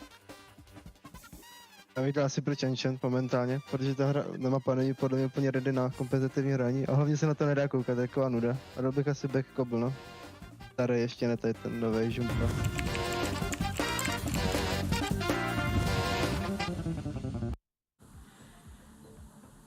Hello, welcome back, ladies and gentlemen, to Republic Season 3 Close Qualifiers. Game number 1 of the day, going the full distance. As we now head to map number 3, it's that of Inferno to decide, of course, who goes through to the next stages and who unfortunately is out. And, you know, as the saying goes, all good best of threes are decided on Inferno. Yeah, we do love an Inferno here. I'm very, very excited to see how things goes. You can see by the little banner at the bottom, the trade of the map picks, right? We had Entropiq Prague take Enterprise's pick of Mirage, nuke, then backfires. And so we head to this decider where either team, should they win it, will go through to the main event. It is cutthroat. It is as stressful as you like for both of these teams.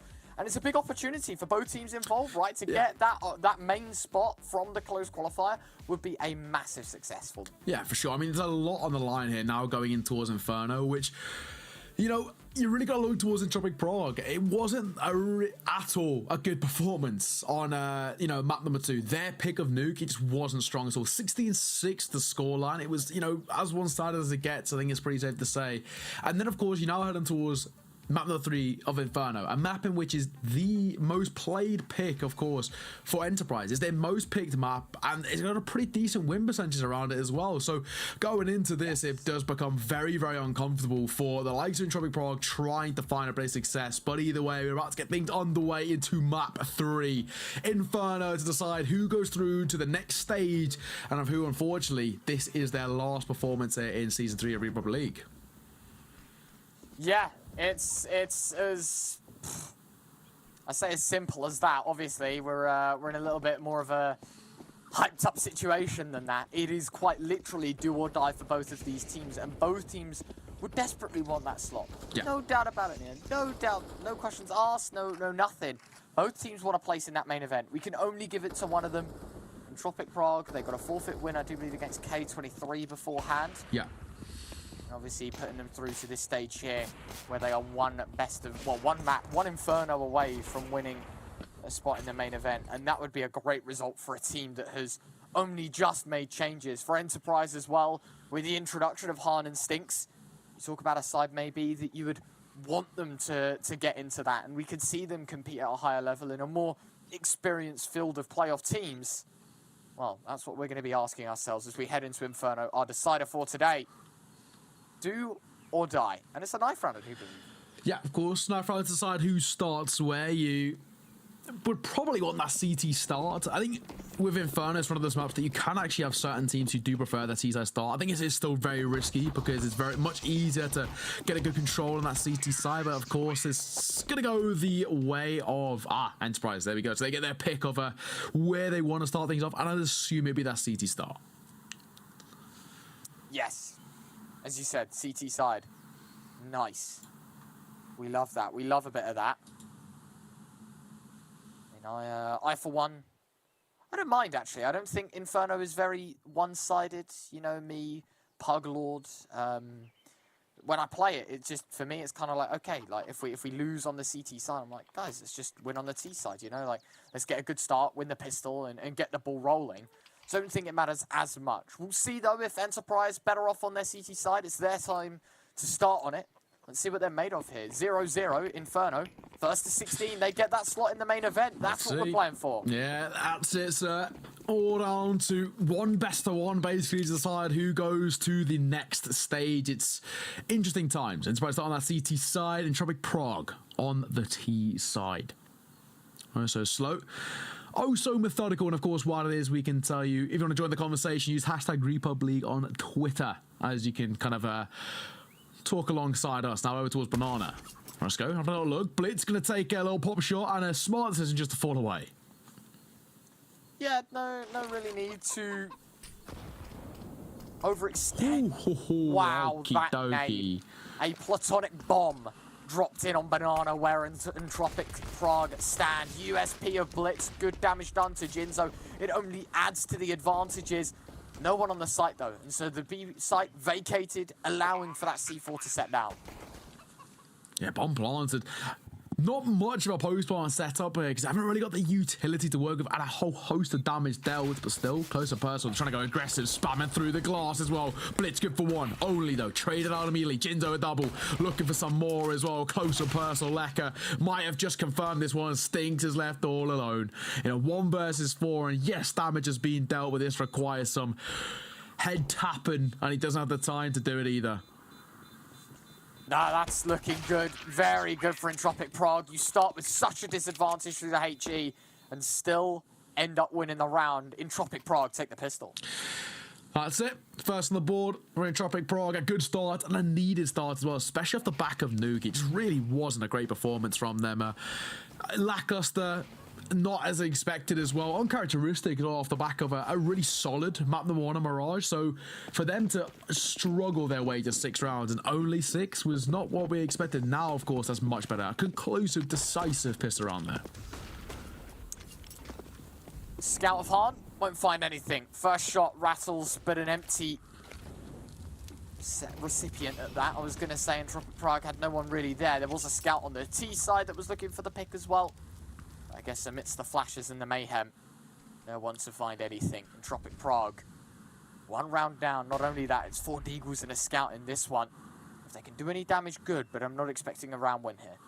No, I can't expect too much of a round win here with this sort of buy coming through. I mean, 1 scout, a few Deagles. I'm not going to fully count it out though, because we have seen a couple of opportunities where, you know, those Deagles can cause some serious issues. But I mean, at this sort of stage, and if it's only go one way, they're making their way over towards that of the B site, but the utility to come through in their face will just deny that presence for the time being, and actually a rotation being called as well.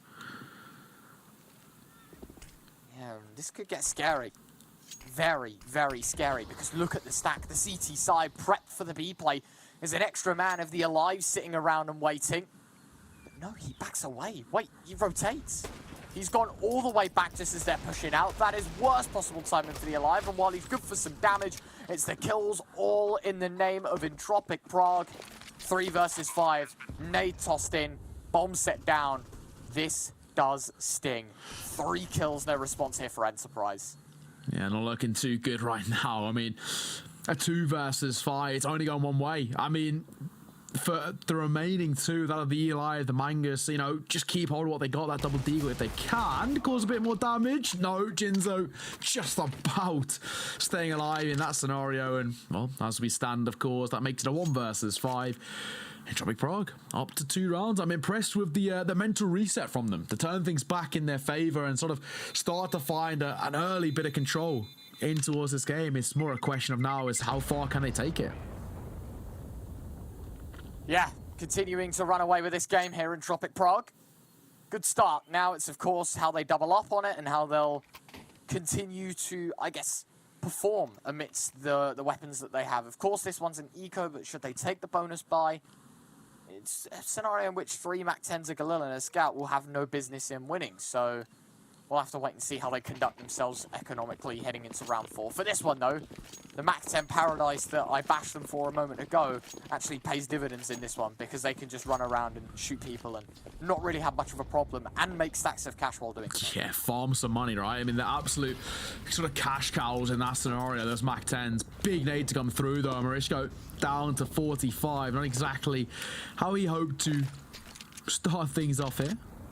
Either way, it should only go one way. Entropiq Prague should find their 3rd on the board here, and then we can start to actually talk about how this first half is going to sort of posture about. We don't really need to discuss too much about kind of round 3 and 4, because, you know, round 3 should go the way of Entropiq Prague. Round 4 probably the other way, because it would just be a bonus round.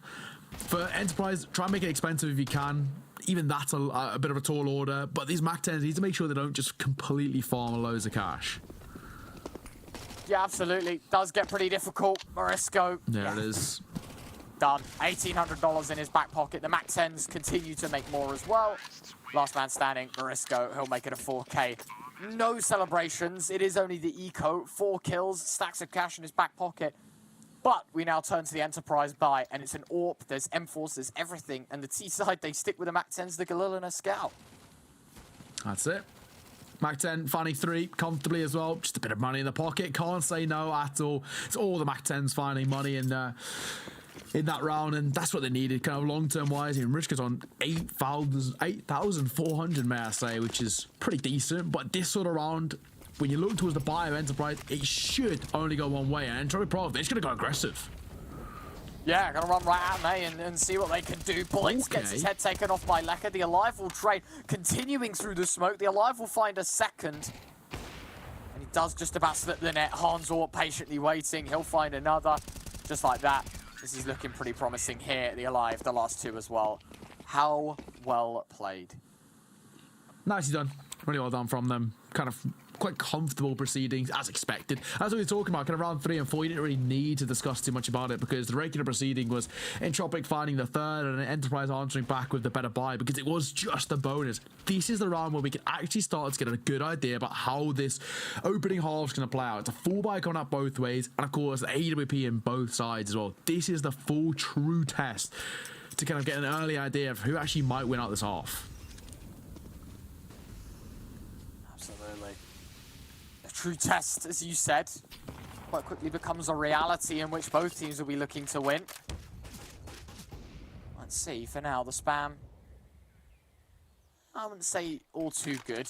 Only does a little bit of tag damage. It's the information more than anything picked up as Entropiq Prague. Most of their resources committed towards A. Yeah, I mean, at the moment, Enterprise, their setup is pretty standard. You see one of it towards short, one of it towards long, a double beast player, and then kind of that last, and then a Harn playing that sort of lurking rotate, basically. Going to double stack over towards long, see what he can find at the moment. Not too much. It's kind of all about timing, all about the proceedings. Boost to come through as well. That tempo very slow, and we saw Entropiq Prague get punished for the slow tempo on their T side of Nuke, and it's something that I really hope they don't replicate consistently in towards Inferno, because it made things very difficult for them. Yeah, absolutely. Having a look in this round as well, with the remaining 35 seconds on the clock. Actually do get a little bit difficult here, because Entropiq Prague have left it to the final moments of the round, the final seconds of this push. And if they don't make the magic happen, they will be kicking themselves. Mangus, the opener, a second from Hahn. Jinzo will eventually trade, but the AWP on the back of the site still absolutely kicking Hahn. Just going crazy on the trigger, but it doesn't even matter. He's bought enough time. Lekka's found one, a second kill in fact for Lekka. And all of a sudden, this round becomes a lot more possible, but the Alive runs right through. How has he gotten away with such criminal acts? Cecil fall blind. The Alive just going to be looking to defuse, I reckon, at this point. Surely. Surely going to be the end of the round. Yes, Blitz will pick him up. What a retake. How did he find that gap in the back? I mean, the Alive more or less single-handedly denied any sort of attempt at a post-bar being set up there, because he just snuck in behind, managed to find the first, and information on the other as well. That was all that I needed.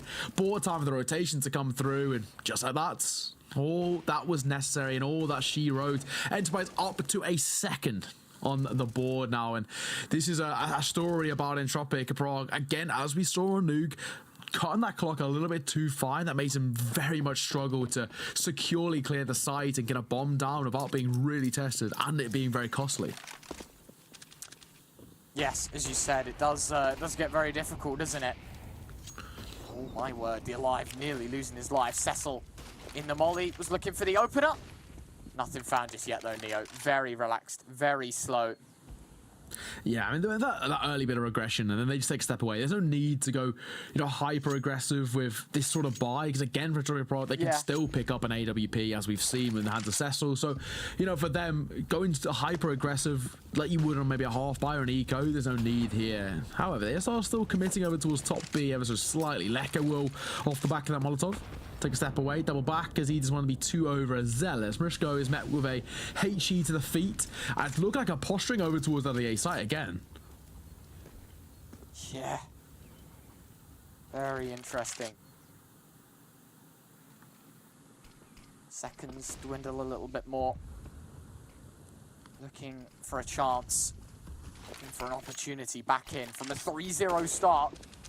Losing out financially, something they're not going to be looking to do. However, a shot from Hahn to offset things. Mangus a second. Stinks will double up. No, denied from Pit, but Jinzo, last man standing, 1 versus 3. Low HP for him as well.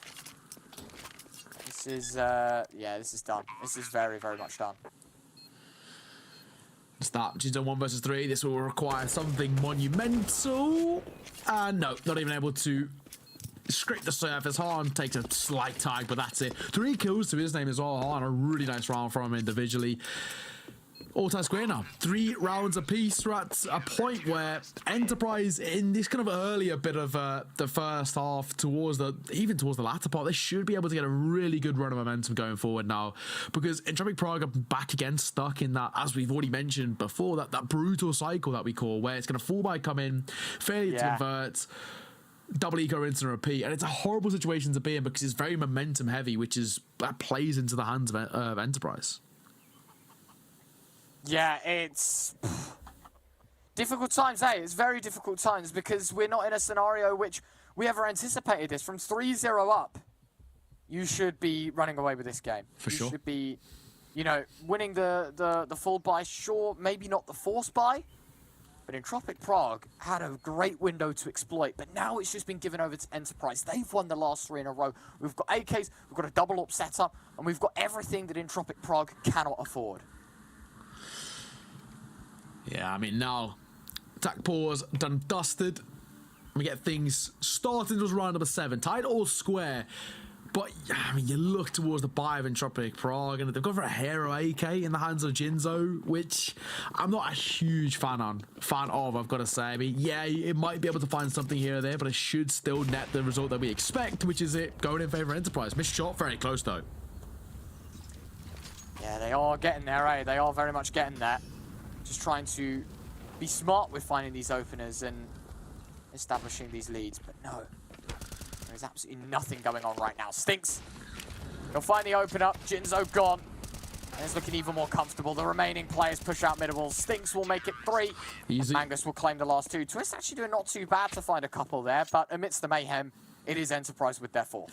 Yeah, double with the Tech 9. It's you know, it's not too bad, is it? Can't say no at all. Tech 9 is has the ability to multi-frag here and there, but yeah, I mean, realistically, it's as we expected, wasn't it? Only went one way. Comfortably cleaned up. Now, with a lead in favour of Enterprise, a full buy coming out once again for Entropiq Prague, and this is one which they need to break this cycle that I was speaking about. Yes, an AWP's on display, ready to convert here, and it's back to square one once again. They need to be cautious, and maybe a little bit more kind of slower mannered in the early kind of part of these rounds, because they take a whole heap of nade damage so consistently.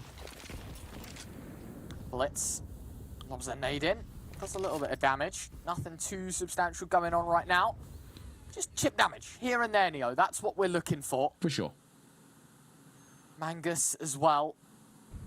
Aggressive towards apartments. Will Twist anticipate this? Will he even expect for someone to be so deep? And on this off angle as well, usually we see either someone on the left corner or they're tucked into the right. They're not sort of out in the open taking the eye peek. So Twist, got to be careful. And there you have it. Mangus, unsuspecting victim, will walk into his crosshair. 5 on 4. Very nicely done by Enterprise.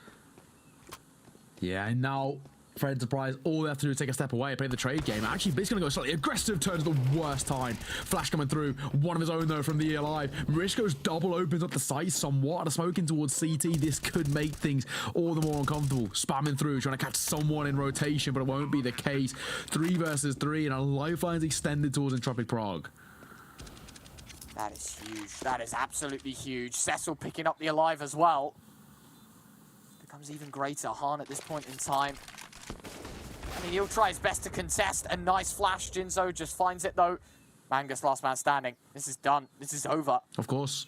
And, well, this is looking pretty promising. Entropiq Prague back on the board. Yeah, I thought with the opening kill as well that it was only going one way. It was only going the way of, you know, Enterprise just seeing out this one. But they ever so slightly, for me, overextending towards that banana play coming through. And it's unfortunate. You know, the idea was nice there by Blitz. And we've already spoken about him being quite aggressive in his nature. He was kind of the most opening kills in map number 1. He had that ability to find entries. But, yeah, slightly for me, overzealous, pays the price for it, and that single-handedly sort of opens up that B site.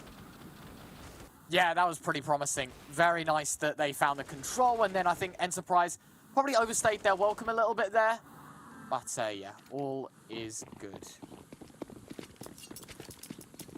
Yeah, things are looking very good for Entropiq to potentially start to find a bit more success coming through. And only a FAMAS coming out from the E Alive isn't the nicest of weapons to have in this sort of scenario. Potentially could be the start of a little run of success. Warp boosted.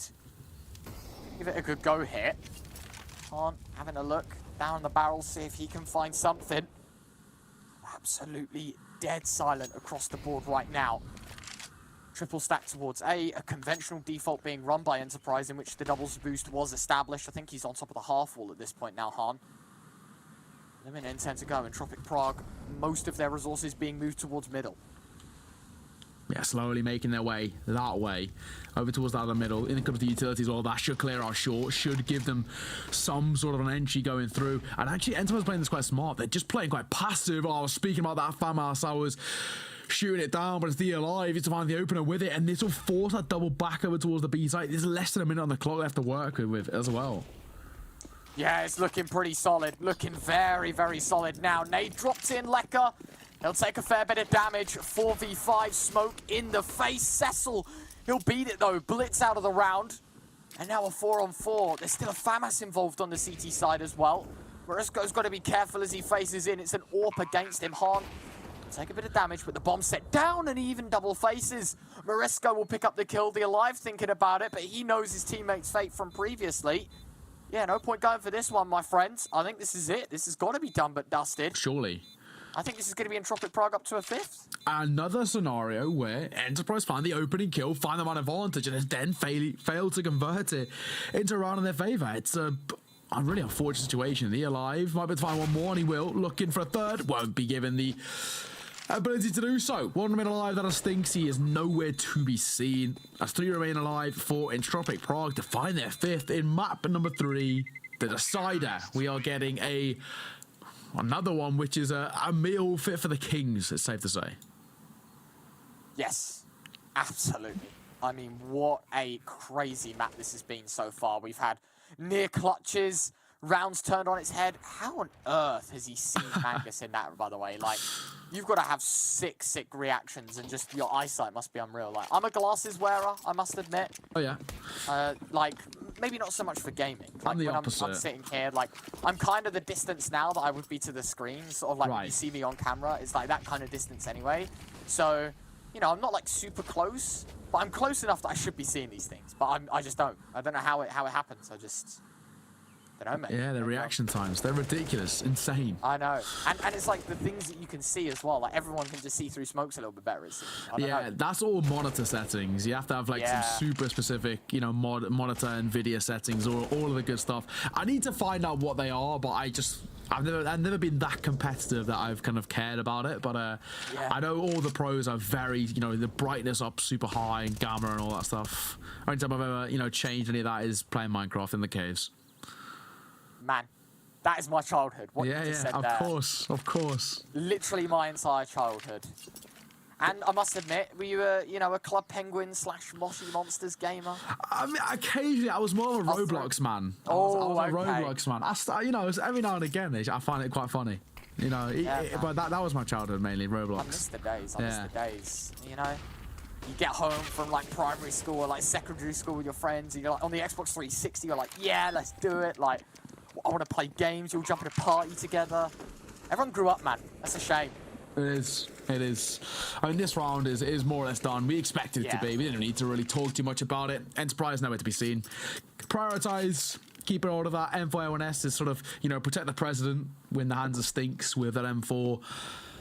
6 to be found. Entropiq Prague have actually a very solid T side so far on Inferno. I'm actually, you know, pleasantly surprised, as I've spoken about their game style in general, but into this map specifically, it's been very, very stellar.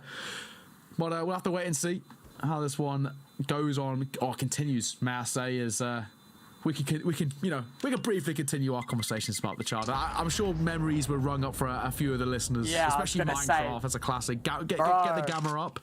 Oh man, what a game! I remember before I even had a PC, and I had the shared PC at home downstairs. Mum, Dad, me. And like my dad used to be a gamer as well, like, so, you know, we had to kind of like share a little bit. And then when I got my first PC when I was a kid, like, mate, that's all I did, played Minecraft. To be fair, I think I got my Xbox before I got my PC. Yeah, so. I was a console gamer until kind of like 6 years ago, and then I committed fully to PC. I was a PlayStation man through and through, from PS1 all the way up. Man, that's crazy. My first console was the 360. I remember. Classic. Yeah, so here's the thing, right? I guess the gap in generations to probably the people listening and me. My first Call of Duty was Ghosts. Like, we didn't even have the old, like, you know, Black Ops 2. And a terrible one. Yeah, well, I wouldn't know. I don't think it was that bad, actually. I must admit. It was regarded as one of the worst, I'd say. Okay. All right. Listen, we'll leave it at that, because there's Counter-Strike to watch. No dodgy 4v4 search and destroys. This is a real man's game that we're going to be watching here. Enterprise down 2 rounds. Entropiq Prague actually turning up the heat massively here in the beginning of this game. 6-4. I mean, it was a 3-0 lead. They lost it entirely. They're right back into business. Nade to begin with is pretty good, but all in all, the test actually from Entropiq Prague, they're continuing to pass. When it comes to their utility, Stinks will just fall away, finds the first smoke to come through as well. All he has to do is just allow Mangus to come alive, which he does. Mangus for 2, that's more than enough. Smoke in his face of the AWP, with only 9 points of HP and the bomb down. I think this one might be done at Enterprise on the cups of finding that 5th on the board now. Yeah, gotta be that 5th. Cecil's already looking away to save the AWP. Marisco is going to have to do things solo if he wants to find the round in his back pocket. Very impressive. I'm incredibly impressed by the hold that Enterprise have just put on there. The bomb, everything. Only a single casualty amidst it all as well. Like, Mangus did a lot of the heavy lifting, obviously getting 2 before he dies. But still, that's super impressive that they managed to hold on and make it look so easy. Done and dusted. We have ourselves Enterprise to a 5th and the gap down to just 1. 6-4, looking good. Of course, to be 6-5 momentarily is just, you know, well down the time. The orb has to stay alive here. 9 points of HP, nowhere to be seen. Locking things out, and potentially Marisco could get a little bit aggressive, have a little peek here or there. But yeah, I mean, it's only going to go one way. 5th on the board. Enterprise much better. Double from Mangus into a short, more or less confirmed things there. Also the smoke as well, that was the big deal, because when that smoke was dropped, it meant that the orb really couldn't find too much success after it plumes, or as he's dry peeking in towards short with kind of no immediate visibility. It's not the risk that's worth taking. So look where we stand. 1-9 did it once again. This time Entropiq Prague are going to call for that tack timeout, and I don't blame them because they've kind of sort of lost control of the game now. Yeah, I think that this one has, again, spiraled out of control a little bit where, I mean, sure, Enterprise, we've still got a bye to face off against here from Entropiq Prague, but I would have expected maybe a little bit more pushback, a little bit more resistance, all things considered. We'll have to wait and see.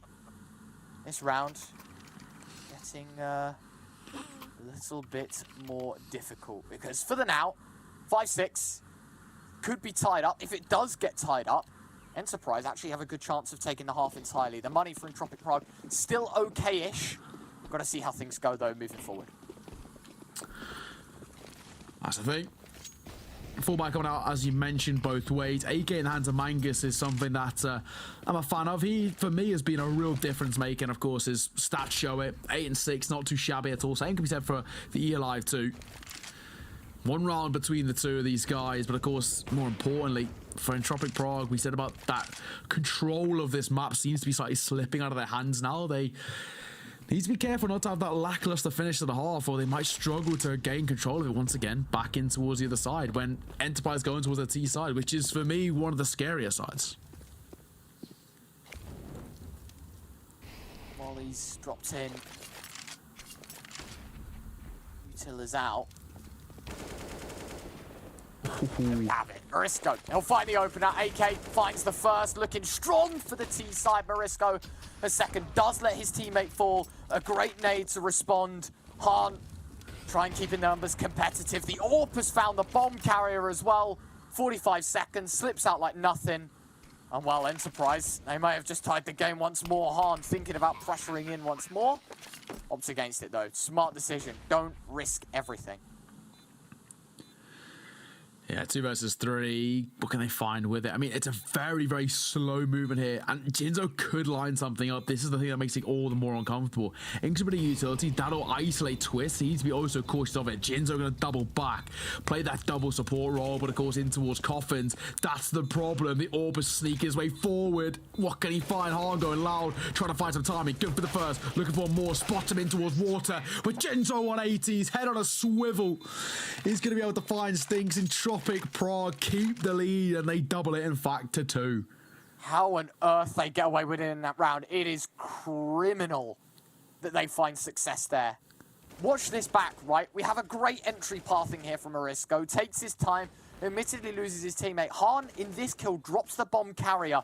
And the fact that we even see the bomb go down is a shocker. Han finds another, but Jinzo, ice-cold clutch. And that'll be that. 5-7 Entropiq Prague. 1 away from guaranteeing halftime success, and in turn, the CT economy at its worst point. Should they lose this, they're reset completely. $0. That's it. That kind of glass floor that we speak about is the biggest issue for Enterprise really now. I mean, and even to make things more uncomfortable, yeah, they've got an open player. Double M4 is great, but the MP9 and FAMAS to support it.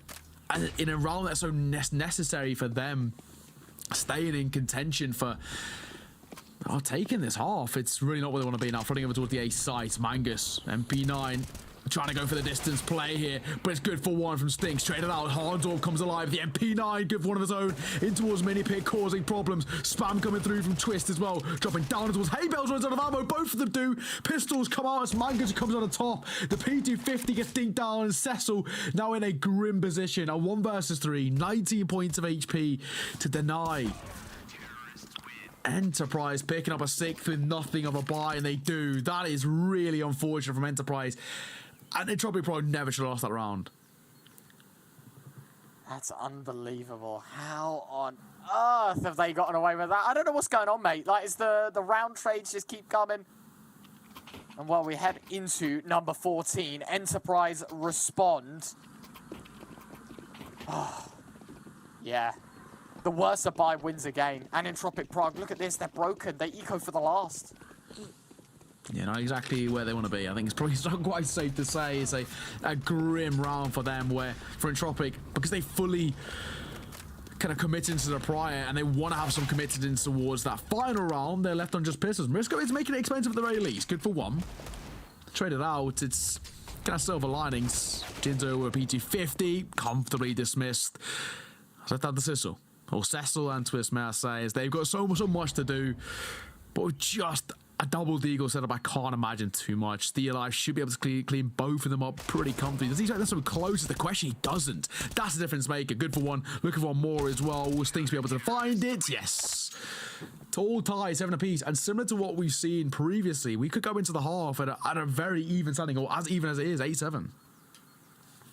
Yeah, very nice. Very, very nice that they can make the tie game. Now it's a question of who wins the last round of the half, right? If Enterprise can make things work and put themselves in front heading into the halftime whistle, or if Entropiq Prague can fight back. There's 2 Galils in the mix, but the fight that they've shown so far here on this T side, this really could be one to remember. Need to go down middle to begin with. Will do nothing. The majority of the T side actually moving their way through second mid, a deep molly towards short. I expected a little bit of a faster play, and actually if they went quick, look at the amount of players left to hold down 8. Like, we have no defenses. Hahn, he'll find one. Lecker responds. Mangus out of the round. M4 blitz alongside Stinks. They've made it work. It's all 4 kills between them. Stinks a hat trick. Enterprise 8-7. No time for halftime breaks. We continue action now. 8-7. Enterprise ahead. Yeah, I mean, realistically now, that's around where for Entropiq Prague, it was only... The only mistake they made was they turned their back at the worst time. I mean, they cleared out short and expected it only to be that single play there. And, you know, Stinks comes in just for that triple to close things out. I don't think they expected the double stacking towards short. It's an unfortunate sort of oversight from them that was so costly. You know, of course, Enterprise going towards the half with a lead in their favour. It's only a slim 1-round lead. This pistol is what makes a difference and what should be the difference maker. Yeah, disgusting. A kill away. Jinzo will find one, eventually traded though. Out by Hahn, a 4v4 Enterprise on this T side. Probably need to buck up their ideas. What's the ultimate goal? We have 2 lots of util, meaning 2 of our players without Kevlar. We've already lost one of them with. This does get a little bit more difficult now. As time goes on, Enterprise's decisions become a little bit more dependent on that utility. For sure. I mean, 4 versus 4, of course, numbers are equal, but that triple stack of it towards B is very concerning for me. That's kind of what will be the difference maker. And of course, unfortunately, it's looking like they're posturing in that direction. They're going to make that play over towards B. 3 players already and waiting. This shows that Entropiq Prague know exactly what they're coming against. Yeah, 50 seconds left. Glock fires off from Hahn, giving away a little bit of the play. And well, here we go. Yeah, they're committing. Yeah. 35 seconds. They have to, right? Yeah, absolutely. They've got to go for it. Lecker will take a little bit of damage. The 4 players push on in. They've got to make sure this is fast and it's effective. Back of the site, Marisco. He could be in for a couple, but missed shots will plague him. A first kill, but it's the Alive to pick it up. 20 seconds left. They're still fighting back and forth between the angles. The Alive will take one. Blitz the second. And Entropiq Prague, they don't find anything for their troubles towards B. Yeah, that is really, really unfortunate because that was... you know, pretty comfortably looked like it should have been. Entropiq Prague in a 3v4 situation, making that work in their favor, but I mean, no. They just could not hit their shots. It's so simple, isn't it? Now it's left a lot of pressure on Twist to find something here. 1 versus 2. He's a 45 on the first, not too shabby. Whittles it down, but of course, time is of the essence. There's probably a kit somewhere on site, but he needs to collect it. Yeah, there is. So we'll try and collect that site. Once was Dot, once was no box. He finds both. Twist. What is that? And I think he just had enough time. He does. Comfortably gonna have enough time to be able to find that round in his favor. They go for the 3-2-1 swing. They don't time it perfectly, and Twist with a ridiculous 1 versus 3 turn in his favor. The first was Banana, just had the timing, had the drop on him, but those last 2, that is something monumental. Looking forward now, that's going to be a real kind of brutal situation for Enterprise where I know they're going to be kicking themselves. That's a round that should have gone comfortably in their favor, and he's able to pull off something like that. That is special. How does he get away with a round like that, though? I just don't know. It's a 1v2. And yeah, that hurts to see. Second round will be interrupted by a timeout here, Twist. Yeah. He's probably going to be calling for it. Entropiq Prague in general, they have themselves a big round.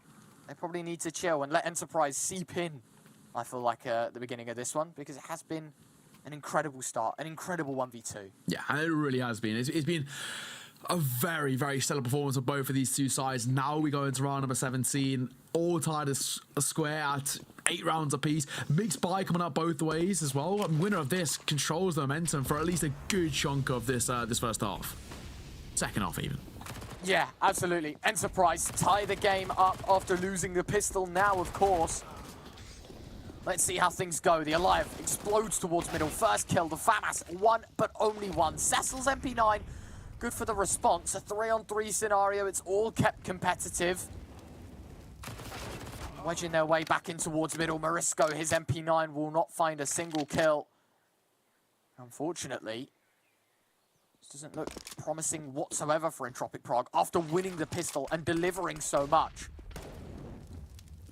This could be an impeccable, and I mean impeccable, round for Enterprise to win. There's still one man to deal with though. Cecil won a second kill, in fact. Now it's entirely possible. It's so possible. Bomb set down, digits punched in. Mangus will throw his flashbang. Lecker up close, yes indeed. How on earth have they lost this round? What? Oh man, that is a round of a lifetime. Entropiq Prague had 2 players left, and Cecil on the back of the site finds both players and leaves Lecker in the one-on-one. You cannot write this story. And now, of course, look what it means. Going forward, they're going to be in a really good spot in terms of economy. Comfortably able to pick up a round going a good buy into this next round, may I say. And the same can't be said for Enterprise. As you mentioned, you know, a round in which they probably shouldn't have lost, and because they did, Cecil just into cold 0 box, finding the double. That's enough. He just buys time. Yes, he gets traded, but doesn't matter. In a 1 versus 1 with such low HP, it should only go one way. Entropiq Prague take a slim 1-round lead, but a significantly better buy. It's a hero AK for the Alive, but that's all that Enterprise can muster up into round number 18. Yeah, this is looking damn good now. Entropiq Prague have put Enterprise financially on the ropes. They themselves have a difficult choice to make, and of course they go for a buy. They go for introducing some weaponry, but it's an AK, but only an AK invested on the Alive. Everyone else on the half. Yeah, everyone else should be a pretty comfortable cleanup. The Alive has got a lot of pressure on his shoulders to try and find something, and I mean, that's easier said than done. A hero AK situation against a really conclusive full buy from Entropiq Prague. The only thing you could probably question is maybe the Galil of Lecker, but even then, it's not really the end of the world. 9-8, Entropiq Prague with a 1-round lead. If they find double digits here, as we've said before, this could be the start of a really good run of momentum for them. Absolutely. Having a little look. Peeking towards B, a double stack like no other. Lecker, I'm wondering if his like foot sticking out or something, because he looks to be in an angle as if, you know, he's safe. Like, he's very confident he's safe in this angle. Yeah. I mean, I would be scared that like my kneecap's sticking out or something, you know? Oh, for like sure, Enterprise could see that. However, it doesn't matter because it isn't towards B, it's towards A. And Util will be forced towards B. There's noise being made. A flashbang from Blitz comes a bit prematurely, and so they will be expecting to play. Cecil, he'll do good damage to Stinks. The first kill found, the crossfire set. The Alliance AK has found one. A second kill for Twist, but it's eventually traded. Now a 3-on-3. Yeah, now a 3-on-3, and this retake, I mean, for Jinzo, it's all about buying time for the rotation to come through, and Han is going to hit all the sound he needs to. He has to play for time, has to play to try and catch someone in rotation, try to catch them in transition if he can. Bomb ticking, already getting towards the halfway mark. In comes the utility for the retake, finding their way through. Han might get the drop as well and towards behind. In short, this could be perfect. Looking for the first, finds him, and for the second, body damage done. Mangus turning around, finding one of his own, and that was all down to Han, just waiting for his opportunity, waiting for the sound cues, finds the first, damage on the second draws the attention, and that's the round. Tied down a piece. And it is getting closer and closer and closer, this matchup. Talk about intensity. For sure. The importance of this matchup, we've already discussed so much.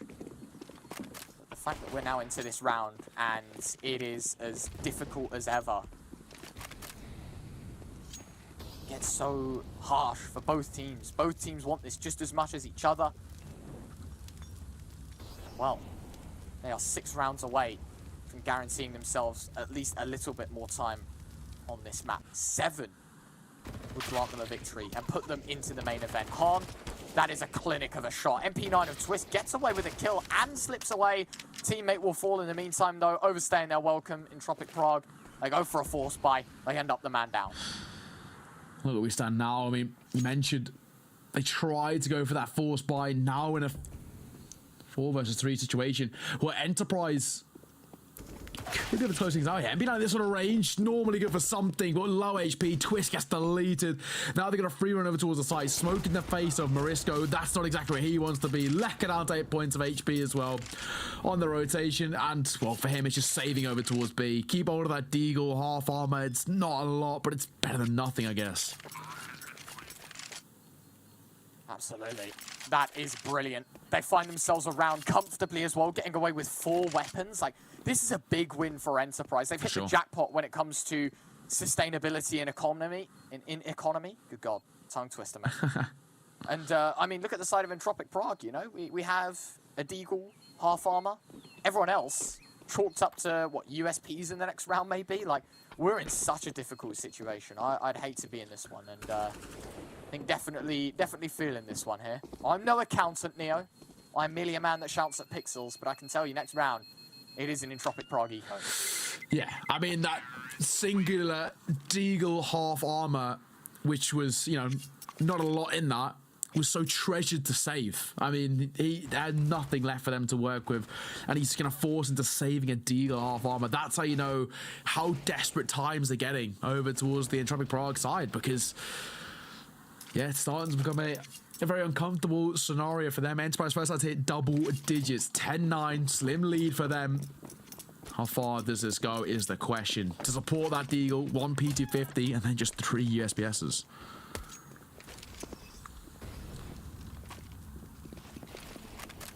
Well, nades dipped in. Eco rounds, as anticipated, should go as south as you would expect. Blitz, he'll find the open up, 5-on-4. And, well, we're chalked up to a round win here for Enterprise. And 11th on the board, Entropiq Prague. They have one last chance to give them a run for their money before things get a little too close for comfort, I'd say. Yeah, I mean, now it's just pistols. 2 USPSs to try and find anything here. Even that's a big ask. Oh, deletes Jinzo. And the second on towards Cecil. 11-9, 2-round lead. And actually, for the first time in a while, we've seen somewhat of a gap start to be built up between these two sides. It's been kind of a round-for-round performance at the moment. But now we're starting to see something be bridged there. Of course, coming in towards this next round, Entropiq can actually pick up that full buy and all to be on display as well. But even still, it's that brutal cycle that you've spoken about time and time again. Failure to convert, and it could leave them in that double eco situation where Enterprise, you know, 1 or 2 buys left to deal with. Yeah, it's close. It's getting intense. And we're winding up to the final moments of this map here. Nice to see a bit of a timeout called. Just, you know, I thought. Nice to see a chicken as well. Do like it. Oh. Oh, Nice. is off. Oh, okay. Let's not have that kind of image, you know. Yeah, we'll move away from that. You never approach. What animal is it from behind? I forget. Like a horse, right, or something Yeah, like that. they'll kick you never you. approach a horse Yeah, from yeah. behind. Like an ostrich, maybe as well. I don't know. Yeah, Maybe you, things like you that. never approach a horse from behind because they'll kick you. Yeah, there you go. Yeah.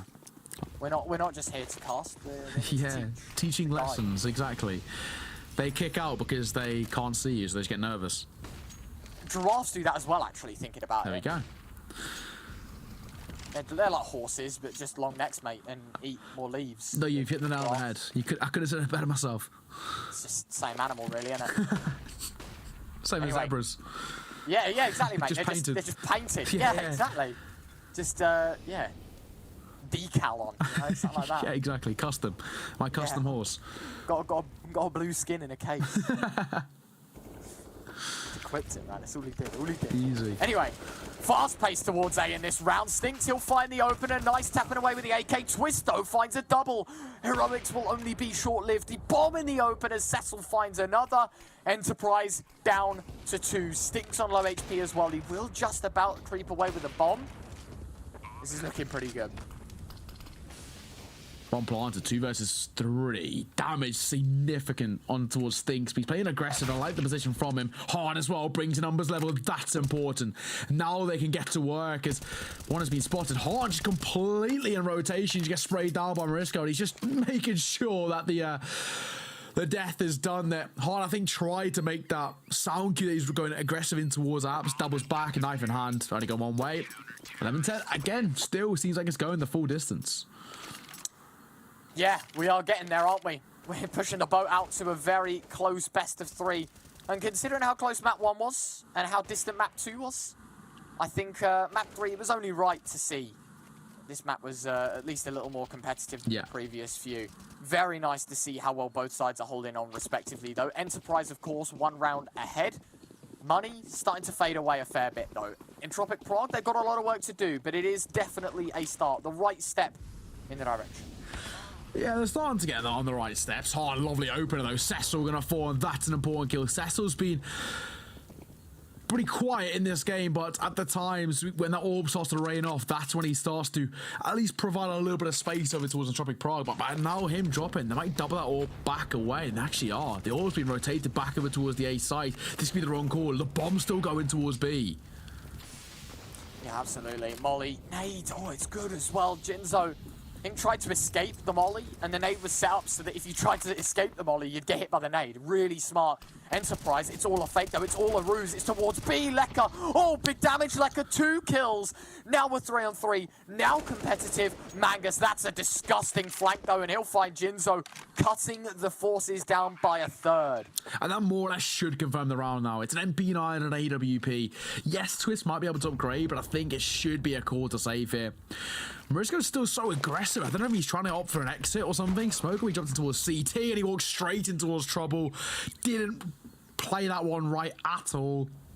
Twist all alone. MP9. Can he pick up anything is the question. Maybe, you know, an AK lying around somewhere, if there even is one. That is the question for him. He might be able to pick one up from one of the dead bodies, but yeah, I mean, Marisco really shouldn't have even attempted that. I don't know why he went aggressive with the AWP, because it was never going to work, and well, he's paid the price for it. Because now, Enterprise again, take that 2-round lead. They're just keeping that buffer, keeping that arm's reach away from him. Yeah, and as long as they're ahead, then it doesn't matter, right? So Precisely. they're going to be very happy that they are a round or 2 rounds ahead now. And this was really well played from Lekka, but the fact that they lose this round still, Han does a great job with the AWP, man. He's one of the better players that we've talked about in Tier 2 in terms of AWPing ability. Yeah, unreal. I don't know what to say, man. Round 23, it's as close as you like. Yeah, this should be 13 though, shouldn't it? I mean, Enterprise, they shouldn't really be tested too much with one singular Envoy ONS. If they just flood over towards B now, they'll easily take the site without kind of too much hassle or trouble. Lekka will be boosted up, Deagle in hand. At this sort of position now, it's tough to clear, but I can't see him finding too much, or so I speak, a little bit too soon. He deletes Blitz. That is unbelievable how he's found that kill. The Alive will move away as well. through the smoke he may head. He's got to be careful because if he makes one wrong step, this could be the end of the round for Enterprise. Smokes go in, the alive. Snappy reactions. He'll find one 4-on-4 scenario. Morisco caught in the flames, caught in the fire. And the AK, while it's labored, it is a kill. And now all of a sudden, 57 seconds left. Twist caught blind, has to back away. A little smarter approach taken. Post plants to come in. Yeah, bombs go down. Still that singular M4A1S in display. It's a P250 and USPS support. Not exactly the easiest scenarios. Resmoke as well could be enough to just deny any presence. Stinks has got one in the locker. Not going to use it just yet, though. Twist going to be good for one. However, a couple of problems being caused here, or so I say, as Twist now left all alone. 1 versus 3. Enterprise up to 13 momentarily once the last man is dropped out of the fray. Hahn still holding at range. He's needs to be cautious not to be caught on the exit. Twist will destroy him. You actually find another. A second kill as well. Okay, all right. You know, fair play. Fair play. I'll give him the credit for that. He made a meal of it, to say the least. So 13 to 10. At the very least expensive. To have one rifle brought into that and only have, you know, one player surviving on the side, that's very decent. Oh, just wow. How on earth Twist finds 2 kills here? We'll watch it back. That's nice. Oh, he even preempts the transfer. Like, had he have kept holding mouse 1, there is a realm in which he finds all 3 and he wins that round off the back of it. So well played. And now desperation starts to settle in. Lekka, beyond the molly, beyond the flames. He's gone fast towards B, but who cares about Counter-Strike when you can watch a chicken run for his life, but move nowhere? Desperately struggling to find anything. So I'm coming through as well. That would have been heard by Lekka. He knows he caused at least a bit of damage there. Now he's, with the support, just going to fall back.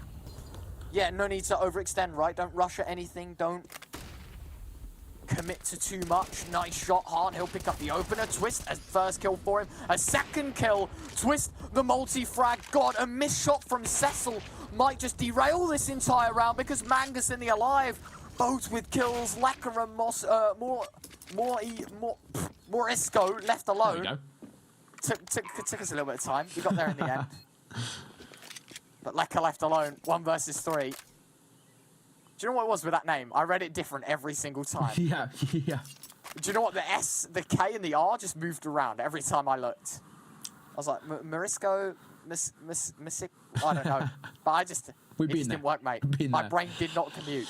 No, I've been there. Don't worry. I can attest to being exactly that place. 14-10 though, Retro. I mean, this is now becoming very uncomfortable for Entropiq Prague. They're at 4-round deficit. Enterprise are 2 rounds away from closing out not only the map but the series, and of course netting themselves a position, a place in that next stage where Entropiq Prague, this is their last opportunity. Lose here and that's it. No second chances. Yes, the cutthroat Counter-Strike that is played in the last 2 days here at REPUBLEAGUE means only one thing, and that is we're very much in a position where if Enterprise win, of course they make it through. Everyone's happy if you're an Enterprise fan. If, of course, you're an Entropiq Prague fan, there's no second chance. There's no lower bracket. This is it. Do or die. Win, you're through. Lose, you're out. That's it. I mean, now over towards Entropiq Prague, they've gone for that eco. It's 1 rifle in display for the hands of Lekka, and that's it. Very nearly gets caught in transition. Just upgraded pistols once again, testing the waters over towards B. That default of Enterprise's B has been so secure as well. It's so steady, so consistently.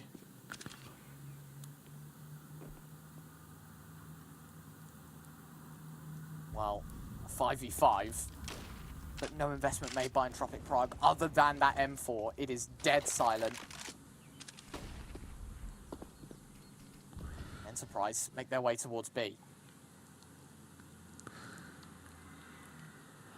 Slow though, very slow, despite kind of not having too much to deal with. I think they're just so cautious of a gamble stack, which is fair enough. I mean, you know, in an eco round and a pistol round, we see quite often, you know, the pyramids, for example, in towards barbecue.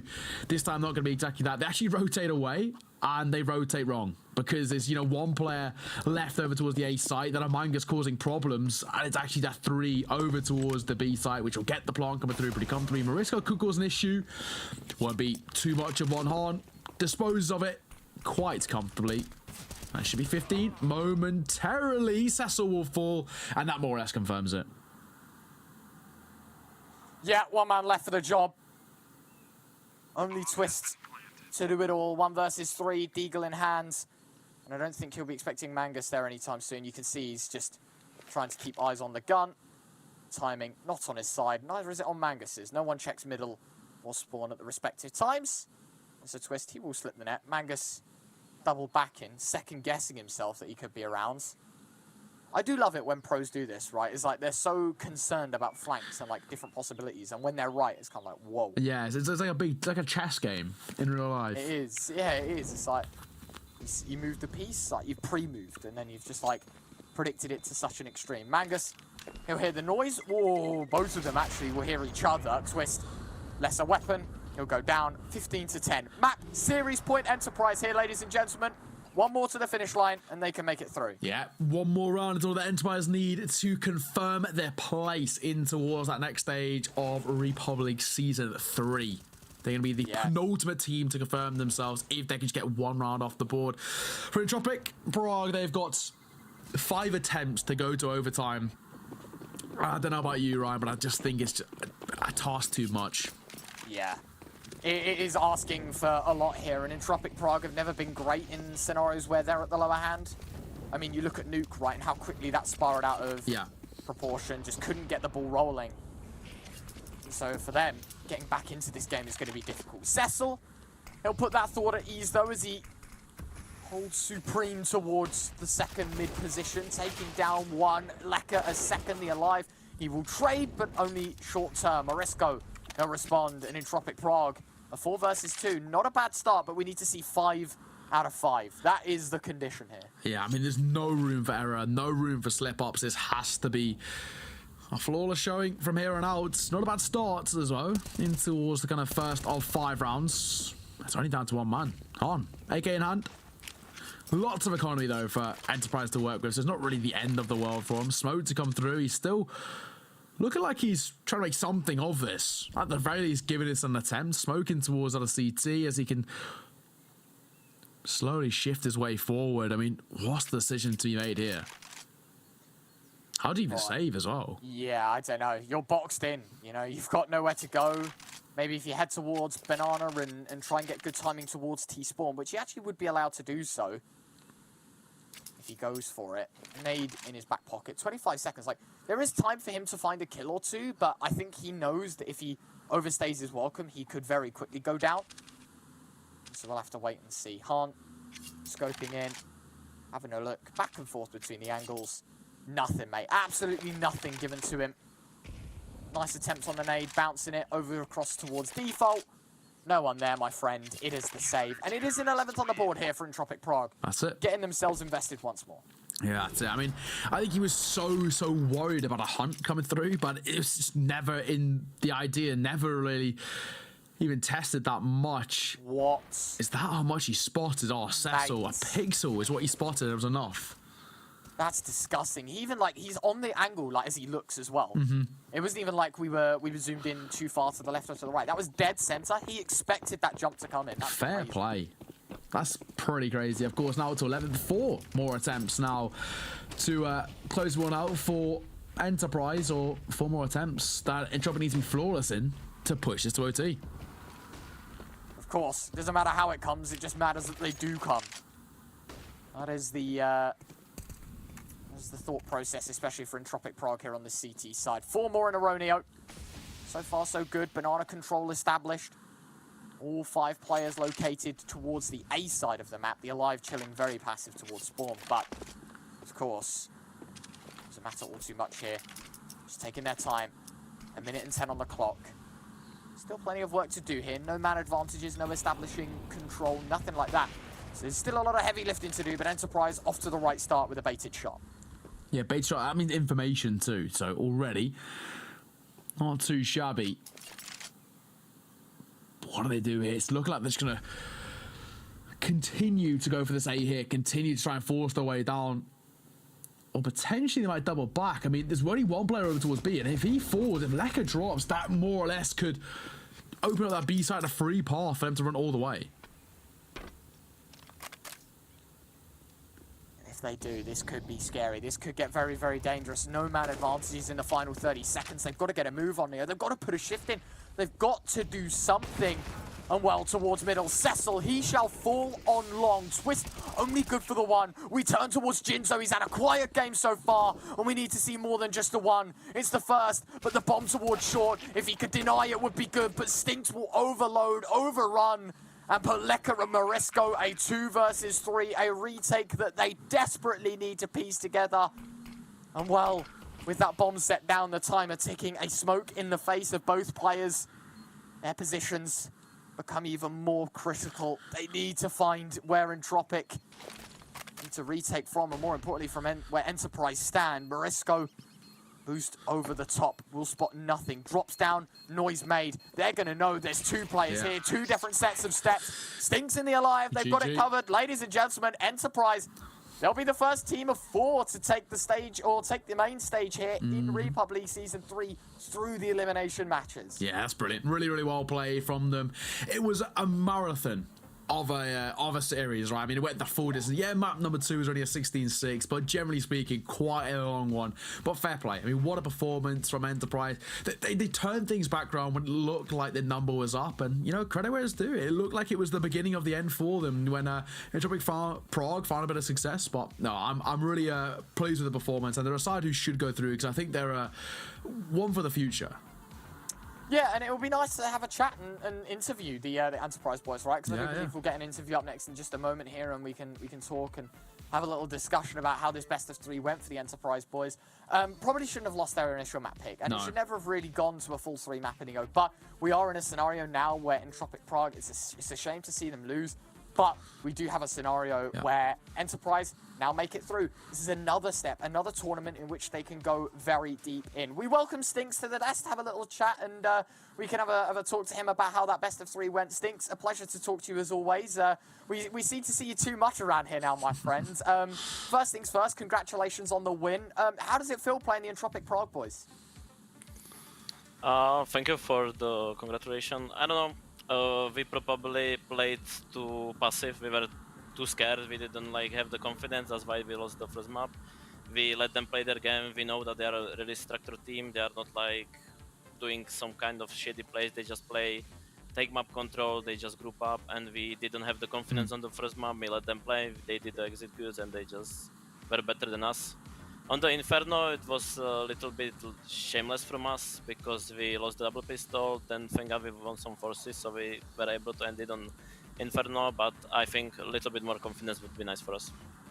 Sure. And kind of coming in towards this one, we were saying about how for Entropiq Prague, with this new roster, there's not a lot of information or data about them. They've only had 1 series on HLTV in the last 3 months. So what was the preparation like coming into this game?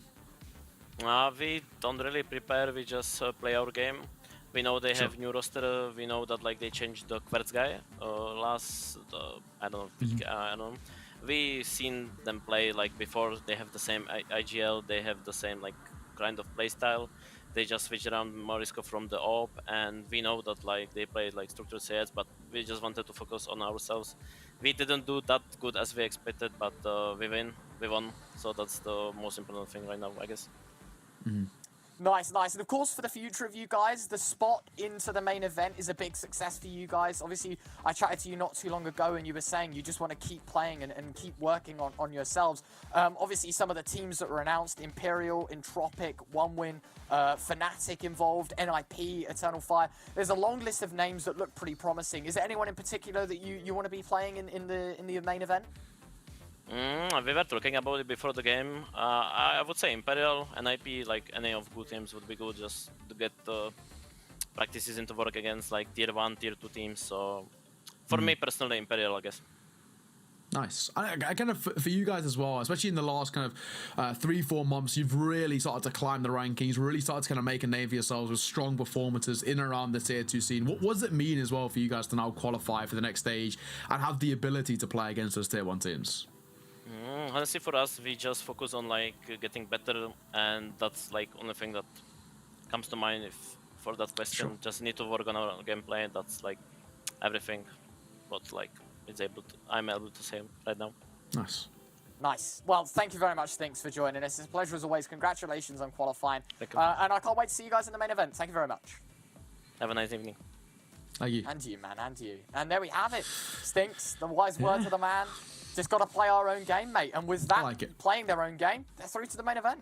Yeah, exactly that. They are through to the next stages. And I think we kind of expected that to happen in terms of just generally on paper, but it was made a lot harder than we kind of would have expected. I kind of was saying that there's potential for Entropiq Prague to take a map, but it was kind of, you know, realistically, it should be Enterprise taking the series. But I mean, it went the distance, and actually at times it could have gone the complete other way. Yeah, absolutely. It could have been close. Very, very close. Ladies and gentlemen, though, we go to a break, as you can see. Upcoming in 20 minutes or so, we have Sinners taking on Budapest 5, our second game of today here in the Republic Season 3 closed qualifiers. Join us after the break for our second best of 3. Don't go anywhere.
Davide, to bys mohl vidět.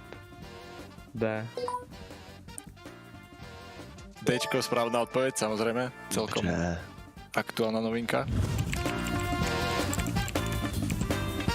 Podle mě David to bude 2010, kámo, 2004 určitě ne, kámo. Počkej, já bych vlastně. Buď 2000, No, jako 2010, no, určitě. 2010 podle mě 24, ale 24 je boho strašně moc, kámo, 2010 určitě. No. Ne, počkej, kámo, jako já, když Ale jsem hrál počkej. ještě 1.6, tak jsem se jako na Heltývku už díval, podle mě, tyjo, když jsem A hrál. 2010 je pozdě sebe, podle mě, A 2010 je, kámo, 12 let zpátky, jako jo, to mi bylo 12, a tyhle, A založený, kámo, třeba to nebylo jako nějak známý, chápeš? jako možná to bude 24, kámo, možná to bude 24.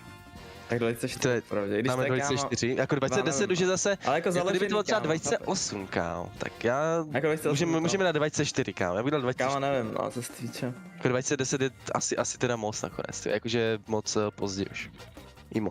Či 1.6 už je strašně dlouho, kámo, oni coverovali už 1.6, že? A Jako, ale tyjo, 99 je, to už je, to je No, to je blbost, podle mě 24, no, kámo, podle mě 24. Tak dáme 20. Shodneme se, dáme Cčko, Jo. dejme C. Takže Cčko, finálna odpověď Pojďme tady, je ale nesprávna. Kámo. 2002. tak brzo. Tento rok bolo 20. výročie Holotova. A jo, vlastně. Jo, já tam jsem každý den, kámo, a A nevím jo, to. já jsem si to teď vzpomněl, kámo, jak se to výročí. Půl let. 2015, počkej, Katovice. Kámo, nebyly to Virtusové, kámo. Já myslím, že... To podle Ne, mě počkej, byly, to byli Fanatic, kámo. myslíš? No, jak Freiberg, kámo, dal spray, ne? Víš, co myslím? Jak Freiberg dal ten spray jeho, ale oni prohráli. Kámo, nevím, to bylo Myslíš to bylo Fanatic? 15, podle mě. Nebo? Nevím, Kámo, já myslím, že jo. Já myslím, že to byly Fanatic. Protože vím, že ES Lovan Cologne vyhráli NVS, myslím, či? Nebo já nevím, kámo. Já bych dal Fanatic sebou. Dal bys Fanatic. A Já myslím, nevyhrali. že ten jak dal Freiberg, kámo, ten spray na tom Infernu. Víš, co myslím? Ty já nevím, kámo, to už je To nevíš, že to je úplně ne nejčí. týdnu a dní. Můžeme dát Fanatiky, já myslím, že to Virtus, ale jdeme B. Takže finálna odpoveď Bčko Yes. a je správna. Nice, David, ty máš nos. Mám knowledge, moc to... Podle mě over, ne? Že over a nevím. Podle mě over, kámo, protože Inferno mi dá, To že je jedna odpověď vlastně správná, no tak over. Presne jasně. tak. že over, ne? Jo, to over určitě. Určitě over. Áno, správne. Po prvých dvoch majoroch sa tam pridal presne Overpass a Cobblestone. Víš co, 21, to bylo teď, viď? Tak to bylo... No, Jste byl pátý, ne? Kámo. Nebyl 11, pátý, kámo, 11. Kámo, teďka ty Já nevím, kámo, já nevím, Týpek, kolik byl minulý rok. ne, určitě A minulý rok nepátý. byl ještě decent docela, Nebyl, ne? ne, už kámo, to už bylo to už nebylo dobrý, to už byl poprvé nebyl v top 5 nebo co jo. To si pamatuju. Buď 8 Tak nebo 11 určitě nebyl, kámo, podle mě. Kámo, podle mě Myslel by byl. teda 8. Tak A 8. nevím, kámo, nevím. Kámo, Nevím, předtím stipnul Fanatiky, tak dám ti ještě jeden kámo, guess. počkej, Jako já si myslím, že 8. Ne, to už byly, jako. kámo, to už nebyly dobrý Astralids přece. Počkej, já nevím, jestli 8. Ale kámo, 11 je už docela out, ty vole. A podle mě 8 to ne, byl kámo, tam bylo úplně, to byl stacked úplně, kámo. Či kdo tam já byl, nevím. kámo? První, Počkej, kdo tam mohl být? Tam mohl být Niko, Zaibu, Simple, Zaibu, Niko, Electronic, Exile, Hobbit. Hobbit, 6, Shiro, ne? Shiro tam byl určitě někde. Shiro, to je 7, Máš 7. Takže už 8. Pak, tyvado no. Kdo ještě, kámo? Blame tam možná, nebyl tam Blame někde vysoko, kámo? Ne, to bylo 220, kámo. Jo, tak to si pletu. Kdo tam mohl 7, být? kámo, no. Počkej, a kdo ještě? Co byl dobrý za tým ještě? Já si to pamatuju normálně. Nějak Bit tam byl určitě, no 8 nemohl být, kámo. Kámo, Bit nebyl určitě nějak vysoko. Kámo, 221. Byl No, Bit nebyl asi vysoko, pátý. ne? Kámo, týpek byl doma top 5 nebo jo. Nebo top 7. Bit byl 7, myslím. Blázníš. Kámo, na 100% 11. Tak na dobře, 100% dejme 11, dejme 11, 100% ok, 11. dejme 11. Na 100%. Takže finálna odpoveď Bčko. Yes. Je to správne. David. Ne, To bude C, no. Jako Jo, odpovídalo by C. to, ne? Je to Princess C, to je to nebude, C. Aci taky Jo, ne. jo, určitě tak jsou. Taky Jo. si myslím C. A nebo D, no. Ale asi C. Správne Cčko. Bude drahý, Je- kámo. Podle mě B. Jako já si myslím, že to nebude stát víc než 100, kámo, tady tohle. Já nevím, kámo. To vůbec jsem na ní neznám, že takový skin Jack. Já taky ne, v životě jsem neviděl, kámo. Já bych dal jako Bčko, no. Nevím, jako já si myslím, já bych dal... To je trash nějaký, kámo. A tak je to, víš, jako, nevím. Jo, Factory New, ten bude dražší, tak Bčko. Právě, je to Factory New, právě. Vlastně B, ale to podle mě víc, kámo, ale dáme B. Myslíš, že víc? Dáme B. Průměr, to se neprodalo, kámo, určitě moc toho, kámo, já bych dal klidně C sebe. Kámo, tak dej kolik chceš, ty vole. Ne, dáme na tebe, kámo, musíme dát na tebe teďka. Já bych dal jako B, no. Tak dáme B. Ale z Factory New víš? Ale jo, asi B to bude možná, kámo, to bude B. To dáme B. Jo. Finální odpověď B? Je to Cčko. Kámo. Tyjo, tak takový skin. Ale kámo, průměr, to se prodal třeba jeden, chápeš, za kámo peranec. Možná. Prečo sa Howl stal kontraband skinom? Je to kvůli vysoké ceně? Copyright problémy, to bylo určitě Dčko, tam byl nějaký špatný copyright problém. Znám to, protože jsem měl s tím smutnou zkušenost. To vlastnil? Vlastnil jsem starý. Pak to tradenul za 5 euro. Pak jsem to tradenul za 20 euro, no. Jedna vec bola pridaná z inej mapy v tomto screenshote. Čo to je a z akej mapy? Ta raketa tam. Pod hevnem. To je správne. A z akej mapy to je? Počkej. Bude to nějaká cache, nebo něco takového. No. Bude to z cache, ty vole. Není to náhodou... Kámo, není na Infernu třeba, jak máš ty kofiny, není tam raketa nějaká. Podle mě není tam raketa, kámo. A kde by mohla být raketa? Zrovna na Nuku bych čekal, že tam nějaká raketa bude, ty vole, ale... Jako můžeme asi Inferno, jako nic jiného mi tam nedává totiž smysl, kámo. Jo. Možná Inferno, kámo. Ancient to taky nebude. Ne. Kámo, nebude na Vertigo něco, kámo, nebude na Vertigo něco, a to je... tam není. A na Vertigo je, kámo, spíš stavební, to je stavební mapa, ty vole, tam... Já vím, že kámo v kofinech na Infernu jsou, kámo, rakety na 100%. Tak můžeme dát asi Inferno, zkusit. Určitě. Takže Inferno? Yes. Bola to správna odpověď, je to Bčko. Kámo, já tebe, to vlastně... No je 5 head, ty vole, normálně. Já bych dal Kobl zpátky. Bych chtěl já. Kobl. Je to asi jedno, no. A Kobl byl docela nice, no. Kobl byl cool. I Kešku jsem měl rád. Já Keky jsem měl taky rád, ale to by museli trošičku ještě pomět. I ten Kobl, ale obě dvě mapy bych klidně vrátil, no. A je jedno kterou.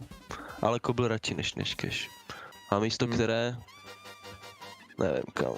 Já bych dal pryč Mirage, kámo. Nebo Dust. Dust bych dal pryč. Dust nebo Mirage, no, bych taky dal. Jedno z toho bych dal pryč. Dust nebo Mirage.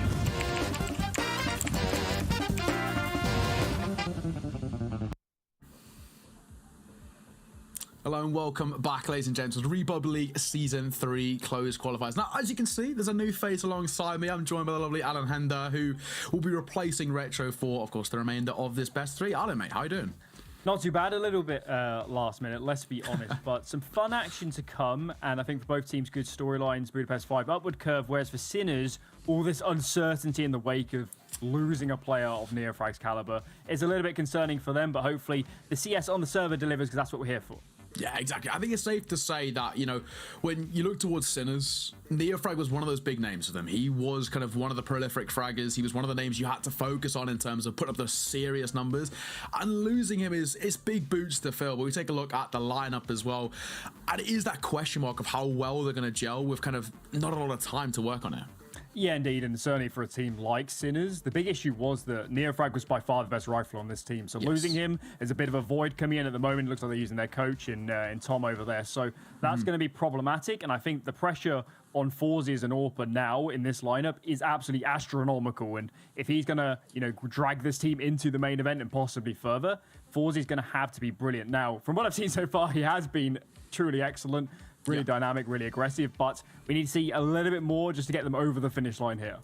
Yeah, and as you kind of just saw as well, it's a really kind of mixed lot of results, isn't it? It's not looking too consistent, which was the story of Sinners kind of in the latter part of 2020, say for 2021 as well at times. They were one of the tier 2 teams that consistently put up significantly good numbers, like your Copenhagen Flames, your Entropiq, for example. They were up there in that conversation, but yeah, not being the case, of course. Then we look towards Budapest 5, come off the back of a 2-1 loss, but overall, they're a side who, as you mentioned, on a bit of an upward curve. Yeah, I cast them, I think, 2 weeks ago now, just over a week ago. They were absolutely brilliant in that game. And Fleeve here, the man on your screen, he was just absolutely excellent on the AWP, all over the place, and was doing so much damage and carrying them through certain maps. So he was great. I thought Heavy God was another good performer as a rifler. You know, he plays in the middle of the map. He's always in the pack in the action. So those two are the men to watch out for. And actually, in this matchup, I think it's a lot closer than people expect because of Sinners' issues. Yes, name value, brand value, you're going to favor Sinners. But overall, Budapest 5 definitely have a chance in this matchup.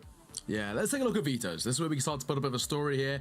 Standard bans to come through. Dust 2 as expected as well. Same because of a Vertigo to map in which actually Sinners are pretty decent on. Then there's the pick. I mean, the open pick here for Sinners, if they want to go for the punish pick, there we go, it's Agent. I was sort of thinking that was a possibility. I mean, we know Budapest 5 have in previous lineups played it before, but I think, you know, having Sinners have that pick on towards Ancients not too bad. Follows things up with Mirage, a map in which we've seen time and time again. There's not really much to analyze of it, and of course finish things off Overpass. So Ancient, Mirage, Overpass. Any thoughts? Yeah, I like the Mirage pick here. I really like the Mirage pick from Budapest 5 because you've got to remember when you're playing with a coach from, and Neofrag was the connector player as well, the most important position probably on any map in the game. They're going to have a lot of issues on the CT side. And as soon as you find where that coach Tom is playing, I'm sorry to say it, but why not target him? Why not try and bully that position on a map like Mirage? He was going to be able to isolate those fights. So I like the pick. If they went towards, you know, a really tactical, really, you know, strategic map, your Virgos, for example, it might have been difficult, but Mirage, I think it'd be quite easy to exploit this inner side with the current situation.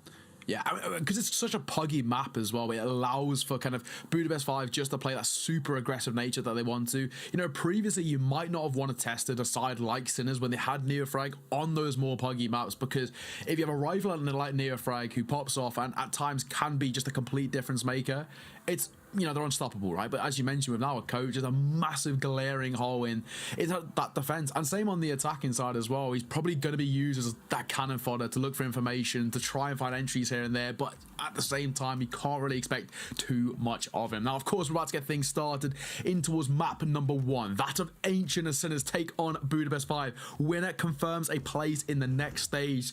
There's a lot on the line here.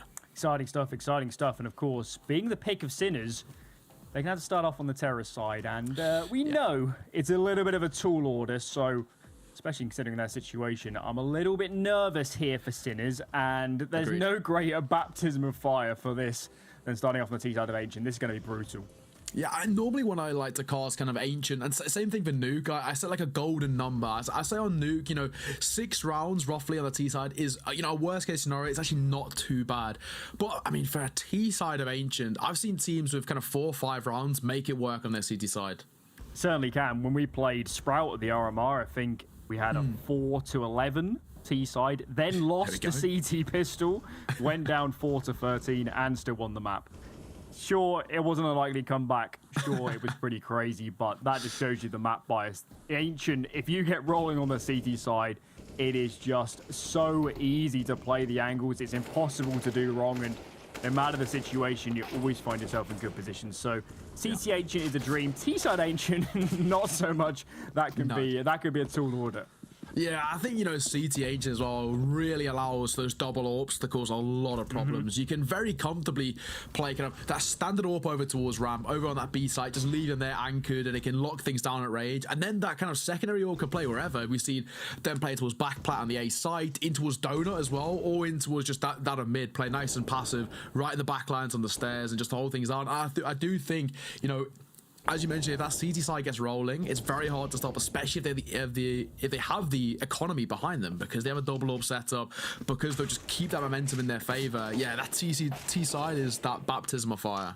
I guess the concern here for Sinners, though, is if the defaults aren't working, if some of their decent riflers aren't generating entries, can they fall back on strategies? Have they gone through the strategies with their coach? Can they actually pull some of them? So there are some real concerns here for Sinners. If their A game doesn't work, I'm not sure there is a B game, and surely going into a matchup like this, where again, we're looking at players like Forzy, maybe B-Stick if he can have a bit of a resurgence. He was brilliant at the end of last year. Maybe you haven't seen it so much of late, but they really need him given the lineup's current state. Yeah, and of course, if you look in kind of recent stats as well, I mean, Flea, the name you mentioned, he's been phenomenal. I mean, the stats he's been putting up are ridiculous. Same can't really be said for the rest of the Sinners. Of course, you know, Neofrag was that main guy who was putting up ridiculous stat lines, 1.2 ratings as a standard, and the same isn't really said for the rest of the Sinners. I mean, most of them are sitting under 1, in fact, which isn't the nicest of stat lines that I've come into this. You mentioned Beastic, though. I think in terms of filling those shoes of Neofrag, while I don't think he's the perfect match, he at the very least is someone who, for me, I believe could do a decent job in an intermediate period. Yeah, as I was saying, he had periods, particularly towards the middle of last year, where he did look in fine form, but nonetheless, finally here, guys, a little bit of a fill there, but we are underway. Budapest 5 starting off on the CT side. 5 armor. They have confidence this isn't going to an afterplant. Yeah, fair play to them. No kit to come through, 5 armor on that, and of course on the T side, pretty standard, P250 coming out, Forzy playing the raid boss, essentially. Duo with Aaron. Thinking about playing a 2-man setup. Just Aaron that's going to face, though. And there's 2 in the cubby. Didn't see them for the moment, but he's walking right into the Lion's Den. 2 on the left-hand side. Zedko on the angle. Aaron has no idea, and that's a clean 5 and 4. Yeah, that's really unfortunate. I think Aaron didn't hear the initial sound cues, just assumed it was free of charge, trying to walk down towards double doors, pays the price for it, and now the man advantage in the hands of Sinners. And they can make a decision. In towards cave they go, trying to test the waters. Juho trying to tap away, brilliant shot. Zedko deleted, looking for one more. The coach testing the waters. And going to be the smartest decision just to fall back. Leaves leaning this way. Budapest 5 felt that B pressure and is saying, surely this is where it's going to end. Fleeve doubled back for a second. But he was on the right. Tom, though, the coach. What a shot. And a man advantage. Heavy God's the only player on the site right now, and the bomb is nearby. So if Sinners commit up soon, as they look to be doing so, this could be absolutely perfect. Yeah, it could play Util as well. I mean, Heavy God, how does he play this? He has to try and buy a little bit of time for that rotation to come through, but it's easier said than done. Tom leading the charge, as we kind of assumed he would. Hunt for that information, play for the site. Cannon fodder, tapping away. Will be traded out. Shock. 1 with Fliav. In down now to a 2 versus 3. And inside 2 and Fliav. They've got a tall order ahead of them. Remember, no kit as well. No utility. This retake is so difficult, and they have to find immediate heads, and it's not happening. Insert can't connect. Shock soon to swing. A few missed shots across the board here, but it's not going to matter. Insert goes down, and now Fleeve. Too many angles to cover. He falls by the wayside, and Sinners overall clean pistol off the back of a great entry from their coach. Yeah, I think unfortunately as well, kind of for the likes of Budapest 5, they were relying on the fact that they could deny that bomb going down. We spoke about that, the lack of kit coming through and the lack of utility for a post-plant scenario. They really struggled to get back in, especially when the numbers weren't in their favor. There was very little they could do to find their way back in. Unfortunately, well, Insert, a couple of missed sprays there, or missed shots, may I say, just gets punished. First round for Sinners. And on T side as well, very important. Great start for them. Full eco as well for Budapest 5. No interest in forcing up. They'll get the guns out in the next, and they've said, got so little here, let's just fully stack A. You can't spread out across the map, and I like the idea. Just a question now if Sinners can smell the ruse and spot the stack. Yeah, they need to be a little bit cautious here. I mean, they've gone for a very, of course, hefty investments with the AKs coming out, the Galeos come through as well, sort of limiting the amount of utility they've got. They need to be cautious not to drop them into the hands of Budapest 5. Of course, their priority is just trying to find a couple of kills here or there, try to salvage an AK if they even can. I mean, it's easier said than done, it's safe to say, but they need to be cautious. They are still testing the waters, but it looks like they want to commit towards this A site. Shock. Still yet to spot anybody. Nobody's facing on this CT side. They're really inviting them in. Smoke goes in for Temple. Oh, this is scary now, isn't it? Smoke onto CT as well from Shock. His way, and Heavy God's on the angle, and Heavy God connects. Insta-dink finishes the kill. There's so many players to root out. Tom Keys, though, doing work. Duo finds 1, but surely he's going to get spotted soon. Makes it 2. So nice clicking and 3 kills, considering the investment. Budapest 5 will take that every single day of the week. Yeah, I gotta say, I mean, they had, what, 2 P250s, and they managed to find 3 out of 5 kills with that little of an investment. That's actually, you know, a silver lining in what was a bad situation of them having not the economy to work with. Fair play. I've got to give them the credit for it. I think for Sinners, they slightly called that wrong, and they were very fortunate in terms of just having this significantly better firepower that was able to just kind of tooth and nail claw them across the line. But of course, now is the true test. Orb coming out as well in the hands of Fliav. This is where things get dicey for me. Keep an eye on the economy, though. Sinners, because of losing those frags, nothing in the bank on B-Stick, Tomkeys, or Shock. If they lose this, in very much troubled waters and subsequent ecos to follow. Fleeve missed window smoke by the look of it, so he's still got the information. Aaron playing the pixel angle. It's so dirty. Can't find the kill, but it's just disgusting, and it almost hurts me to see it, I'll be honest. Yeah, and another one onto that right-hand side as well, which you can see in towards mid. Surely they got to find a way to patch that, or, you know, maybe Valve want it as part of the playstyle still. Trying to make the way in towards excavation, it's a tough nut to crack, that's safe to say. Tom testing the waters towards Donor will be dinked, and going to be smart to fall away. Crossfire set up, Heavy God good for one, looking to make it a second, and he passes that test of flying colours as B-Stick drops. Forzy in for the trade, looking for two, but Heavy God's third comes online. It's now a 2 versus 4. Tom and Zego got such a tough task now to try and salvage something here. Third kill was massive. 17 HP, connects with the headshot. Could have been a 3-on-3, but that's denied. And now Heavy God's playing the off angle. He's on the right eye. I think Tom's going to go down here. Heavy God's ready and waiting. Ooh. Peeks wide. Finds the kill, but now he's left alone. Fleeve. He's actually isolated from his teammates. He needs help to come over, but it's not going to matter. Does the job on his own. And Budapest 5 on the board. And keeping 3 alive. And they've broken Sinner's money. Look at this. Yeah, it was what you was talking about, right? You hit the nail there in terms of, because Sinner's lost so many players against what was 2 P250s in the round prior, now look where they stand. Losing that round has left them with no economy to work with, and they have nothing to bring in to round number 4. It's an awkward situation where they have that sort of glass floor beneath them and a lot of pressure to try and salvage something, and they're unable to do so. A scout to come out, an AK-47 and 3 Deagles. Not the greatest of buys, say the least. And Heavy God starts off as he finishes with an opening kill. Utility did so much work there, and Zedco caught in the open. They didn't really have the utility even to smoke on the Molotovs. As you were mentioning, what was the choice here? Save into a terrible buy in the next, or fully invest and try and battle back whilst Budapest 5 economy is yet to be established? They went for the buy, and it's not looking good so far. Already a man to the lesser and numbers down, and Budapest 5 have some information. They know nobody's mid, they know nobody's A, so this is really tragic, and Sinners need to conjure up some magic to turn this one around.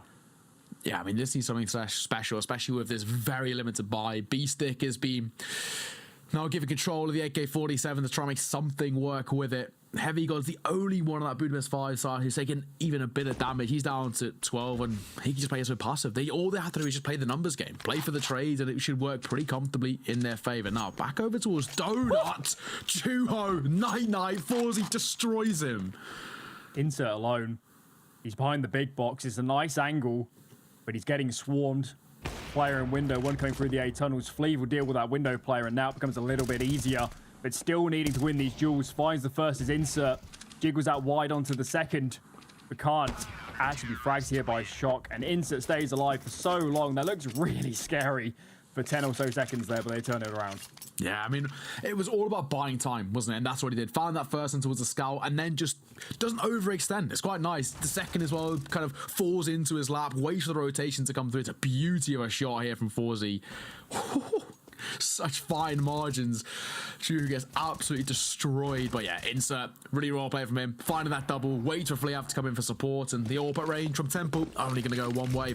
Picks things up, and the game tied. All square, 2 rounds piece. Nice to come through, but yeah, Be Nice should farm a little bit of cash. One apiece. Fleave in for the second, looking for more, and he'll deliver with flying colours. All down to 1 man. Zedco in a 1 versus 4. This round is done. Super light buy, but it feels like they're not going to get anything more out of this one. Heavy God, he smells the eco frags. Hot on his tails. Spots out Zedco. He's not long for this world. And Budapest 5 take the lead, take heavy economic control. And now we're looking at Sinners and saying, your map pick, you're on the T side. Let's see a good strategy to get some more rounds here on T. Yeah, of course. Now, a conclusive 4-buy to come through from Sinners. Just the quintuple AK-47's a classic, bit of utility support as well. But even so, they're still struggling to get out on towards the site. That seems to be their biggest thing. Getting the bomb down a post bar and set up, even that is a bit of a long shot from them thus far. That AWP of Fleave, now it's starting to find a little bit of security, is somewhat unstoppable. Looked amazing so far. And look at this, onto A this time. Enables Insert to get aggressive. He's pushed up on the left. Can't find the frag though, Zedko. Excellent entry kill. First in a while for Sinners, and now we'll see how they capitalize on this. Committing into A could be a mistake with Fleeve posted up. So we'll see if they choose to reposition and take some other map control instead. And Duo's in no man's land towards mid as well. That could be an important kill. And he just has to stay alive, be an anchoring towards mid, and he's quick on the rotates too. It's perfect for him. Just needs to be careful not to be caught in transition, essentially. In comes that smoke back over towards that deep stairs position. One in towards front donut too. Would allow the split if they want to go over back over towards the A side. That is, but they walk straight towards the AWP. Fleav goes for one, look for two, and he finds it. Tom will fall. Fleav has been an animal thus far. He's up to 10 kills already. I mean, what a performance he is having on his CT side with the AWP in his hands. Aaron's taken so much space. Look at this. Saw all the pressure on mid and B and said, mid and A even, push down B, strong position. Catches the first walking through, and even if he gets cleared out, he's bought so much time here. 30 seconds remaining. Heavy God's already pushed up into the cubby, and they have barely any time remaining to clear him out. He's playing a little bit wide, is Heavy God, and he's going to go down. Pays the price. Fleeve, though, is posted up, and there's no utility to deal with him. Jumping wide, they find the kill. It's just Juho remaining. Bit of a mess here, but with 10 seconds, the bomb has to be planted, and he deals with it in the end. 1-on-2 for Juho to secure it. Hectic stuff, but Budapest 5 hold firm in the final stages. Yeah, it was a little bit chaotic towards the end there, but Juho closed things out as he kind of just cut that clock all the way down. So just didn't really have enough time to be able to securely clear things out and get the bomb down as well. Really nice double opener from Fleav. Of course, as you mentioned, that aggressive stance going through deep in towards the spawn. It did look a bit hectic, but, you know, Juho is able to drive that bomb going down, which is quite important as well, because, for Sinners, the bomb down would have given them some economy to work with, and now they haven't got it, and Fleav's found a double opener as well. Is that a collateral? It looked like it. Look at his bodies on the ground, lining up, so 2 for the price of 1. Now only a couple players remaining in insert 2. Gonna dwell that statistic as well. Zedko left alone, and dearly would he love some economic damage, but Budapest 5 up against these pistols have looked completely formidable in these last few rounds. 5 alive is surely set to be at this rate. Yeah, in 1 versus 5, it's only going to go one way. We can start to take a look kind of going forward, though. I mean, it was a pretty decent start by Sinners, pistol around, and of course the force to follow. 2 rounds on the board. It was starting to like potentially we could be finding a strong T side going through, but I mean it's really not looked too conclusive at the moment. As I've already mentioned, I mean they're struggling to even get a bomb down, and that's really causing problems. Not only kind of momentum wise. Oh, Fleav, what is that? That is ridiculous. Sometimes luck's part of the game, and it works there. But yeah, like I was saying, since they're struggling to even get that bomb down, and because of that they're always facing that constant sort of economic battle. Tricky stuff, and Fleave's making it even harder. He has been truly sensational so far in this round, getting aggressive towards A. He's on a deep line, and he can call to his teammates. I've seen absolutely nothing, guys. There's nothing here. Why not load up B instead? Now 3 players are over, and Sinners, with the bomb in this vicinity, look set to commit as well. Budapest 5 have the perfect stack as of the moment.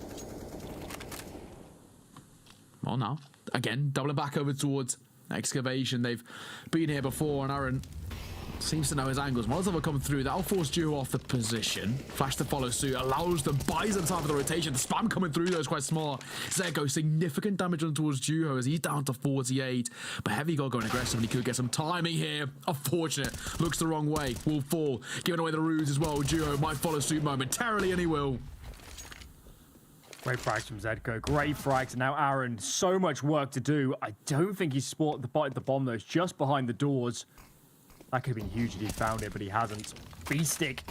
I thought he was certain to find that frag, but he doesn't. Aaron is being an absolute pillar on this B-bomb site. Keeping it alive. Makes it free. What a monster. This round should have been all Sinners. But now it's at an even. Fours is taken low as well. Budapest 5 have turned this around and then some. Now, 2 versus 2. The rotation being made back over towards the A side. No one's there. No one's to meet them. It was a foot race in which Budapest 5 haven't started yet. Now they're sort of questioning the idea. No one will meet them with just under 20 seconds to work with. Bomb will go down. Post-spawn to be set up. And how do Budapest 5 play this retake? Yes, the numbers are the same, but So many angles to clear in such a little time. Leave has a smoke. If he can get that onto Donut, it becomes possible. The lineups are tricky, and he chooses just to peek out, scoped in, coming through the angle, and Shock's ready. Massive headshot. Forzy's on the angle, and Sinners. Bit of a grind. It should have been easy in that 5-on-3, but they finally get it, and on a T side like Ancient, you'll take any rounds. Win it by an inch or a mile. Rounds are rounds, and you need them. Yeah, I mean, everything. I mean, T-side rounds are such a big difference in terms of the grand scheme of things, and well, for since get up to 3 so far, with only kind of 8 rounds played, it's really actually not that bad. We were kind of saying, well, I was saying earlier that normally 4 or 5 rounds isn't the end of the world. Of course, you'd want more on the T side, but it's been numerous occasions where teams pick up 4 or 5 rounds on their T side and turn it back around on the CT. So far, so good. Not about start either. Forzy finds Heavy God, looking for one more as well. Spotting him out and will deliver. Aaron falls, and now this B side looking very vulnerable. On the rotate duos, no idea. No idea. Fleet may still be aggressive, but surely he's going to get isolated soon. They know where he is. Utility can go onto there. Bomb's getting planted, and he's not going to attempt the wall bangs either, so that's going to go down. Insert's taking a bit of space in mid, but I suspect Budapest 5 are going to quickly make a call here to save, and now they most certainly will. Fleet needs to keep this AWP alive. Has the stats a tad on the way out the door. Funky's actually close by, so maybe we could find an opportunity. He's playing that disgusting pixel angle, as you mentioned earlier. Can't quite spot Fleeve there. Still on the angle. Give us a peek. Come on. Come on. Go on. Flash comes in, but it doesn't work. Fleeve finds more. It's not going to be much consequence for Sinners. Looking good up to 4 already. Yeah, really not too shabby. And these last 2 rounds are a little bit more decisive. The triple entry from Forzy finds the first one towards Heavy God. That's the important one, because he's been that consistent anchor over towards that B side. But then it's really unfortunate. I mean, Duo has no idea. I think he expects the smoke to be already placed, and well, it's not. Heavy God walks right into trouble. Thought he had a good fight there behind the Molotov, but it wasn't to be. Orpazoo was going to win out. So probably has the right game settings. That always comes in on of course. Nice and important. Peeking behind the mollies. But yes, Sinners, bit of a turnaround. It was looking a bit sketchy earlier on. They've really drained this CT economy, and they're going to up the ante. B-rush on the cards. Fleeve over towards Long. Does get 1, makes it 2. What a monster. Can't connect with the 3rd, but makes it so much easier for his teammates. Spam not quite connecting. 3-on-3 though. B6 doing work. Zeko's found another out of nowhere. Suddenly Sinners in the advantage, and how on earth have they turned this into an advantage from that position? And now, unfortunately, as well, the 2 remaining for Budapest 5 have got really nothing to work with. A Deagle and a FAMAS is not exactly the kindest of scenarios. Insert can pick up the AWP, but is the question to save going to come through? Surely it is. Bomb already way past our halfway mark. Just call for the save here. Orb collected. Keep it ticking towards the next round, drop it back into the hands of Fleeve. And of course, it's safe to say that he has been the real success maker of Budapest 5. He's 18 of 5 currently. I mean, what a brilliant individual display from him. So the priority definitely should be keeping the big green in his hands, but this game tied all square, 5 rounds apiece now. In that round though, Fleeve, what more could he possibly have done? Here we can see on the replays. Second shot is sensational. I thought he was going to hit the 3rd for good measure. Doesn't quite, but his teammates needed to do more. Getting isolated on their own. Where's the team play? Where's the utility? Fleeve had put them in the perfect position, and despite doing so much work on this map, given the CT map bias, if your AWP is up 18 to 5, I'm sorry, you need to be more than even on rounds. So Flee's pulling his weight. We need a little bit more from the others. Oh, exactly that. I mean, individually brilliant, just unfortunately hasn't really had that support as of yet. And into this round, the support in terms of rifles isn't great. Forzy gonna win out the AWP battle. Fleer have fallen. This is now where Budapest 5 really struggled. The AWP no longer in play for them, and of course their impact fragger off the board. And Aaron will follow suit. Surely should just take a lead here now. 6 rounds on T side, not too shabby, Alan. Maybe they already need to think here about saving that AWP. I'm not sure the loss bonus is up enough to buy another in the next. And Heavy God's the only player nearby, and Sinners for the moment look to be finishing on A. Can't quite find the initial kill, but Traders come in. Nade's going down, and unless they can win this after part, that AWP has no chance here of being recovered. Duo's pushed out. Had a little bit of a timing. Forzy, though, I think he just spotted him on the jump. Zedko finds the kill, and indeed, AWP isn't saved. Heavy God could drop. Actually, Fleeve could glass here, but he chooses not to. So no AWP in his hands, and what a weapon to lose out on here on the CT side. That's huge. I mean, really well done. Forzy winning that initial battle there. Tries to go slightly aggressive in towards main, pays the price for it. And with that AWP no longer in play, that's where I think Budapest 5 really just look a little bit lackluster. The rest of the team struggling to keep up with the pace of Fleeve. And I mean, credit to him, 18-6 is nothing to shy away from. But as you mentioned, if you've got your primary AWP going 18-6, you definitely should not be losing this game. Boosted up, Forzy. Found an entry here last time, so no surprise to see him trying to take another bite of the apple. Shock, though, is already opened up on mid. Early frag found. That's going to split up this defense, and as we can see, it's only Aaron on this B side of the map for the moment. Plenty of players in the vicinity. Shock finds another before getting traded, but it's going to do even more work to spread out these CTs. Heavy God, thou's made a good read. He's moving over towards B, but Aaron can't stay alive, and Heavy God, he is on location. But Sinners are ready and waiting. All the bases covered in this round. That was perfection. Yeah, it's a really, really nice round from them. Insert left all alone. 1 versus 4. Just keep hold of it. If you even can, try potentially catch one in rotation. Needs to be careful not to overextend, though, because Forzy and that AWP are also aware that that's a possibility. And the sound cue may be heard from mid. Forzy might actually want to go for a little bit of an aggressive peek himself. Open hand, flash to come through, spotted out crossing, and we'll drop him with ease. As we mentioned, for Insert, overextended ever so slightly. Sound cues are made, heard from mid. Sinners up to 7. And something that we didn't really even consider was the fact that Sinners could just decimate this first half, take a lead at the very least on T side. Surely that's enough to close out this game. They look amazing. They look amazing at the moment. As you were mentioning, there was a short period at the start of this half, just after the pistol round kind of conversion, that it really felt like Budapest 5 were on such a charge. CT rounds are perfect, finding all the opening picks, but my God, as it turned around, Sinners upping the ante. Neo frag or not, other individuals starting to deliver, and Forzy, he's seen Fleeve on the score, but he says, I want a piece of that action, and he's working hard to catch up. Yeah, he's really not doing too bad as well. Up to 14 is very, very much on his tail. And you highlighted Forzy coming into this, and for good reason, because so far he has been phenomenal in his own right. But I guess the nice thing for him is that it's not reliant on him being phenomenal. You look towards Fleeve, if he doesn't pop off, or if he dies early into a round, Budapest 5 more or less just crumble. They can't seem to fill that void when he's no longer present. But fortunately for Forzy at the moment, if he's not popping off entirely every round, we have, others stepping up like Zedco at times, Shock as well, we're here and there. Unfortunate not to see really B-Stick find too much success early into this game, but potentially in the series we could see him wake up a little bit. As a reminder, Budapest 5 have only played Asian as this lineup once in the last 3 months. They lost to Team X, a team that not a lot of the viewers, I would guess, are familiar with, and that kind of paints the picture. Uncomfortable map for Budapest 5, and as we've seen as this half develop, getting caught out of position, it's really only Fleeve delivering, and they look a little disjointed, don't they? Aaron, though, it's a good timing. Catches Shock from behind. 4 on 3. There's no kit, so it's still going to be difficult. But surely, it already feels like the best chance in ages, doesn't it? Yeah, but I mean, Zedco might have other ideas. Forzy as well. Zedco for a double. That leaves Aaron all alone. I don't know exactly where he was. They heard him spamming from Donut earlier. Got a kill literally not too long ago. So this is going to be that 8th on the board. It's a 1 versus 3.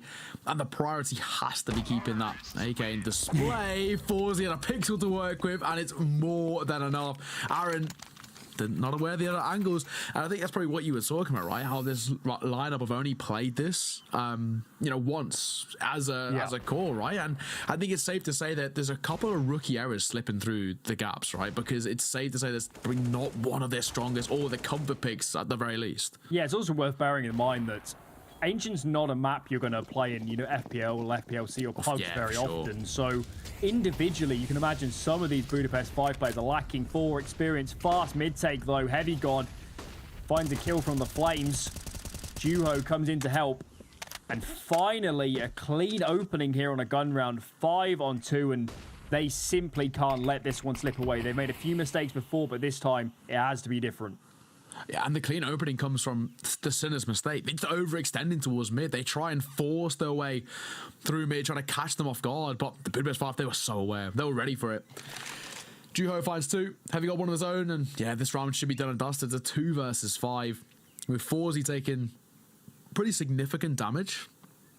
And they're walking in towards the lion's den as Duo finds one more, looking for the quad. Will he find it? Forzy has other ideas. Will at least find himself a trade, trying to take for the warbang, and actually getting a little bit too close for comfort there. Aaron needs to be slightly cautious, but in a 1 versus now 3, it still should only go one way, but they can't keep peeking him one by one. Leave, ready and waiting. Good cleanup in the end. And of course, this being the last round, there's not going to be economic troubles for either team. But Sinner's already up to 8 rounds. 9 would be simply amazing on the T side of Ancient, but for Budapest 5, if they don't reach the 7, the second half is going to be brutal, and things like pistol round and opening gun rounds become a requirement. So they have to find the 7th, in my opinion, and important stuff they need Fleeve to deliver once again. No, I agreed. I think going in at a 9-6 is not good enough for Budapest 5, and I think it actually could start to be the beginning of the end in map number 1, where it really looks uncomfortable. Forzy going for this peak that he's found a lot of success in before. Shock's going to find Duo with a Molotov. That's already not a bad opener. Open towards backside. Forzy takes a pop shot, won't quite find the mark. Now just spamming through the wood. Potential for one more, and Shock will deliver. Insert drops. It's a 5 versus 3, and everything's falling into the hands of Sinners now. CT's panicking. They're trying to rotate, cover off this mid area, but as we can see on the mini-map, this is really the distraction. Just trying to pull him around. Bomb still firmly on the B side of the map, and even though Budapest 5 finds the frag, that's all the information for Sinners. They can now start to accelerate behind this. Utility starting to be put down. Smoke on short, Molotov on Ninja. Flashes raining over. Forzy finds Fleeve. The heavy hit is already down. Aaron's down through the smoke as well. It's just Heavy God remaining. 1 versus 4, and this will take a clutch of a lifetime to turn this around. Forzy's waiting. 9-6 for Sinners. What a terrorist side. Should be an easy cleanup for them going into the second half. Tak, jdi. Já ti pařím, pojď doprava. Doleva, míř, doleva. Ne, před tebou, i nalevo. Doleva dolů, doprava. No, před tebou, doleva. Uteč, eskam. Tak, jdi. Je rovně teďka, doleva. A tak, jsi tady tu. A teď se otoč malinko doprava. Počkej, já mám zapnu zvuky. Zapni zvuky, no. Víš před tebe a doleva. Kamo, vypl jsem ty zvuky úplně. Sakra. Víš před tebe. Vůbec. No. Slyšíš mě? Víš před tebe. On jde plantovat, no. Počkej, on jde plantovat, na hlavu slyšíš teďka plantují, běž rovně? Kámo, já nemám zvuky, počkej. Dělej, plantuje teďka, on plantuje s tebou. Počkej, volume. Nemůžu napsat, já nemám zvuky. Ne, já nevím, ty jedno, dělej, běž. Kde jsem? Běž rovně. Jdu rovně. Nejdeš rovně, ty jsi v altabu, ty asi. Aha, počkej, já jsem někde v konzoli, počkej. Už? Chodím? Ne, nehýbej se. Kámo, tak co se děje, počkej. Kámo, to jsi Já jsem počkej, já jsem hodil do toho. Kámo, počkej, už hraju. Rovně běž. Běž defovat. Počkej, on teďka má line na bombu. Kámo, ale za to můžeš ty, já jsem se dostal do Windowsu, počkej. Fakt. Tak můžeš mě trošku navigovat, víš, jak já chci vidět třeba na short, chci vidět. A jdi rovně, a ještě řeknu stop, tak stop. Stop, jdi doprava, a ještě řeknu stop, tak budeš plantovat. No tak řekni, co mám dělat. Plantuje na kozera asi. S a stůj. Víc. Je přímo před tebou teď. Na grave. Dolů teďka. Hlava. Ještě? No, Ještě. A stoj. Střílej, ne, jsi na headshotu, do p***či, ty vole. Kámo, tak co děláš? Vyskoč v čupě doprava, směrem. Vole. Já volkuju. Je to prdeli, no, prdeli. A kde jsem já, tak komunikuj. Střílej teď. Odepři. Uteč, skákej a uteč, máš jedna HP. Uteč a jdi doprava. Běž doleva. Pojď, ne, kam, končí, doleva. Kámo, jsi to prohrál, ty máš vždycky ty p***ný. Kámo, ale tak ty Kámo, já se jdu pro šálu a jdu to vyhrát, bude ty Co děláš, to nemůžeme otočit. Hoši, já jsem normálně ztratil tady kamaráda Jsi reálně neschopnej, ty p***. Normálně si mi řekneš doleva, kámo. Lec už? Počkej stula, hraje se do 6 podle mě.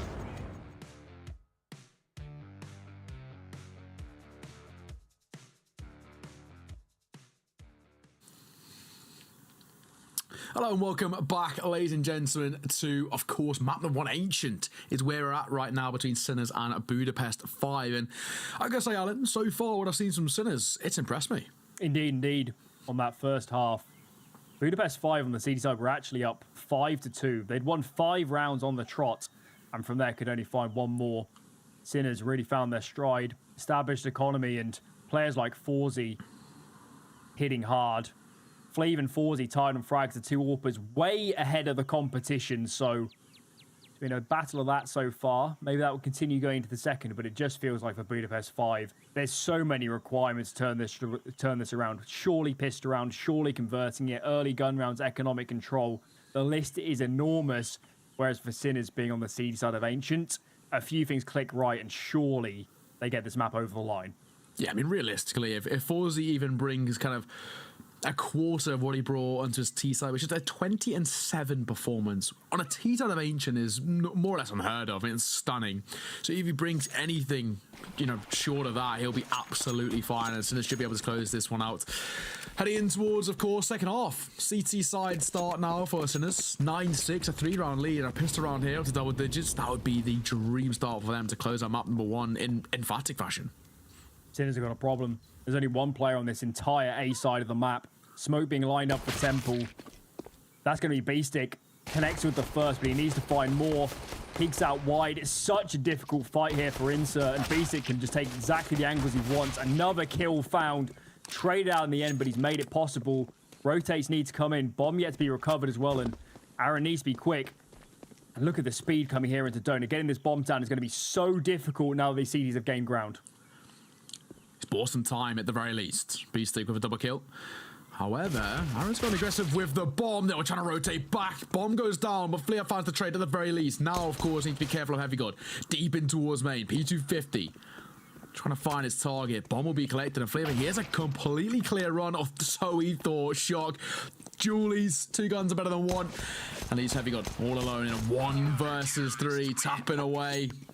That's the coach of Tomkich. Sitting out on top. 10 rounds. And at double digits already, Alan. I feel like this might even be the beginning of the end. Yeah, it's looking good, and in a macro sense, Budapest 5 should have won that round. They should. 5 on 1 on the A side of the map. B-Stick here, we can see in the replays. He buys time, finds 2 kills, allows for the rotate. If he goes down, open A bomb site, great after plants. But he just did so much work in Budapest 5. Nothing is going right for them here. They make the perfect call and can't get it over the line, and they've swallowed their pride as well. Look at this. Just the Deagles, they're going to eco. They're giving Sinners 11. The road back from here is just biblical. So much work to do. Yeah, it's a brutal scenario for them to be in. Of course, they've gone for a slight kind of upgraded pistol buy here. But it's a really uncomfortable spot for them to be in. They're relying on this bomb plant to come through. It's a priority for them, and Mosaic goes with other ideas, or so I thought. Brilliant trade from Insert. What more can he find? The farmer's at range, trying to tap away, expecting that temple push, the aggression not to come forward, and Forzy shift walking his way through. He could be able to get the drop. Heavy God trying to cross his way towards Black. But it's Insert for yet another. This can now open up a couple of pathways for them to finally this round in their favor. They need this. They need this so badly. Wide plant from Heavy God, not exposed to Donut. Perfect stuff. Need the teammates to get their way over.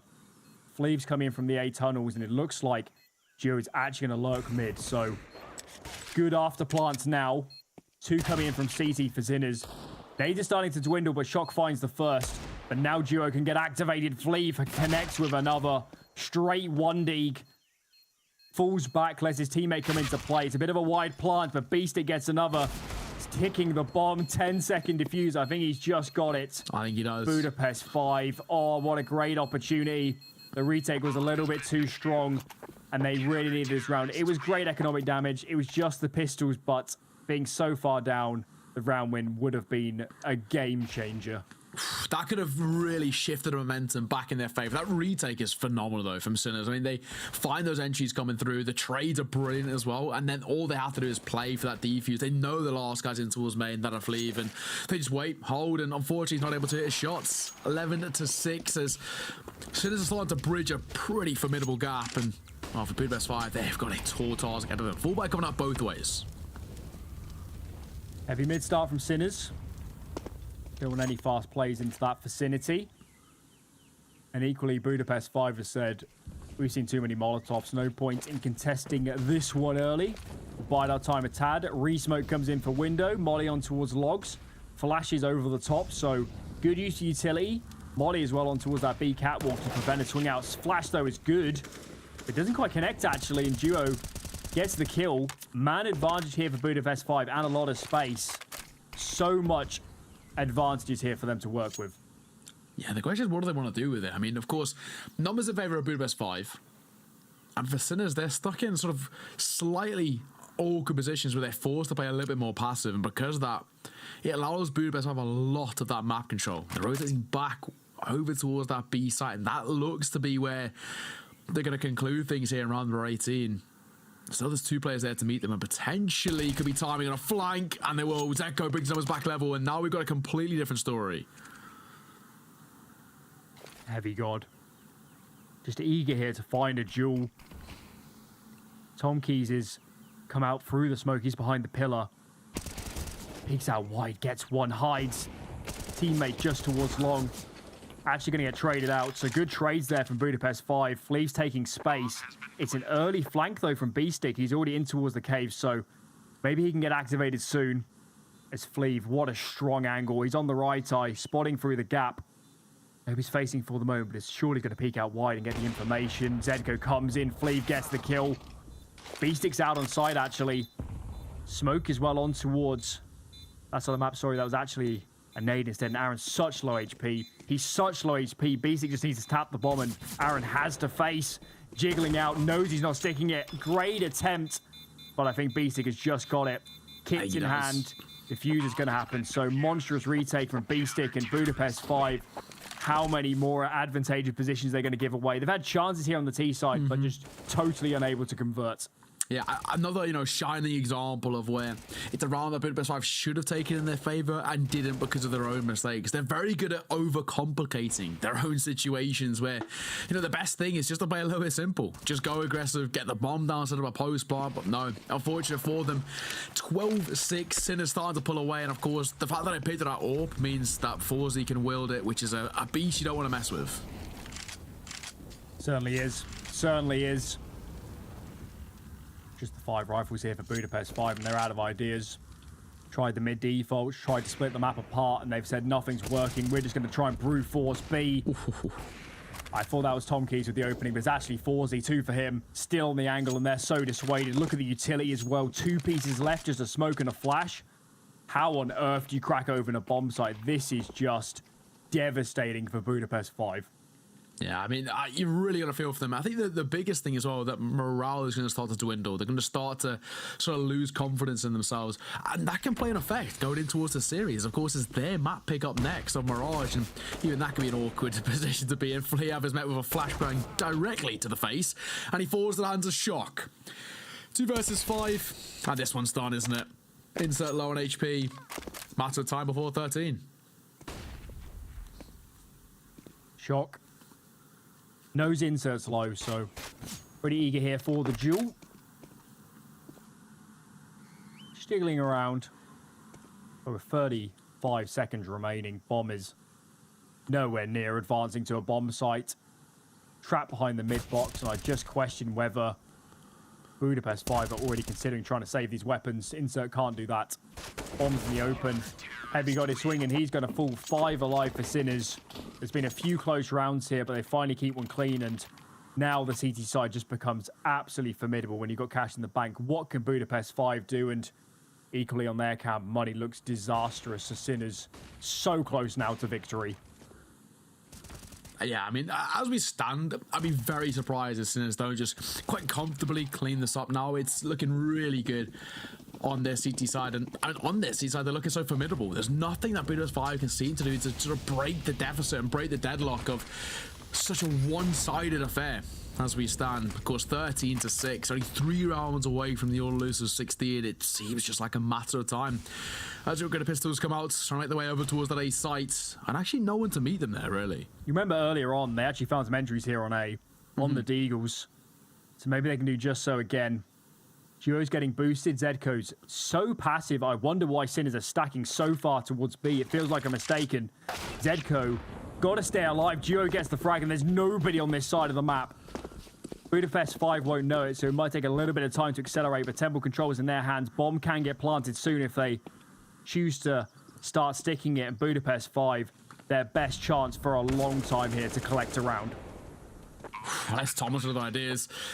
Takes the initial. Bit of contact, down to 60. Same can be said for B-Stick as well. So this retake already being tested a little bit. They need to be slightly cautious. In comes the start of the retake at the very least. What can they find though? Flashes to come through, trying to clear our temple. It's that crossfire set up in a 5 versus 4. Everything looking pretty good for Budapest 5 to potentially find something of this. Forzy needs to be electric. Look for the first, finds it. No questions asked as Fleet falls. That's important, but what more can they find? Time is ticking. Bombs really 3/4 of the way gone. They need to stick it. Compies goes down. Someone needs to get on it immediately, and nobody's there. Nobody's there. Nope. They might be finding the kills, but it's not going to matter. And Sinners stumble up against the pistols. Why were you leaning 4 on towards B when you knew the economy was bad? You saw no utility. You knew their money was broken. So big mistake from Sinners, and it all goes back to that early round communication. They needed to call it was on the eco. So one mistake from Sinners, that can be forgiven given the map they've had so far. But this is an awesome opportunity now for Budapest 5 to, at least attempt to sneak back into this map. For sure. That becomes very kind of costly when it didn't need to be for Sinners. As you mentioned, that quad stack over towards that B site. I don't know what the idea behind it was, but it gets punished. Speaking of, that running towards mid gets punished immediately. Shock for a double. Looking for more. Zetko comes alive as Duo drops like his fallen brethren. Heavy got and Fleeve left in a 2 versus 5 in a matter of seconds. We're not even at a minute 30 yet. Horrible spot. Just horrible. Fleeve has to find kills. There's no alternative here. Peeking through the angle. Shock playing this box in the headshot position. Molotov could force him wide. Has a smoke though. And actually the Molotov does get the kill. A bit of a tag down as well, I suspect. So a little bit of ground gained. There's nobody else nearby. So if they choose to plant the bomb, it could work out well. Zedko's actually going to sit in the smoke. I'm a little surprised the Sinners hadn't rotated a little bit faster here. B6 coming in towards Donut, but Zedko, perfect timing. Look at that. Look at that. Heavy God might have found 1 kill, but he's so low, and Sinners up to 14 on the verge here of taking their map pick. Yeah, Zedko gets the timing of the gods there. Orp is tunnel vision in towards Temple, and he has no idea. Into his side, easy kill. 14-7, once again doubling the rounds of their opponents. I mean, Sinners are so close to comfortably closing out map number 1, and then we go in towards Mirage, which we were saying is a very good pick, but I think, Sinners bring in this sort of momentum, this sort of form in towards Mirage, and they start on the CT side, it becomes a very, very different beast to fight. I mean, we've already kind of sung his praises of Forzy. Yes, Flea's been equally as good, but his team hasn't been quite the same as Sinners. Budapest 5, they're recognizing the position. Look at this investment. They know if they don't break the cash, it's going to be impossible here on the T side. They can't let Sinners get up to 15 for free. And again, trying to pressure this A bomb side. Nobody's nearby. And Zedko falls by the wayside. Another A entry coming out from Budapest 5. That has been a kind of gleaming star, and what else has been fairly flat-footed. Early flank, though, and this flank has to do work if Sinners want to retake. Yeah, Shock potentially could find something here as well. Hasn't been cleared properly. Good for the first. Will he expect the second? The question. 4x3, nearly his worst enemy, but he's good for a third as well. All down to Aaron and Insert to try and deny in a 2 versus 3. He's still cautious of the flank, and here is Aaron on that flank, dropping Forzy. And he's got a double stack of Insert now. Smoke on the bomb. Out range as well. Will he be able to deny is the question. Beast is good for 1. Jumps on the bomb as well. It's down to the AWP of Aaron to deny. And that defuse going to be able to get more than enough time in it. Defuse coming through, 15 for Sinners, 1 away from the all-elusive 16 and taking their map pick in a pretty one-sided fashion. Close but no cigar, and Shock was the difference. Sure. Look at this. Pushed mid early, got in behind, had all the information he needed, and look at these fights. Probably should have died twice there, but he doesn't. 3K for him, and the afterplan as well to stick the bomb. So amazing stuff from Sinners and Shock in particular, and Budapest 5 has been the story of this T side. So many close rounds, but few avails, and they're out of options, they're out of chances. One more mistake and this is map over. That's it. Of course, unfortunately for them, they've got that double wall setup, but on C side, it's really not been the greatest of showings for Budapest 5. They struggled to find any sort of success, and they've been feeling the pressure of it. Now, smoke in the face of Budapest 5. What's the response? Aaron peeking through. Beast is wide, but Beast is a right eye. It's not going to matter. Aaron gets the kill. Duo's taken low across. Tagged heavily down for Budapest 5. Man advantage, but they have to capitalize. No room for error, and Sinners have just been sensational man down in the retake, so don't write them off just yet. Not at the moment. I mean, Shock trying to find a bit of success at range. Good for one. One of the few lost pillars using that M4A4 as Aaron will fall to. Tom, the coach, coming up huge. And actually, Zeko could get some timing, and he does. Heavy God thought he was in behind and be lined, but he actually walks straight into Zeko. It's Fleeve and insert in a 2 versus 4 to keep the dream alive. That's not a bad way to start things. Tom will fall. Deficit down to only 1 in terms of the man advantage, but still such a mammoth task ahead of them with 30 seconds to work with. Yeah, time's becoming a huge problem. Huge problem.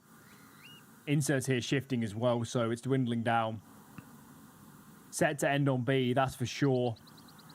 Forzy's pushed up in towards Jaguar. Shock is playing this perfectly. Deep into the back lane. It's going to be so hard to root him out. Almost the perfect time for Forzy, but he's going to fall because of it. 8 seconds, 7 seconds. If Shock can just deny the plant, peeks out, gets the 2K. 16-7 for Sinners. That was a 5-2 start as well for their opposition. So what a turnaround. The Sinners were just completely formidable in the mid and kind of the end stage of the map. What a display on Ancient. Yeah, I mean, credit to Fleeve as well. He was phenomenal. The entirety of that map one, he was, you know, one of the best players in the entire server, but it's unfortunate, but he was the only name stepping up for his side. And, you know, for Budapest 5, they really struggled to find that consistency. And now, of course, we can kind of focus our attention towards Mirage and similar thing. You know, for Budapest 5, their backs are against the wall. This is their last opportunity to qualify for the next stage. Lose here, and there's no second chances. I guess you look at it as we do have to kind of remember the context that Ancient is far from Budapest 5's favourite map. Exactly. It looked disjointed, and that shouldn't be surprising given their experience. So maybe Mirage on that accord can be a different kind of a different display. Maybe they will be more cohesive. Maybe they can find more opportunities. It's just concerning, isn't it? When you're playing Sinners in this form, Neofrag or not, it just looked unbeatable. So second map's going to take a heck of a turnaround. Yeah, you highlighted his names on Forza. He stepped up so massively, filled a lot of the gaps, and where Sinners initially couldn't find a lot of that success. I mean, we're in for a real treat in towards Mirage. Ladies and gentlemen, we're going to throw this one to a quick break. When we are back, Mirage, map number 2, the pick of Budapest 5 up next. So we'll see you after the break.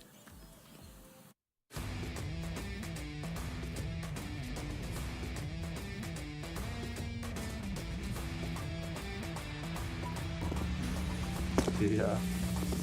Why?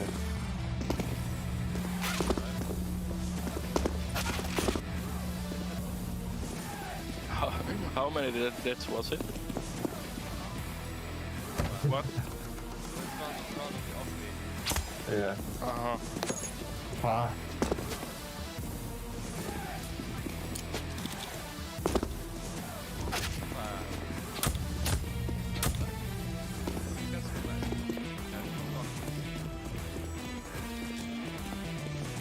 Unlucky.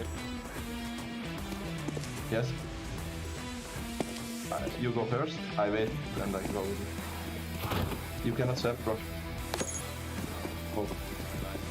Wait. So.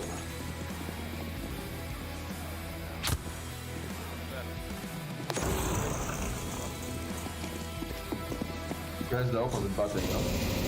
So jump here, jump.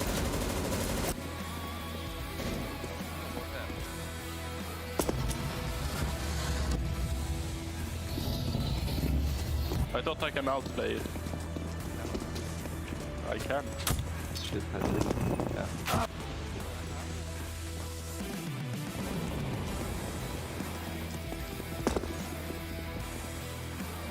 Yes. Okay, what the...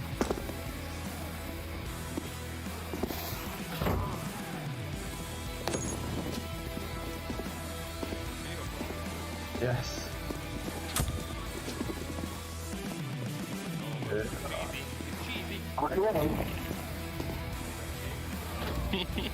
Almost.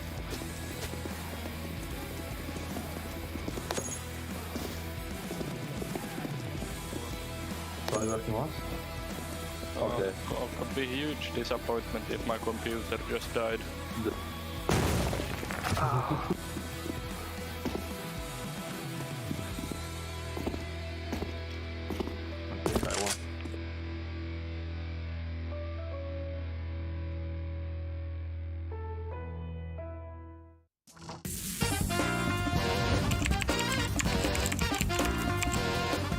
Hellraisers? I don't think he Yeah. played with them. You sure? The Angel, yeah. The Angel and Kucher. And Yeah. Dosha. And... Okay, go. The Hellraisers, finance. Go ahead, B. So B, final answer, is right. Good job, first Nice. point. 1999. You sure?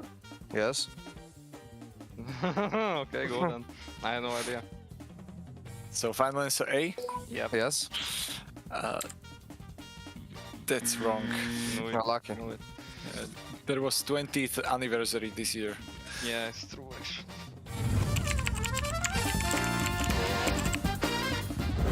Cloud9. Final answer. Yeah. That was fast. Good job.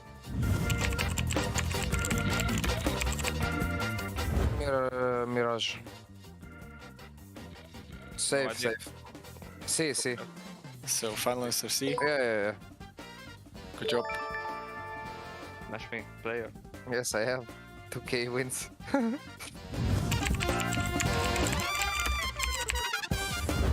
Good to see, no? Yeah, should be. Or maybe go D for the... for Blaze it. I don't remember, bro. The skin is expensive, I remember, but I don't remember how much. Shouldn't be... Should more be than- C. Yeah, should be C. or D. Shouldn't be A or B. But I think maybe because the price went up, so maybe it's B, you know? Mhm. But I think C or D. It will be D, I think they are fun in this league. okay, go. What you feel? Go D, go D. Go D. Okay, you feel D. Let's go D. So D final answer. D for Yeah. 20. I think it's B, to be honest. It's B. Yeah. Anyway, because it went up, because the price went up, that's why I thought it's B. Ah, it's Have fine. to go for 420, bro.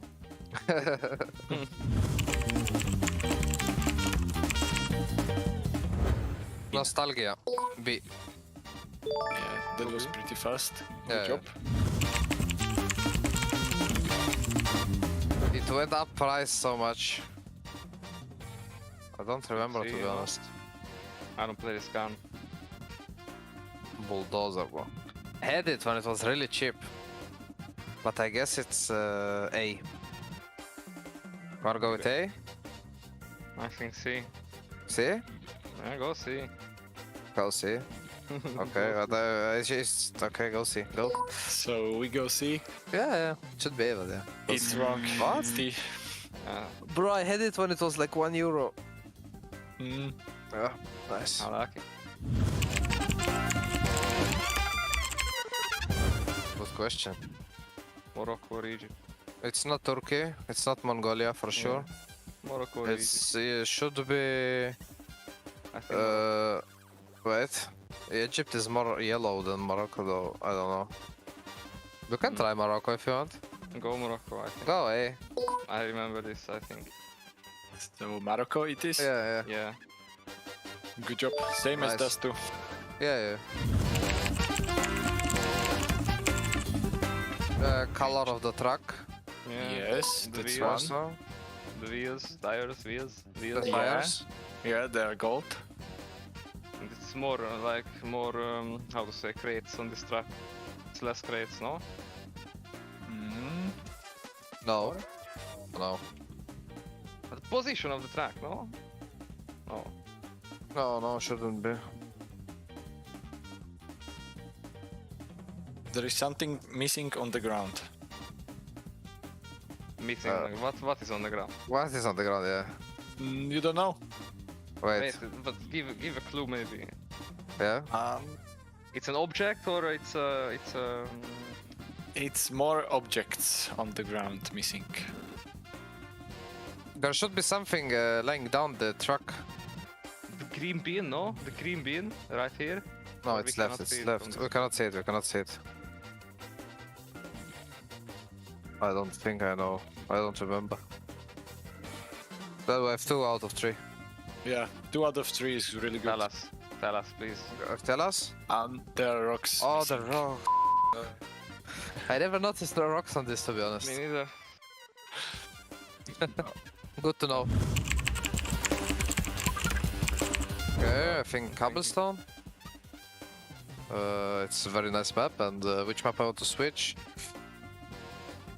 I guess Vertigo? Yeah, I think Cable or Cash. Choose Cash then. Okay, I choose Cash. But not the green version, the old version. And it should replace... Which is worse, it should replace Inferno. Inferno? Inferno. It would be amazing for me. You are the first guy that put minus Inferno in this. I hate this map for some reason. Yeah, I don't like it. Well. Not many people, it's or people super like it or people don't like it. Yeah.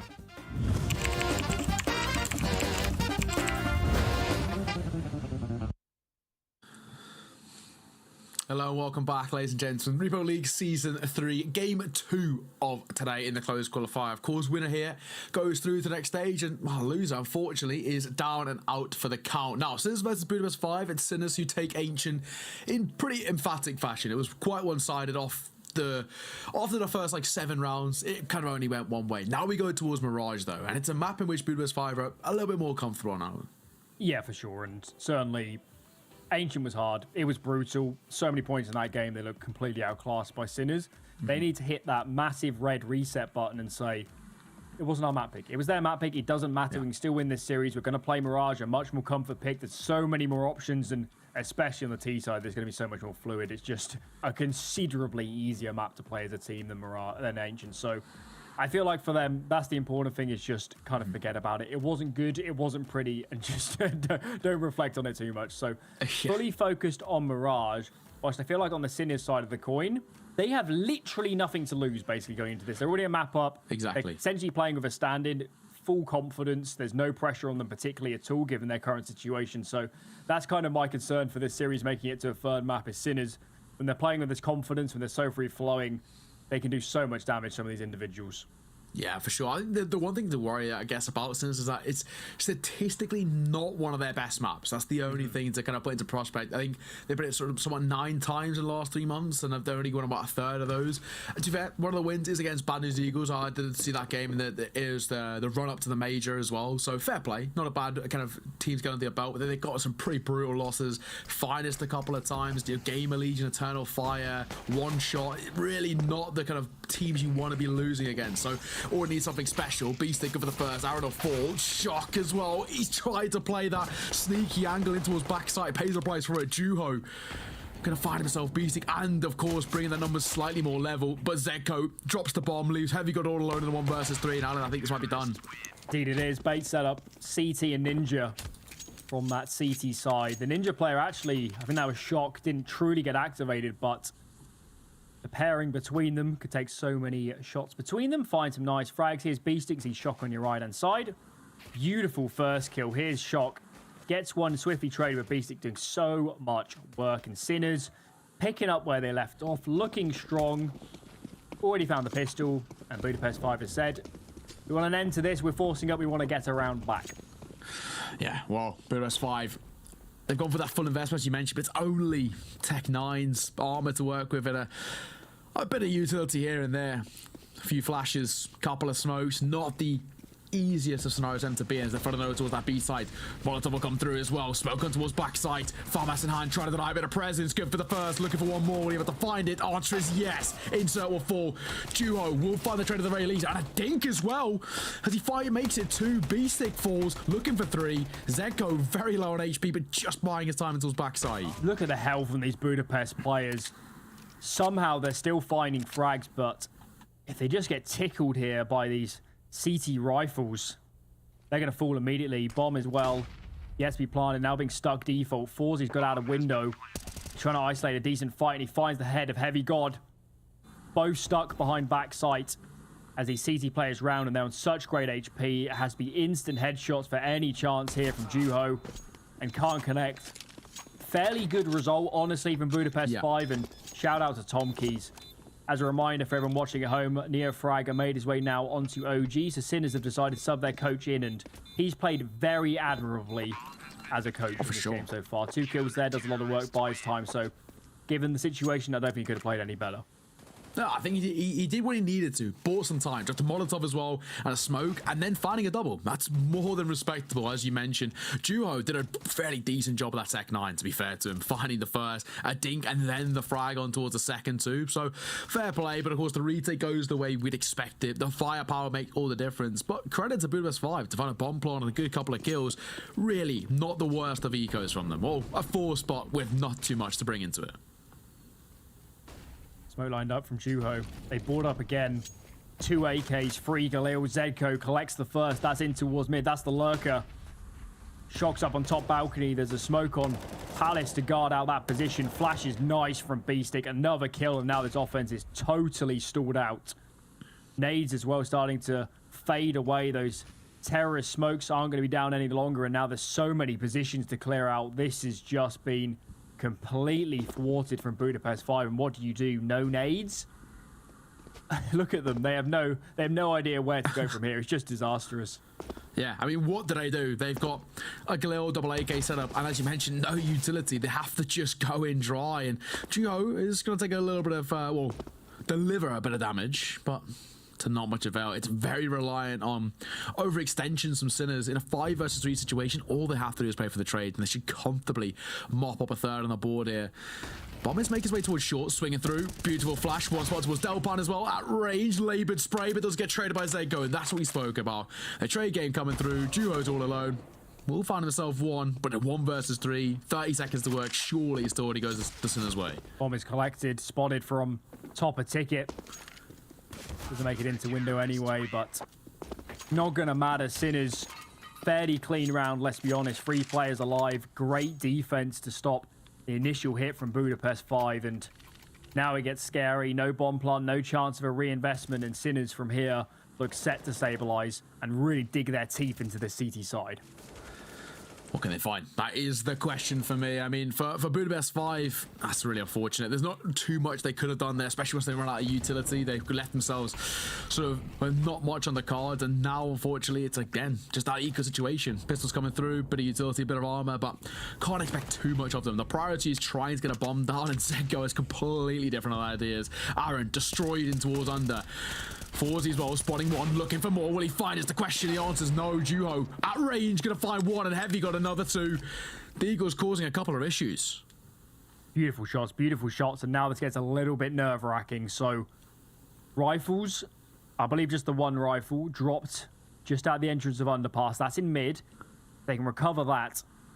Would help a little. There is armor as well on these terrorist players, so aim punch shouldn't be a factor. Shock, though, taking matters into his own hands. Bit of aggression, bit of information finding. Can tell his teammates, I'm not seeing anything on towards the A ramp.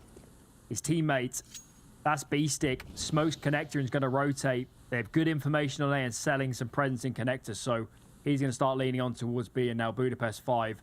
Do they make the right decision? B bomb, so it would be disastrous, but there's a big gap here on A. Yeah, potentially this actually could work really nicely for them. We see that double stack over towards B, and they're wrapping back in towards Con. There's that gap we were speaking about with just over 30 seconds to work with. They're more or less going to be able to get here apart from 1 man. Shock has to be able to deny from ramp. Got such a tall order. Spotting the first, takes the tag as well. They've crossed towards the side, and now he has to buy time for the rotate and try to deny that bomb going down, which he won't be able to do. Bomb planted, 3 versus 3 on the retake, and fully having close and personal. This fight in CT is everything. B-Stick clearing out the position. 1 still in ramp, but they know he's there. Heavy got his low, though. B-Stick clearing through the angles. Heavy got peaks. 33 HP to his name. Swings wide from metal and goes down. Shock coming in from ramp. Finally activated. Flea might be in from behind, but he has to do so much here. B-Stick jumps up, bides his time, doesn't shoot, now kills. 10 seconds remaining. This bomb has to be stuck. Deagle in hand, and Tom finds the frag. That was a little bit close in the end, but ultimately Sinners on an absolute tear here on the CT side. Yeah, I mean, Sinners really impressing. As we kind of had that conversation about that, the momentum from map number 1 might transfer towards map number 2 and just keep them trucking along, keep them just on this forward momentum, which is so far so good from them. 4-0 start, and yeah, Budapest 5, they're finding kills here and there, they're finding bomb plants and just keeping their economy ticking across, but the rounds is what makes a difference. And again, similar to what we saw in Ancient, struggling to find those rounds, especially in the clutch situations. Fleeve starting towards the A ramp.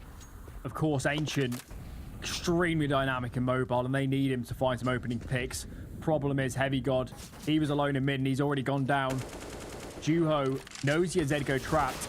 He knows he's in the corner, but still can't get the kill. How on earth does Zedgo get 2? That is ridiculous. And the bomb as well, just for a cherry on top. And now Aaron's left in a 1 versus 5. I mean, what can he possibly do here?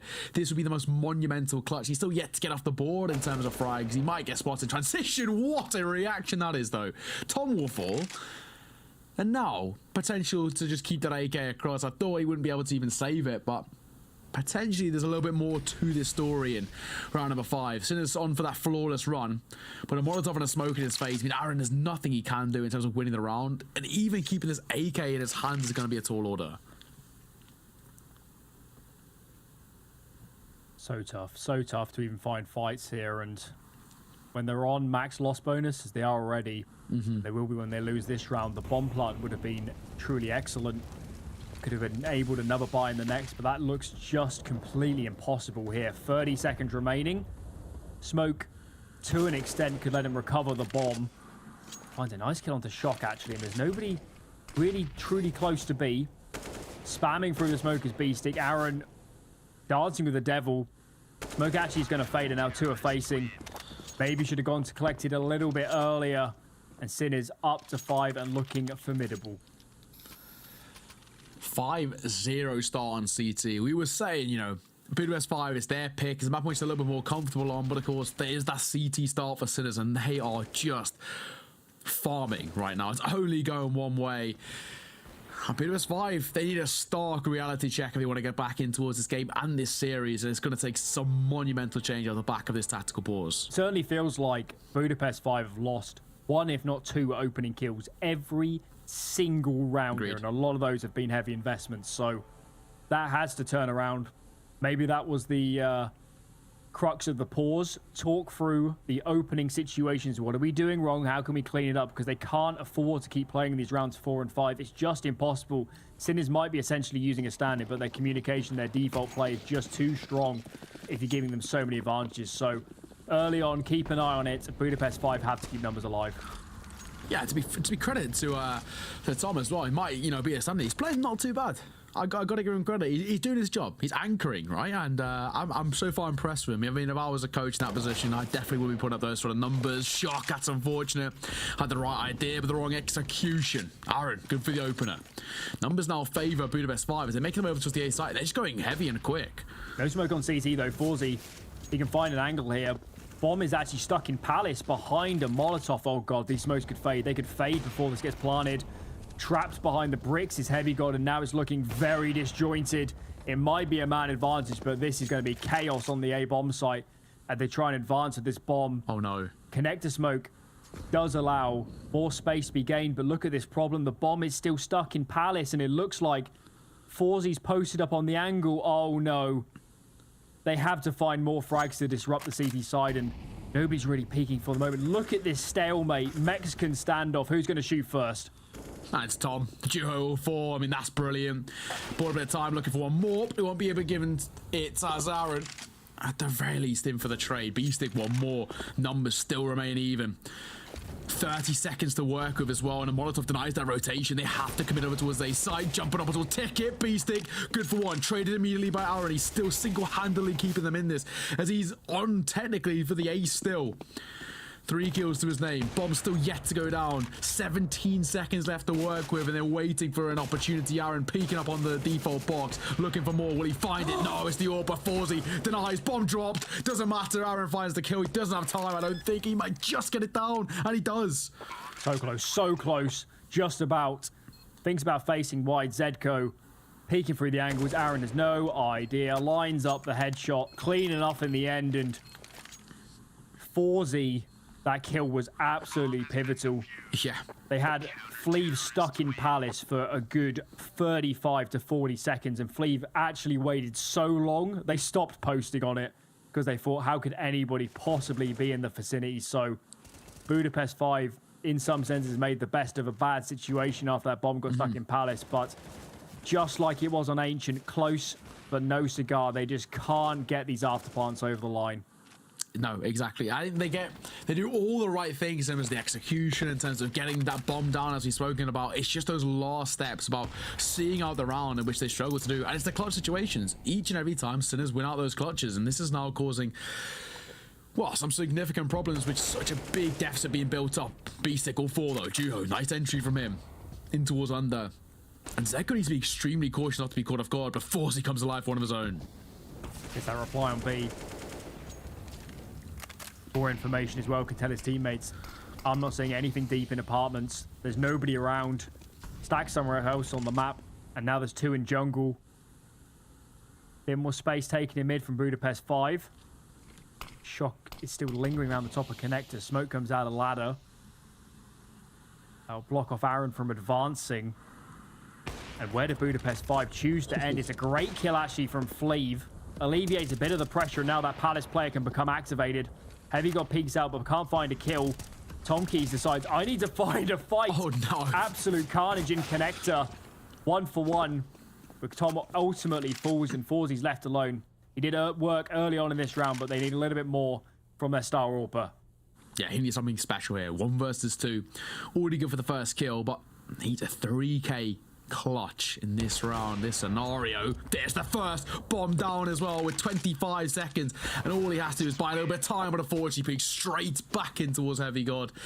And finally, Budapest 5 pick up their first round, unable to recollect the AWP just because not enough time to go collect it in towards jungle. But a first round for Budapest 5 and potentially the start of a bit of success here. Nice entry. Really came towards the late round, but they truly turned it around. This kill from Flav, so important. Open space up on towards the A side of the map. And actually, Budapest 5, they might not have won rounds, but they have kept that economy so honest. Look at this buy from Sinners. They have no loss bonus. Can't blame them for full investing. The buy in the next would have been terrible as well. And their only high caliber weapon falls by the wayside immediately. 2 Deagles, a FAMAS, and a Scout remaining with barely any utility. Budapest 5 are in a great spot now. They are, I mean, already an advantage in their favour. And against the Scout FAMAS double eagle buy, this should only go one way. They see that single man. Unfortunately, it's just Tom in towards backside turns tonight. There's immediate pressure coming through from Budapest 5, and he needs something monumental here to be able to turn those tides. Looking for one, not going to find it. Smoking towards that close position. He's going to play on the window. Needs to be cautious. Might have a bit of timing, but no, Aaron reads him like a book. B-side open. And just that more or less confirms the second round in favour of Budapest 5. They're starting to chip away at this deficit now. Clean round as well. Set to keep plenty of numbers alive, so looking a little bit easier on the eyes, and given Sinner's economic situation, Budapest 5 can quickly streak up some rounds, so looking a little improved. Of course, Ancient T-side for them was so hard to find any traction, so versus that, we're already looking a little bit better. And I don't know, what would be a nice scoreline here? 6, maybe 7 if it's doable. That's what Budapest 5 have to be aiming for from here. Yeah, I agree. I think, you know, 6 rounds on the T-side is really not that bad. From kind of how badly things started, I really think that's quite respectable if they're able to find that. Okay, only 4 rounds away, but easier said than done to get there.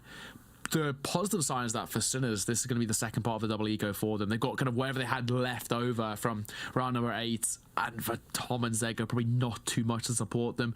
Most players want to try and stick around that 2k mark to give them some economy going into the next, and hence why you probably see this tack pause coming through here. Timely one. Bit of a discussion of how they want to approach these situations.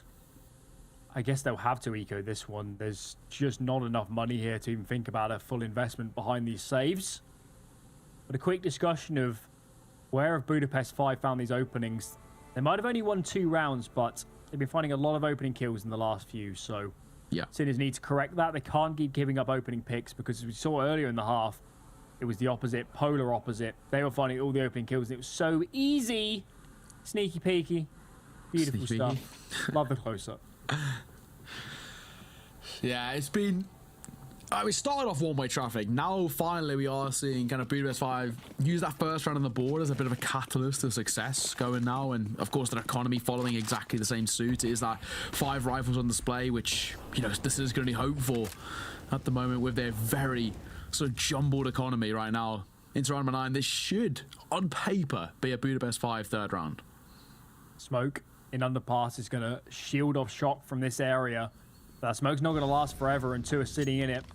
And Shock thinks, oh, I need to get out of here just in time. 1 second later, and he'd be dead. Just about escapes with his life, but so much control here for Budapest 5, and they're going to accelerate behind it. Closing ground here up Connector. Fleaves already pushed his way out. Duo finds the first. There are 3 on this bomb site. Problem is they're not finding any kills. B-Stick, FAMAS in hand, not the right weapon. He's going to die, and only 2 remaining. So tough from here. Attack coming through, potentially a kill, and it will be. Forzy, at the very least, making it a little bit expensive, but does not deter from what we expected. Third on the board for Budapest 5. Deficit chipped down to only 3, so not the end of the world. I think we're starting to see there's definitely a little bit of life behind the eyes of this Budapest 5 side, but it still requires a lot more from me on this T side. You kind of already mentioned that sort of 6-7 rounds on T side would be a dream if they were able to pick that up, but I still think it needs a lot of consistency, which hasn't been their best friend this series so far. Has to be mentioned though, not the best buy from Sinners. No AWP in play, no kits. Utility's good, but it could be a tiny bit better. And look at Budapest 5. Fast mid-control going through connected. This is so aggressive, and B-Stick had no idea. Shock aggressively in ramp, playing behind his smoke, but he's so isolated from his teammates. Forzy finds the perfect angle, takes insert low, but it's just a matter of time here till Shock gets swarmed. Look at these players around him. How on earth is he going to stay alive? What's he do? Shock in towards ramp. He's kind of the pins and potentially now opens up a pathway. Aaron or Full. Shock going to double back. And Palace has to be held here. It keeps Tom alive and keeps the information in towards that of Connect. It's all about timing the Peter. Insert still in towards Jungle, may I say. Somewhat of a crossfire setup with Palace. I mean, Shock needs to be very careful not to be caught up from behind. Oh no. Can't connect. Scary stuff, and players swinging out. That's Heavy God from Palace. He somehow hasn't spotted the head. This is really bizarre stuff. Frags are going the way of Sinners for the moment. Bomb is dropped on towards Catwalk, and Heavy God's nowhere near. Duo is essentially left alone.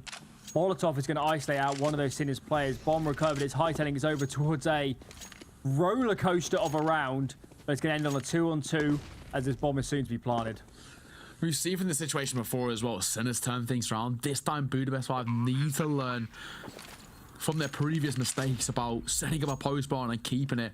And actually, you look over towards the CT side of Sinners, they're very slow on that retake. They're taking their sweet time, making their way through short. They're so cautious of that initial bit of window to connector control that they might actually leave this of a question of too little too late.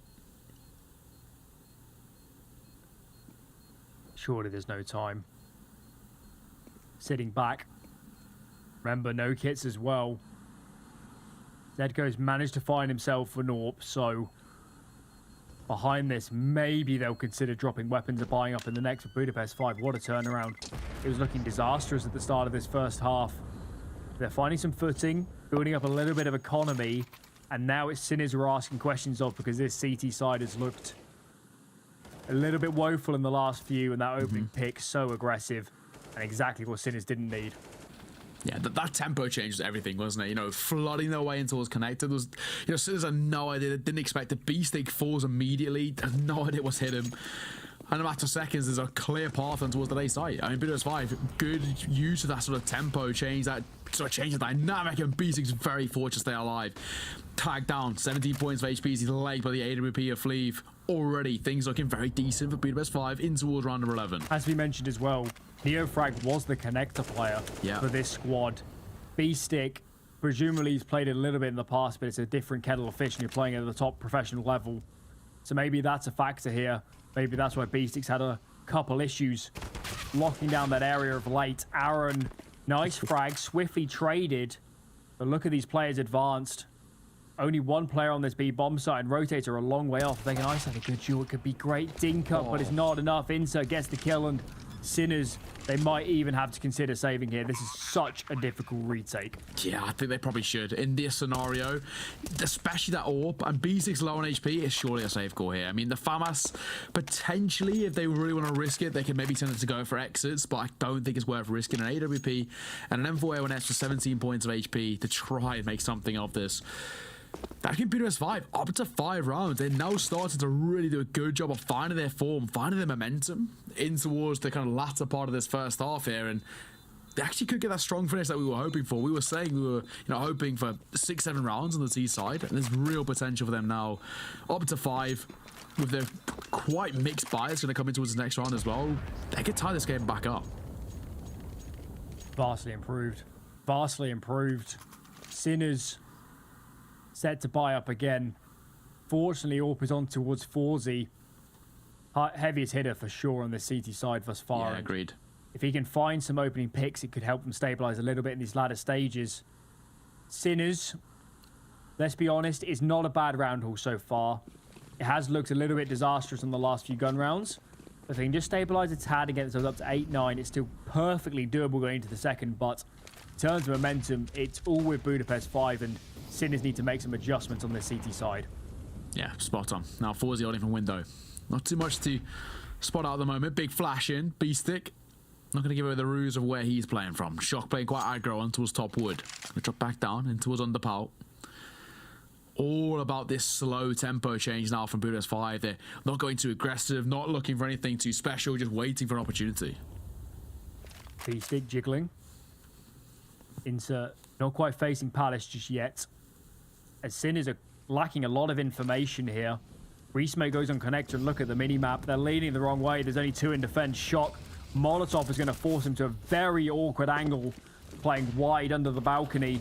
Players running above his head, doesn't know where to look. Insert. Trigger discipline. Look at this from Shock. Does get 1. Makes it a second. Juho peaks. Finally traded, but now the teammates, the cavalry comes in. Zedko out of CT. 2 fast frags. Just Fleeve left alone. Bombs in the open, and he's got to think about saving. So, for a few seconds there, it looked great on the offense, but Shock and Zedko held firm. Yeah, that's enough now, Fleeve. Open-handed. He actually being tested as well. There's potential. Zedko causes a couple of issues here. It's all about timing, tunnel vision in the wrong way, AWP out of commission. They might even want to double AWP potentially, but no. They'll keep the AKs in play here for Sinners. We were saying, we're hoping they kind of find that form once again as they've had prior, and there it is. And really nice round from them. Individual brilliance from Shock as well. The trade coming through is everything from range from the likes of Zedko. That was enough. The A-side hit just gets dismantled in a matter of seconds. Felt like he was going to get nobody when the molly came in. Such an awkward angle, and if he got peeked from Ramp and Palace at the same time, he wasn't getting any kills in that position, but stays alive just long enough and does a lot of work. Fast mid-control, order of the day. Look at Juho, so aggressively up catwalk. Counterplay, though, is good. Flashing out a connector. Such a strong play on this CT side. Heavy God finds 3 out of nowhere. So for a few seconds, looked like Sinners were a long way in the lead. Heavy God says no. Does God's work to make it an even game. Forzy as well. Pistol whipping, drops Heavy God at range. Now it's a 1 versus 1. Insert, bomb in hand, AK-47. Has no idea where Shock is. Not a clue. I see Shock making that movement back over towards B. Insert, he's just holding down the fort. He's expecting and hoping for a window aggression. Game of chess here. Has the bomb does Insert, so no need to recover that. As he creeps his way up catwalk. Budapest 5 would love a really strong T round haul here. And Insert can deliver. One-on-one. No. Look at the off angle, though. The off angle is just brilliant from Shock. Insert creeps his way up. Does he walk into the line? Checks close left. And is actually sneaking in behind. Look at this timing. It's sensational. Shock with the gun in hand, and Insert wins it. Oh, that was an absolute sweater that was from both of the players. Who knew who was going to win that one? But it goes the way of Budapest 5, and this T-side suddenly is looking pretty good. Ooh, that honestly could have gone either way. It was a game of chess, as you said, mind game to see kind of who was playing where. It's very unfortunate for Shock as well. He had the right idea and just comes off the angle at the worst time. Walks straight into us across there, and there we go. 7-6, really not too shabby at all. Since of course, 4 bites come through. 4's the AWP, not too bad. Swinging in. Through the Molotov as well. B-Stick delivers with ease. Insert will fall. That's the big opener that Sinners need. And we've spoken about how good they are at finding that opening kill and keeping it. Huge change up from Sinners. So many of these rounds have been fighting heavily for mid control, but they say it didn't work out last time. We're going to play the site instead. Leave both sites with strong setups. Gifting, though, over to Budapest 5 is mid control. So that's the only concerns when you're playing like this. And the only question is, can Budapest 5 exploit that? Because at a man deficit, they need to find a gap. They need to find a window to crack open these side defenses. That's for sure. Now, 5 versus 4, minute to work with. Slowly maneuvering their way over towards that B side. 2 players here stacked as well, one of them being the coach of Tom. What can they find is the question. In comes the utility. Tom, going to be flashed off the angle. Going to drop a smoke into us. Back pillar, Zeko. Good for one, but only. Aaron's double opens things up. Bomb to be planted for Apps, and now it's all about that retake. Huge frags. Bit of utility, though, on the CT side. That could come in handy. Fleeve, danger man, really, in the series so far. Yet to quite be fully activated here on Mirage, but what a time this could be to come alive. He's in towards the apartments. Really strong after plant position. He's posted up on the underflank at the moment. But now he gets confirmation. He knows players are short. He knows one's in towards market, and he can just post up. Collects the first, easy enough. Peeking off contact is heavy god, and those afterplants are all too strong. Sinners going to be evened up here, 7 apiece, and their money's not going to be good going into the next. Budapest 5 have turned around this half and then some. Yeah, I mean, from a really bad position, wasn't it? It was, what, 6-0 at one point? And look where we are now, 7 apiece. Budapest 5 on their C side are really started to find a bit of form heading into the final round of the half. And potentially could even win out the half, which is something we didn't really ever expect, judging by how things started off. For Sinners, it was a phenomenal start, but a really, really lackluster finish to where we are now. Forza keeps that open play, but the buy around is slightly middling. MP9 on display, and the rifles lack utility. Forzy starting over towards window, jumping out to catwalk. Nice positioning, but as we can see, the primary offense, that's over towards A. Mid is just a bit of a ruse. Another mid smoke comes out, but as we can see, Forzy still has the information. And it's just a question, can he call it to his teammates? They'll hear these nades flying over, will shock in his teammate. Shock with the first, teammate can help. That's going to be B-Stick at the top. Great 1-2 punch here, and it's so hard to crack open. Fleeve might find one, but he's taken low, and he's all that's left remaining. 1-on-4. This is just completely impossible, and Sinners look set for 8. Yeah, this is more or less going to confirm things. I mean, Fleeve, 1 versus 4, AWP in hand, minute to work on the clock, and 23 points of HP. I think it's safe to say. No, this is going to be Sinners taking the half. 8-7 here. Just about as well. With the skin of their teeth, they're able to close out this half. Because it was very much looking like Budapest 5 and their current run of form and momentum was going to see this one out somehow on their T side. Another question have to be asked about Sinners on their T side of Mirage, whether they're able to keep up their form and find or re-find more or less that consistency. Fleeve's going to make a go of it. But he gets peaked from Palace. From a 6-0 start, Sinners can only collect 2 more. So Budapest 5 battling back as they look to stay in this series going into the second half. That's good. Walk for left and shoot left. Yeah, he's in front of you to left side. Yeah, you hit him, In front, he jumped water to right. Yeah, you're running about there. Pretty much in front of you. Right, and press. Right. More. Just press. Stop, left a bit. Yeah, just shoot. There, shoot. Right. There. Nice! In front of you. But it's okay. He's bad setbacks. He's look down. Run right side. He's going water. Shoot. To left of you.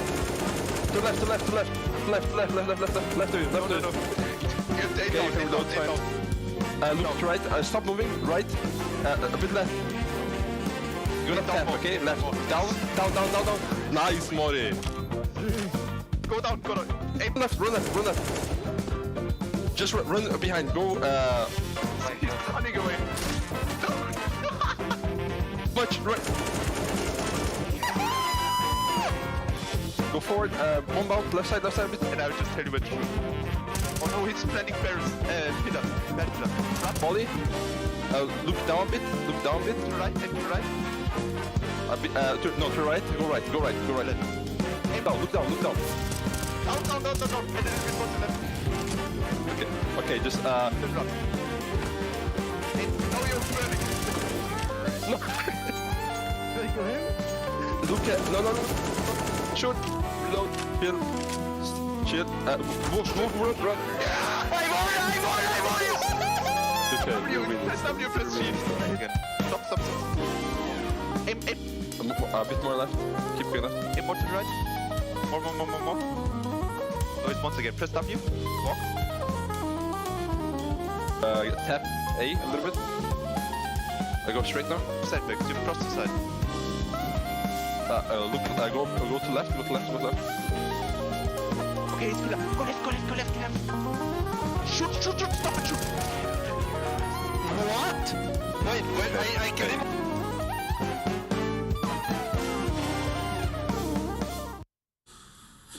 Hello and welcome back, ladies and gentlemen. Of course, second half about to get underway on map 2 of Mirage, the pick of Budapest 5. It's as even as it gets, 8-7 thus far. No complaints. At first look, you'd think Sinners. Okay, CT side. When you delve deeper, found pistol, converted it, made it up to 6-0, and really struggled to gain any traction from there onwards. Budapest 5 battling hard, and if they could collect this pistol round, suddenly they're shot into the advantage after such a troubling start to the map. As a reminder, Sinners one map to the good, dominant showing on Ancient. This is the map pick of Budapest 5. Elimination or qualification on the line, and one half stands between them and elimination. Huge pressure. What a moment for Budapest 5. Yeah, this is a real opportunity. And a pistol round here wouldn't be too shabby at all to kind of reinvigor that momentum that they had throughout that first half. Already now shotgun aggressive. Big dig and a kill. Duo's going to fall immediately. Insert behind bench. Can he find frags? Collects the first. Jiggling around. Can't make it anymore. Bomb site taken. 3-on-3 is going to be in the after plant. And actually, they're getting a little bit penned in here, Sinners. Look at this. Aaron's fast in from Catwalk. Beastic feels like he has taken a duel. He feels like he has the fight in towards Market. Fleeve, though, what a flick from him. Headshots galore. 1 kill apiece for the remaining 3, and Budapest 5 find that all-important pistol. Yeah, individual brilliance there from Fleeve. The first kill was quite nice on towards the choke play, and then, that second kill. Reactionary. Stunning stuff. Budapest 5 tie this game up 8 rounds apiece. So for Sinners, you got a story of them having a bomb plant, which could give them economy to go for a force here, and they are going to do exactly that. Force to come through, Galils to come out, maybe some Mac 10s to support, so they really want to go for the run and gun strategy for Budapest 5. Of course, with the round win in their favour, that's a very comfortable buy to come out. Quintuple M4 L1Ss, fairly decent amount of utility too, no complaints. Full investment though from Sinners. They got the bomb down and they decided up the ante, keep the pressure going. Really lacking though in utility. The few smokes, we need to hold on to those. They'll be important if they commit towards the site towards the end. 2 actually starting in apartments. Nobody facing, so they'll double back. And maybe think about some mid-control of Budapest 5. Never easy these second rounds, and if they falter now, it would just be devastating for their campaign.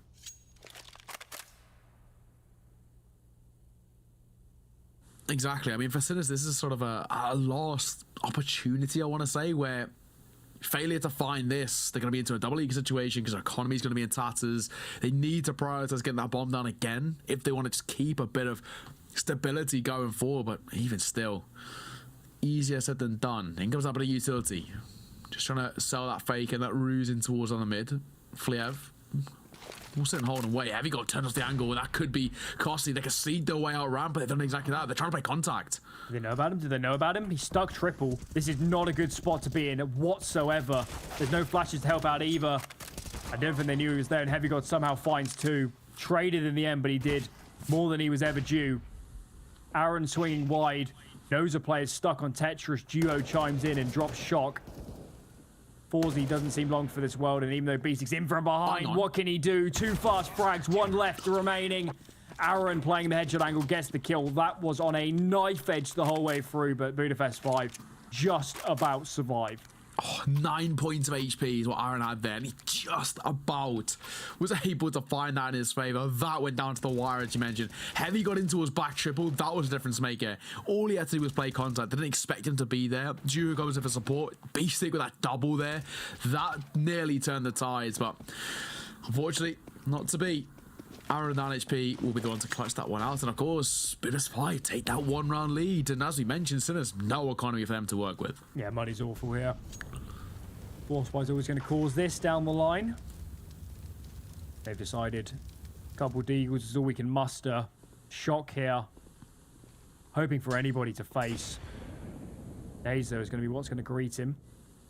Don't take any damage, really, from that one, so not too much to worry about. And it just feels like if Budapest 5 don't overface here, they stay calm. Surely there's no chance. It's Zedko. Where on earth has that come from? It's come from Palace, and not like this. Surely not. Of all the ways to kind of turn around in your favor, the Eagle shot from Zedko, not a bad start. And of course, mid control's not looking too shabby either. Duo are going to try to test the waters towards mid. Won't already spot that too much. And rotate back over towards the A site. 5 versus 4. Numbers favour Sinners, but of course the firepower doesn't. Leave. Peeking wide. Notices the player an underpass. Drops his smoke. And actually, look at Aaron. Look at Aaron. Pushed through A, gaining information. Oh, this is going to be absolute madness in towards T-Spawn. Aaron finds 1. Pistol out. Makes it 2. There's another one in from behind, but Aaron's already done great work. Falls back around the corner, can't quite make it. 3 on 3, but he's got good information for his teammates. Fleeve collects another. That's bomb dropped in connector. And now it can't be recovered. Forzy. He might be playing a great map so far, an excellent series. But there's no chance here. He goes down as well in Budapest 5. After giving him the opening pick, they stabilize fairly well in the end. Yeah. 3 remain alive. 10 rounds on the board. Not looking too bad at all. They're starting to kind of whittle away at the success of Sinners, which started off so well. And you kind of always have to go back to that question of, did Sinners sort of fumble this? What was a 6-0 start, and probably should have been a lot more to only take the half 87 off the back of a 6-0 start. I don't know, a couple of questions have to start being asked, especially if they end up not taking this map. Indeed. Bit aggression though from Juho. Look at this. Plenty of players in the vicinity. It's a good flashes. It would help so much. As he decides for the moment to just jiggle around, playing a bit of an off angle. Both teams holding station as Sinners have no interest in committing. Heavy God, not actually in the open, as Shock is just peeking around, hoping for a face. He's not going to find one. As look at this from Budapest 5. Strong setup now. This is going to be tough to crack for Sinners. What do they do in this situation? Tom has a bit of sound cue. Shock's good opener, actually. Aaron overextended towards top of Wood, but it's Heavy got and Juho. One apiece, swinging forward. Zedko's double, brings the numbers back in their favour, swinging through. Fleeve spotted out. Will he be able to find anything through the woods? Shock says yes. As inserts down to a 1 versus 3, and he's nowhere to be seen as well. With a long rotate back to finding anything. And that bomb can make a free path all the way to that A site. Insert potentially could spawn out 1. He does, but Zedko 180, head on a swivel. Makes it a 3k round for himself. And Sinners up to 9. This map has been all about the economy for both teams. And for Budapest 5, they might have been winning rounds, but they were close. Losing numbers to the pistols, going to afterplants, and now they're paying the price. Lose a single weapon round and their money's in the bin. What do they choose to do here? Lost bonus is far from built up, and they've said almost a full eco, so they might have been gaining a bit of traction, a bit of momentum, but it's shut down immediately. And Sinners, should they keep this clean, will be back up to 10 and will be all even again. Exactly that. I mean, this is the real test. We can already start to see that sort of that glass floor opening up, and for a bit at the moment, they need to be careful, as you mentioned, of economy. That full buy come in, failure to convert, double eco, rinse and repeat, that brutal cycle. Try to fall away from that Sinners is exactly what they need. Now making their way over towards the A side. Aaron, this time not overextending. The Molotov forces Duo into an inopportune position as he falls. Aaron will find himself one at the very least though, so now there's definitely something for them to work with. They need to be careful of the close position. However, as Fleeve finds one of his own, the Deagles are causing significant problems, but now left down to just 2.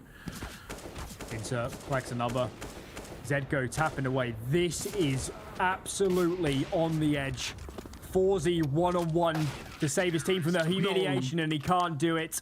2 in the end for Insert. Makes it a 3-piece for the round, and Budapest 5 from out of nowhere. Economy was in the doldrums. The investment was absolutely minimal, and Sinners stumble. What a round and what a moment that could be in the series. Budapest 5 now in such a strong place to win out on their map pick. Aaron again, just being a nuisance, wasn't he? Heavy God causing problems from range, but it's Insert's clutch, that second kill. 4Z, I think he went a little bit too aggressive, and he paid the price for exactly that. Budapest 5 up to a 2-round lead once again, looking to find more. Beastek, full blind, spamming through the smoke, not going to find too much. Both sides trying to answer the spam through the smoke, but it's Heavy God who comes out on top. Tom will forward, already the opener goes the way of Sinners. Or Budapest 5, SI. Massive opening. Now they can just relax, but look at this. They're over-facing in mid, they're giving up frags. What should have been a clean advantage is now fallen by the wayside. Zedko collects another, and oh no, Budapest 5. There's been so many bright moments in this map, but they haven't shied away from making mistakes themselves. And their money is again not looking good either. They might already start considering the saves, as the economy game has played such a factor here on Mirages. Sinners may have lost to the Pistols last round, but they hit back and they hit hard, and this map, there's nothing to separate these two teams. Precisely. I mean, now it's still as a round for round as we've seen the entirety of map number 2, but this one's going to go in favor of Sinners. The priority is keeping that double M4A1S and playing towards the next. The long-term economy is not great towards Budapest 5. He looks towards Aaron 350, Heavy God 600, Duo just $50 in the bank for him. So having 2 rifles to work with, even if that's all they have to work with in towards the next, is better than nothing. But Sinners, of course, to once again chip that deficit away to only 1 round and have the potential now to tie this game back up once again before Budapest 5 can even respond. All right then. All right. We're hitting the business end. One of these teams make it through to the REPUBLEAGUE Season 3 main event. The loser, unfortunately, despite all their hard work, potentially even going through the open qualifiers months ago, could all be for nothing. So much tension, and for Budapest 5 especially, being a map to the lesser and their economy on the brink here, they can see defeat in the headlights, and oh god, do they want to stave that off. So much tension. Which team can handle it better? That's the big question. That is it. In towards Connector, trying to get a bit of early control. Not too much to face at the moment. We haven't really seen Budapest 5 actively invest in that kind of connector control, with Juho goes deep in towards that of Apps, finds one. Fleeve, one of his own as well. Dinked in the making though, as he's just trying to fall away from backbench. Might be able to make it a second, and damage on towards 4 is exactly where he was to be, but Juho will be traded still now. 3 versus 4, the name, sound was heard, and Heavy got all too aware. Beastek had to find that kill. Could have cut off the rotations, but now CT's well positioned. Window is gone. Tom Keys is trying to find any players over facing. Budapest 5 aren't doing so. Aaron again is taking space on A, telling his teammates, I can't see anybody. His teammates doing the same at the same time, so Insert here needs to be patient. He can't get over aggressive and walk into that crosshair, and looking good so far. Surely wins this duel given the HP advantage. 4Z, unless he hard clears the angle, he's not going to find the kill. Insert drops that. Just 1 player remaining, and Budapest 5, swift turnaround, 12 for them, and now it's Sinners out of money. I think this is unfortunately starting to get to a point where we potentially start focusing our attention towards overpass, because Sinners are really struggling on their T side and struggling to keep control of the kind of money that you've spoken about and momentum. They're really in a less than opportune position where I think Budapest 5 are, as you mentioned, in the business end of things, doing the better work here, performing a lot more consistently, a lot better, and of course keeping that money in check. Now, double AK 1-AWP set up for Sinners. What can they do with it? A aggression. That's in towards Palace from Aaron. Huge frag, and you see these players trying to commit out, trying to find anything. They're doing it dry because they want the frags, they want the fights, and they go straight into that AWP, and look how this has been stalled out. Aaron, though, absolutely relentless, pushing further through Palace, taking more map control, can gather more information, and Sinners on this round are getting absolutely strangled. And if they don't get a plant here as well, surely there'll be eco in the next, so This is scary stuff as Budapest 5, on this round at least, look to be tightening the noose. Yeah, this is getting very, very dire for Sinners. Already getting to the point where, as I said, you know, we potentially start looking towards that map number 3, Overpass, because I feel like Sinners are really starting to make this very difficult for themselves in terms of taking the series 2-0. Now, in towards shorts. Insert, holding, waiting, flash over as well, avoids it quite nicely, in for 1, looking for 2, finds it with ease. Flee through the smoke, finding himself the first, and then a lovely double from Insert. Close things out, 13 rounds for Budapest 5, they are 3 rounds away from closing this one out and pushing us all the way to Overpass. Such a huge round to keep 5 players alive as well. Budapest 5 have been unable, like their opponents, to establish any economy throughout this half as far, but finally keeping numbers up, banking up some cash, staving off potential future ecos down the line, and that is so important now. And look at this. The buy is so low from Sinners. Their loss bonus had been absolutely nowhere because they've been trading rounds, so it's just a few deagles. And if Budapest 5 can just maintain another clean round, it becomes nigh impossible economically to turn this around for Sinners. Yeah, I mean, this is a horrible, horrible scenario for them to be in. Shock will force an nade. He took the bulk of that damage from the Molotov earlier. They're going to come through as well. B-Stick then followed up. Tomkey's going to find one of his own. Could potentially be in for a second. Is actually Forzy and the Glock, causing a couple of economic issues at the very least. Heavy God on his own. Molotov into his front con to give him time to reload, but in the 2 versus 3, it still should only go one way. Unless Zedko has something special up his sleeve, there should be that 14th on the board.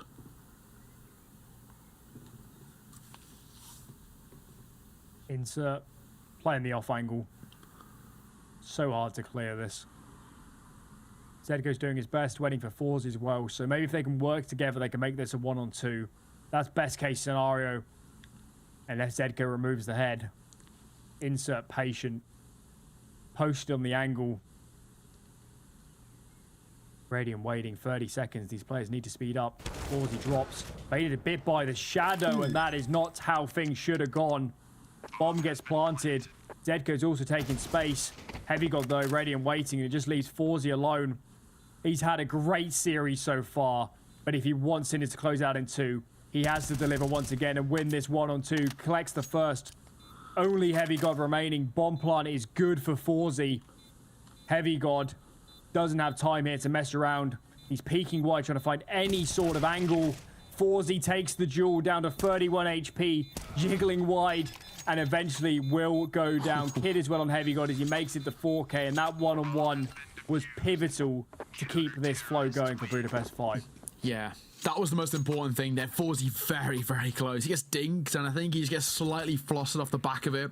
Swings forward, can't find the kill, and Heavy God able to clutch things out, and a really, really good individual round from him. 4 kills to his name. Inter potentially should have done a slightly bit better in towards that tough angle to get right, but either way, all very good in terms of the clutch. 1 versus 1. Made very expensive though for Sinners. I mean, they had not much of an investment going through, so a bomb on a 4 kills, really not too bad. This round is everything though. Sinners have to win this. They have to win this. Bit of a mid-aggression, mid-fighting for Budapest 5. They smoke behind, they molly behind those top boxes. Gets smoked in response by Forzy. Plays around it well. Collects his team an opening.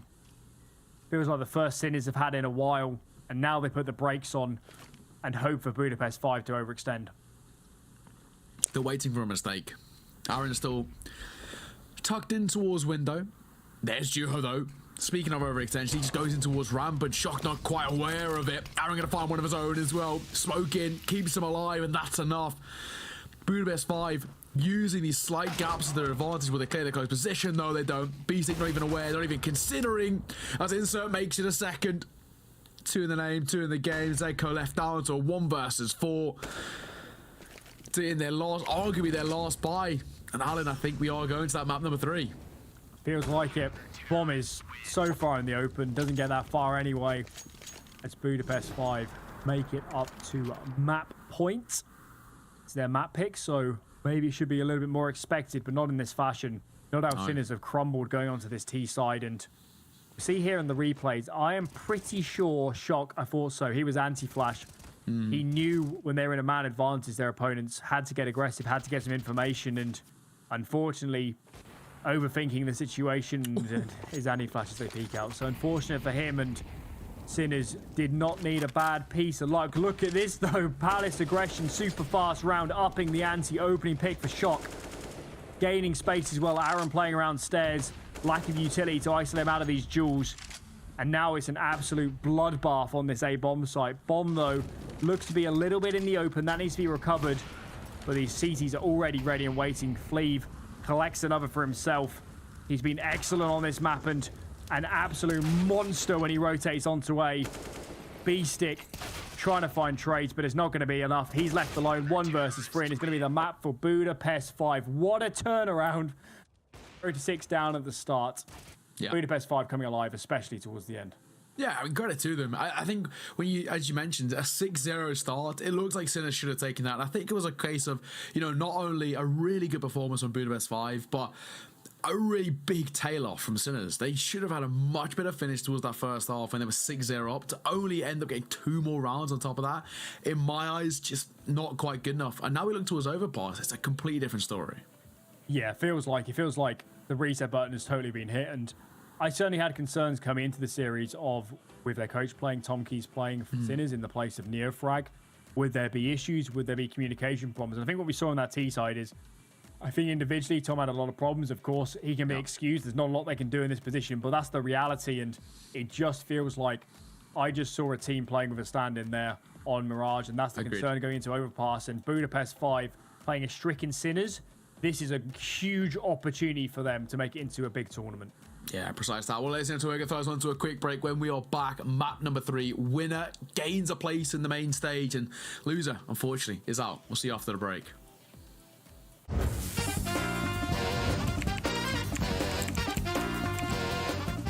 Davide, to bys mohl vidět. Jde. Dčko, správna odpověď, samozřejmě, celkom. Dobře. Aktuálna novinka. Podle mě David to bude 2010, kámo, 2004 určitě ne, kámo. Počkej, nevyčená, vlastně. Buď 2000, no, jako 2010, no, určitě. 2010 podle mě 24, ale 24 je boho strašně moc, kámo, no, 2010 určitě. No.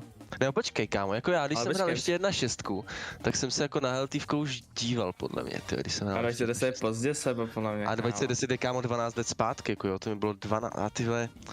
A založené, kámo, třeba to nebylo jako nějak známý, chápeš? Jako možná to bude 24, kámo, možná to bude 24. Tak 24, pravdě. Máme 24, jako 2010 už je zase, ale jako kdyby to bylo třeba 28, kámo, tak já, jako můžeme dát 24, kámo, já bych dal 24. Kámo, nevím, no, co se týče. Jako 2010 je asi teda moc nakonec, jakože moc pozdě už. Imo. Či 1.6 už je strašně dlouho, kámo, oni coverovali už 1.6, že? A tyjo, 99 je, to už je to je blbost, podle mě 24, no, kámo, podle mě 24. Tak dáme 24. Shodneme se, dáme Cčko. Dejme C. Takže Cčko, finálna odpoveď je nesprávna. 2002. Tak brzo. Tento rok bolo 20. výročie Holotova. A jo, vlastně. Jo, já tam jsem každý den, kámo, a nevím. A jo, já jsem si to teď vzpomněl, kámo, jak se to výročí. Let. 15, počkej, Katovice. Kámo, nebyly to Virtusové, kámo. Já myslím, že... To ne, počkej, to byly Fanatic, kámo. Myslíš? No, jak Freiberg, kámo, dal spray, ne? Víš, co myslím? Jak Freiberg dal ten spray jeho, ale oni prohráli. Kámo, to bylo asi 15, podle mě. Nebo? Nevím, kámo, já myslím, že jo. Já myslím, že to byly Fanatic. Protože vím, že ESL One Cologne vyhráli NVS, myslím, či? Nebo já nevím, kámo. Já bych dal Fanatic sebo. Dal bys Fanatic. A nevyhrali. Myslím, že ten jak dal Freiberg, kámo, ten spray na tom Infernu. Víš, co myslím? Ty já nevím, kámo, to už je týdnu. To nevíš, že to je úplně nečej. Týdnu a dní. Můžeme dát Fanatiky, já myslím, že to Virtus. Ale jdeme B. Takže finálna odpoveď Bčko. Yes. A je správna. Nice, David, ty máš nos. Mám knowledge, no step. Podle mě over, ne? Je over, ale nevím. Podle mě je over, kámo, protože Inferno mi dáš. To je jedna odpověď vlastně správná, no tak over. Je over, ne? Jo, to over určitě. Určitě over. Áno, správne. Po prvých dvoch majoroch sa tam pridal presne Overpass a Cobblestone. Víš co, 21, to bylo teď, viď? Tak to Ano. bylo... No Jste byl pátý, ne? Kámo. Nebyl 11, pátý, kámo, 11. Kámo, teďka Já nevím, kámo, já nevím. Týpek, Kolik byl minulý rok? ne, určitě A minulý rok byl ještě decent docela, nebyl, ne? ne, už kámo, to už bylo to už nebylo dobrý, to už byl poprvé nebyl v top 5 nebo co jo. To si pamatuju. Buď 8 Tak nebo 11 určitě nebyl, kámo, podle mě. Kámo, podle mě Musel byl. být teda 8. Tak A 8. nevím, kámo, nevím. Kámo. Nevím. Předtím stipnul fanatiky, tak dám ti ještě jeden Kámo, guess. počkej, Jako já si myslím, že 8. Ne, to už byly, jako. kámo, to už nebyly dobrý Astralids přece. Počkej, já nevím, jestli 8. Ale kámo, 11 je už docela out, ty vole. A podle mě 8 to ne, být kámo, tam dobrý. byl úplně, to byl stacked úplně, kámo. Či kdo tam já byl, nevím. kámo? První, kdo tam mohl být? Tam mohl být Niko, Zaibu, Simple, Zaibu, Niko, Electronic, Exile, Hobbit, 6, Shiro, ne? Shiro tam byl určitě někde. Shiro, to je 7, Máš 7. Takže už 8. Pak, tyvado no. Kdo ještě, kámo? Blame tam možná, nebyl tam Blame někde vysoko, kámo? Ne, to bylo 220, kámo. Jo, tak to si pletu. Kdo tam mohl být? Kámo, no, počkej, a kdo ještě? Co byl dobrý za tým ještě? Já si to matu normálně. Nějak Bit tam byl určitě, no 8 nemohl být, kámo. Kámo, Bit nebyl určitě nějak vysoko. Kámo, 221. Byl No, Bit nebyl asi vysoko, pátý. ne? Kámo, týpek byl doma top 5 nebo jo. Nebo top 7. Bit byl 7, myslím. Blázníš. Kámo, na 100% 11. Tak dobře, dejme 11, dejme 11, Na 100% okay, 11. dejme 11. Na 100%. Takže finálna odpoveď Bčko? Yes. Je to správne, je to správne. David. To bude C, no. Jako odpovídalo by to, ne? Princess to nebude, Aci taky ne. Jo, určitě tak jsou. Taky si myslím C. A nebo D, no. Ale asi Správne, Cčko. Bude drahý, kámo. Podle mě B. Jako já si myslím, že to nebude stát víc než 100, kámo, tady tohle. Já nevím, kámo. To vůbec na ní neznám, že takový skinček. Já taky ne, v životě jsem ho neviděl, kámo. Já bych dal jako Bčko, no. Nevím, jako já si myslím, já bych dal... To je trash nějaký, kámo. A tak je to, víš, jako, nevím. Jo, Factory New, kámo, ten bude dražší, tak B. Právě, je to Factory New, právě. Asi B, ale to bylo víc, kámo, ale dáme B. Myslíš, že víc? Dáme B. Průměr, to se neprodalo, kámo, určitě moc toho, kámo, já bych dal klidně C sebou. Kámo, tak dej kolik chceš, ty vole. Ne, dáme na tebe, kámo, musíme dát na tebe teďka. Já bych dal jako B, no. Tak dáme B. Ale z Factory New víš? Ale jo, asi B to bude možná, kámo, to bude B. To dáme B. Jo. Finálna odpoveď B? Je to Cčko. Kámo. Úle, tyjo, tak takový skin, ale kámo, průměr, to se prodal třeba jeden, chápeš, za kámo peranec. Možná. Prečo sa Howl stal kontraband skinom? Je to kvůli vysoké ceně? Copyright problémy, to bylo určitě Dčko, tam byl nějaký špatný copyright problém. Znám to, protože jsem měl s tím smutnou zkušenost. To vlastnil. Vlastnil jsem starý Pak to tradenul za 5 euro. Pak jsem to tradenul za 20 euro, no. Jedna vec bola pridaná z inej mapy v tomto screenshote. Čo to je a z akej mapy? Ta raketa tam. Pod hevnem. To je správne. A z akej mapy to je? Tykrát. Počkej. Bude to nějaká cache, nebo něco takového. No. Bude to z cache, ty vole. Není to náhodou... Kámo, není na Infernu třeba, jak máš ty kofiny, není tam raketa nějaká. Podle mě není tam raketa, kámo. A kde by mohla být raketa? ZrovnaŇuku bych čekal, že tam nějaká raketa bude, ty vole, ale... Jako můžeme asi Inferno, jako nic jiného mi tam nedává totiž smysl, kámo. Jo. Možná Inferno, kámo. Ancient to taky nebude. Ne. Možná, kámo, nebude na Vertigo něco, kámo, nebude na Vertigo něco, a to je... tam není ale na Vertigo je, kámo, spíš stavební, to je stavební mapa, ty vole, tam... Já vím, že kámo v kofinech na Infernu jsou, kámo, rakety na 100%. Tak můžeme dát asi Inferno, zkusit. Určitě. Takže Inferno? Yes. Bola to správna odpoveď, je to Bčko. Kámo, kámo, já to má ty koc... To vlastně... No je 5 head, ty vole, normálně. Já bych dal Kobl zpátky. Bych chtěl já. Bych chtěl Kobl. Je to asi jedno, no. A Kobl byl docela nice, no. Kobl byl cool. I Kešku jsem měl rád. Já Keky jsem měl taky rád, ale to by museli trošičku ještě pomět. I ten Kobl, ale obě dvě mapy bych klidně vrátil, no. A je jedno kterou. Ale Kobl radši než Cash. A místo které... Nevím, kámo. Já bych dal pryč Mirage, kámo. Nebo Dust. Dust bych dal pryč. Dust nebo Mirage, no, bych taky dal. Jedno z toho bych dal pryč. Dust nebo Mirage.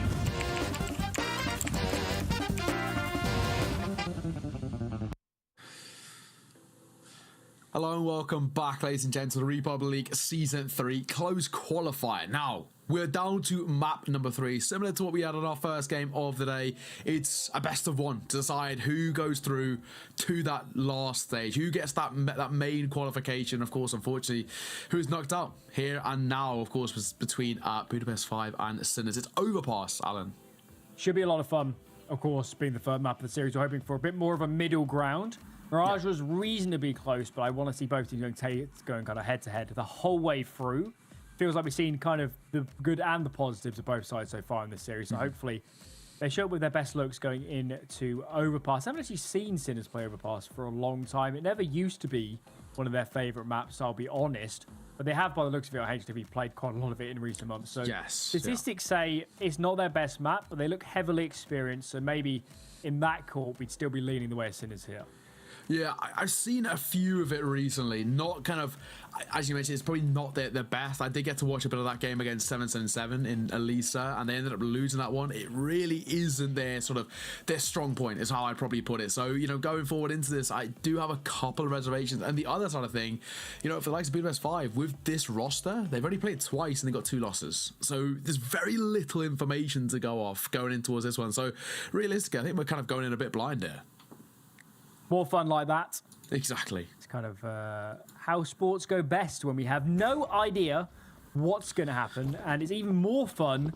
We get a little bit into the game. We start making bold predictions and they turn out to be completely wrong. That's when it gets really, really fun. Republic signs up on the walls to signify, of course, in Republic.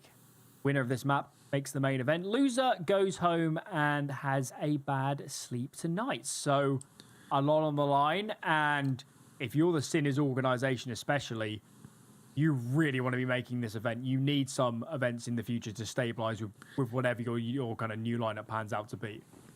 No, exactly that. It's be all and end all, and of course, knife round to decide who starts where, basically. And on Overpass, it's more than safe to say you want to start on that CT side.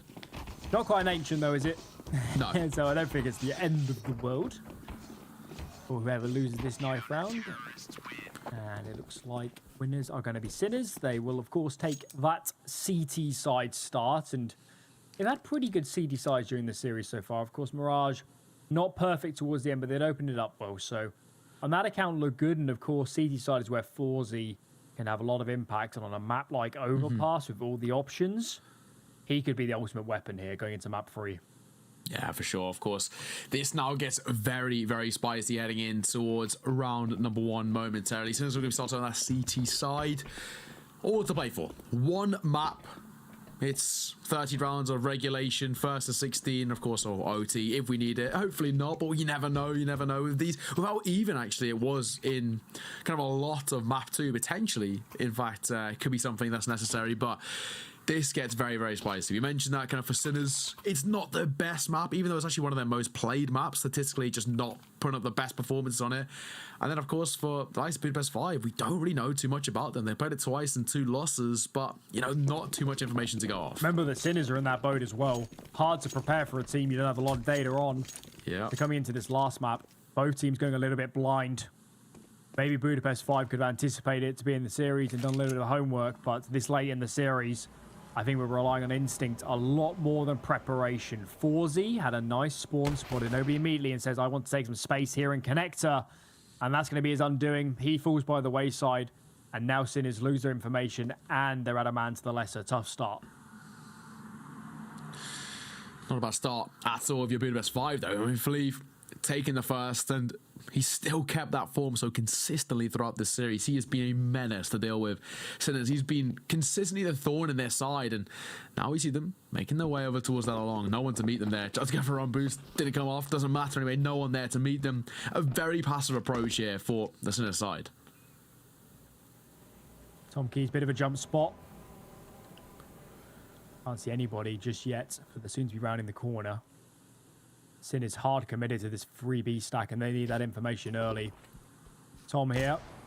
jumps out. Now finally spots some terrorist attackers. Flash trying to slow him down, but it's not going to have a lot of effect on the push. Juho, Glock in hand, hard to spot behind the flames. Tomkey staying alive for a long time, but ultimately will fall. Bomb soon to get planted, and unless Beastie can do a lot of work, this is going to be almost impossible for Sinners. 2 on 5 now, and as soon as the bomb gets planted, Budapest 5 can just sit back and think about these after plants, and look at this from Sinners. They know what's up. No chance for a retake. They're going to save. They have to. I mean, what you look for them is in terms of that half armor. They'll take that at the very least. Double dual leads, I guess, for Zeko. Silver linings in a bad situation, but a really clean round there for Budapest 5. 5 remain alive for them. Absolutely no complaints at all as they're going to pick up that first on T side. Pretty decent. We were kind of saying, you know, earlier about Ancient being super CT-sided. I would say that maybe not, obviously not even remotely as much as Ancient, but I still think that Overpass is up there. I've seen before, you know, kind of 11 4s, 12 3s that are completely reversed to an OT before. Thing about Overpass is that, for both sides honestly, but more so the T side, it's really hard to play. You have to make a lot of good decisions. Your default is to be so clean because there's just so many positions to clear out, and the rotate is so much faster for that CT side. So that's why you get a lot of heavy score lines on a map like Overpass. Honestly, you could even get heavy T sides because teams are so fluid and fluent. It's just such a complicated map. So depends on the teams at hand.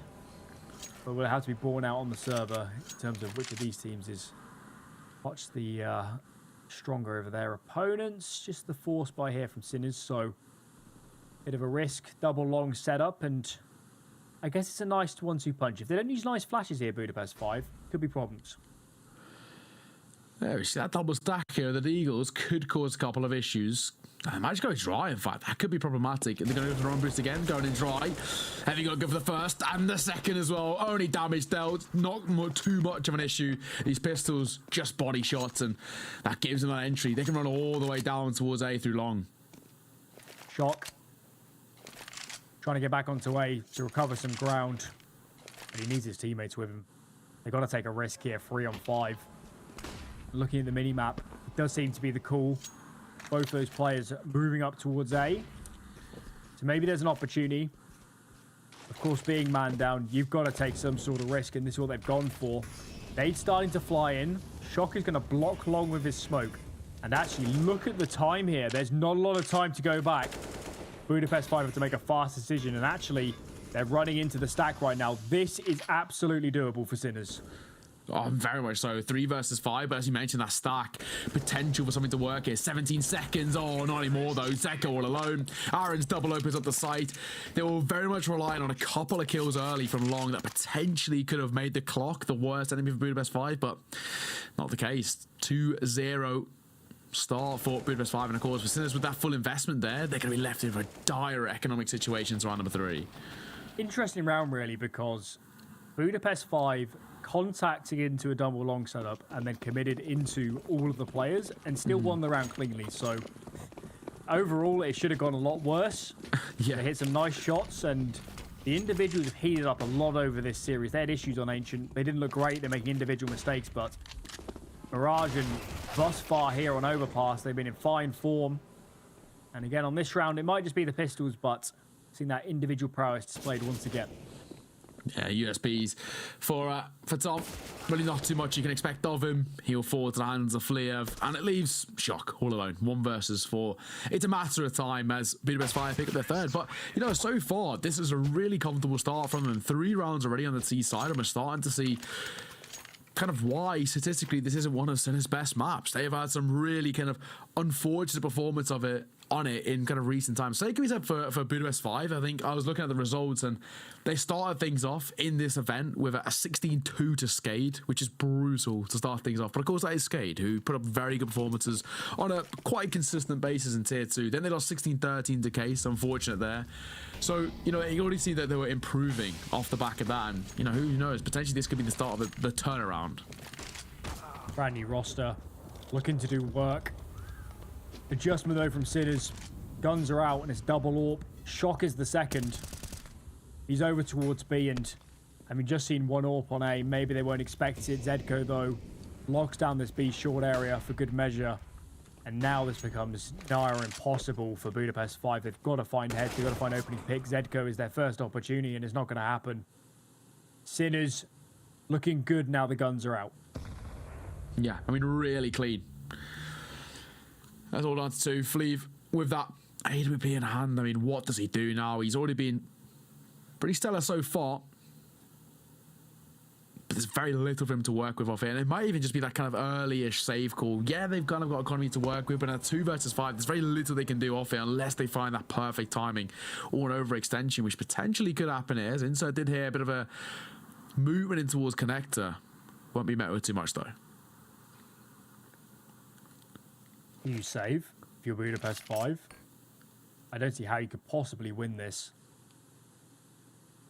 For the moment, that bomb is holding firm. And it looks to me like the save might even be on the cards. So, barring any insane turnaround, it's going to be Sinners up on the board. Yep. Keeping numbers alive as well for good measure, which of course is important. Thinking back to Mirage, getting reset on that CDSO is what allowed Budapest 5 to get back into the map and ultimately win it. So, Sinners can stabilize some cash. That would be nice. They lose 1, but shouldn't be losing too many more. Good start. Now they're back on the guns. Exactly that. Sinners, the second they pick up a bit of firepower, already cause a massive rift in the sort of early bit of tempo coming through. And actually attack pause called by Budapest 5, and more than immediately, straight after losing that round. I think they realised that it might not be as easy as they had hoped off the back of that 3-0 start. And not kind of too questionable at all. Up 4 AKs to work with as well. And of course, if you lot want to join the conversation, use hashtag REPUBLEAGUE on Twitter.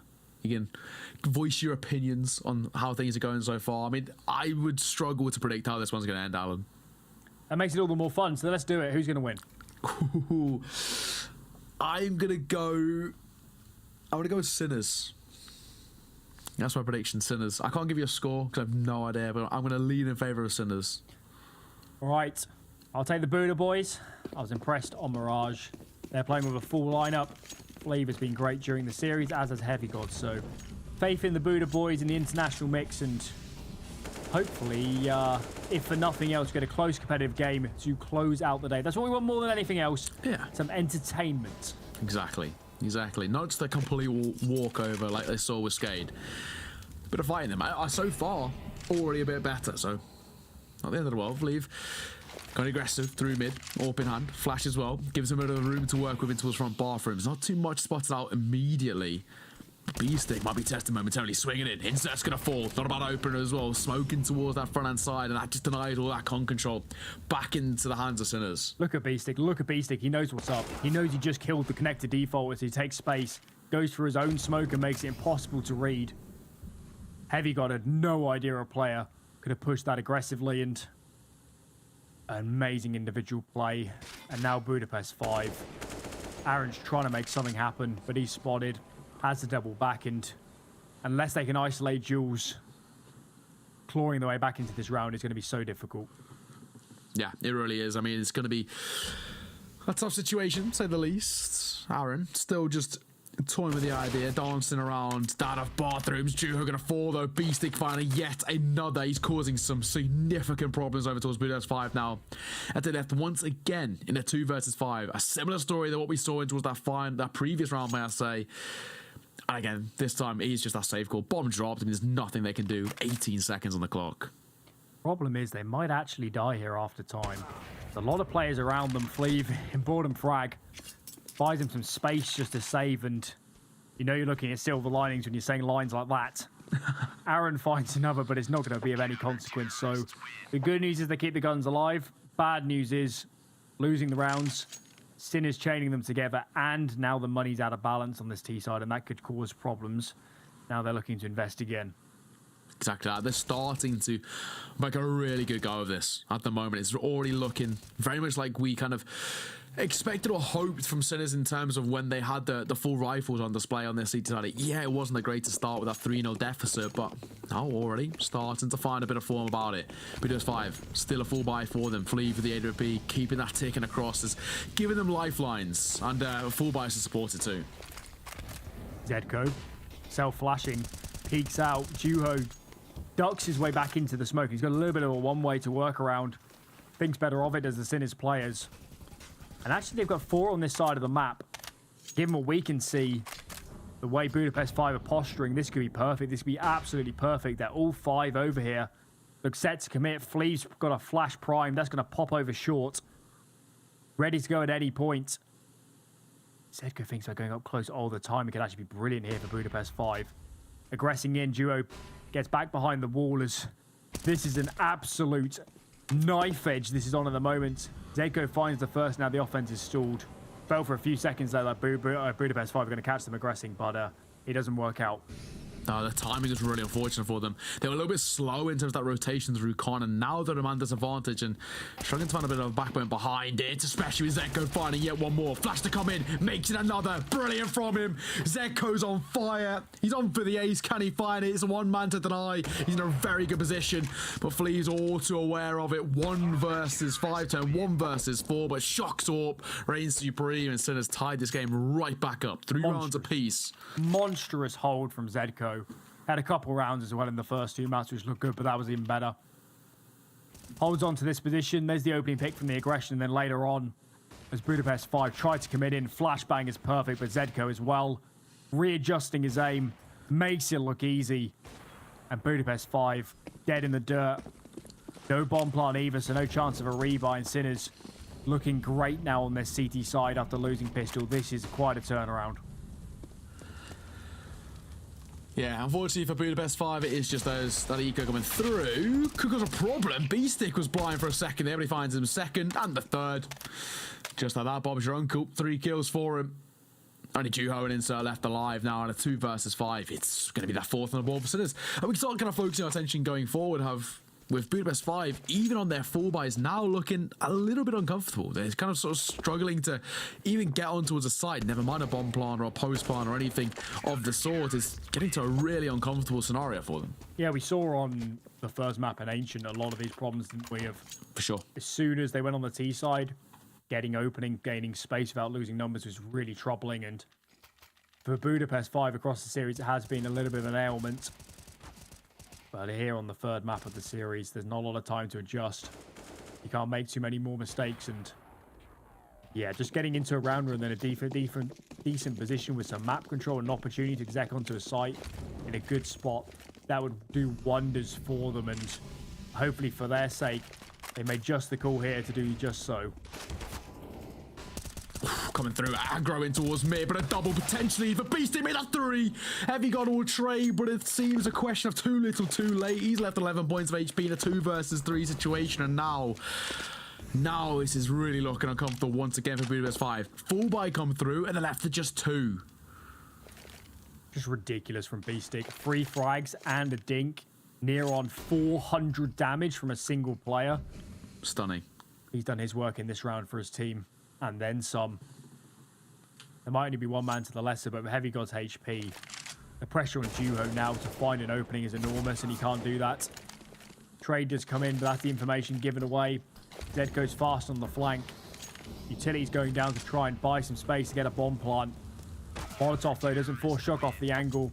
He knows the HP, so pistols in hand. So Sinners stumbling a tad there, but B-Stick, so excellent.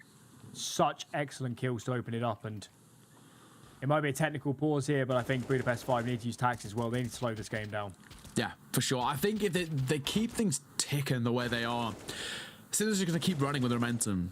They're on fire at the moment. The Jets are really going for them. They need to just cool them off a little bit, just kind of ice them out as much as they can, because as things stand, they're getting to a little bit of an uncomfortable state where potentially we could see Sinners run away with this first half just because Budapest 5 don't even kind of scrape the surface in terms of stopping them. Now, as you mentioned, the tech pause, but I think it's also kind of a bit of a blessing in disguise at the other side, just because it might potentially ice Sinners out a little bit, stop them being on this kind of rampant run, and who knows? Feels like it. Feels like whatever the pause, Budapest 5 just need to talk about these situations, rethink this T-side a tad. Of course, up against Skade, really tough time, and Sinners are starting to do the same. It's getting a little bit nerve-wracking. especially after I picked the Buda Boys to win the map. So I'm definitely getting nervous, whereas you probably sitting pretty happy at the moment, given how these last few rounds have transpired.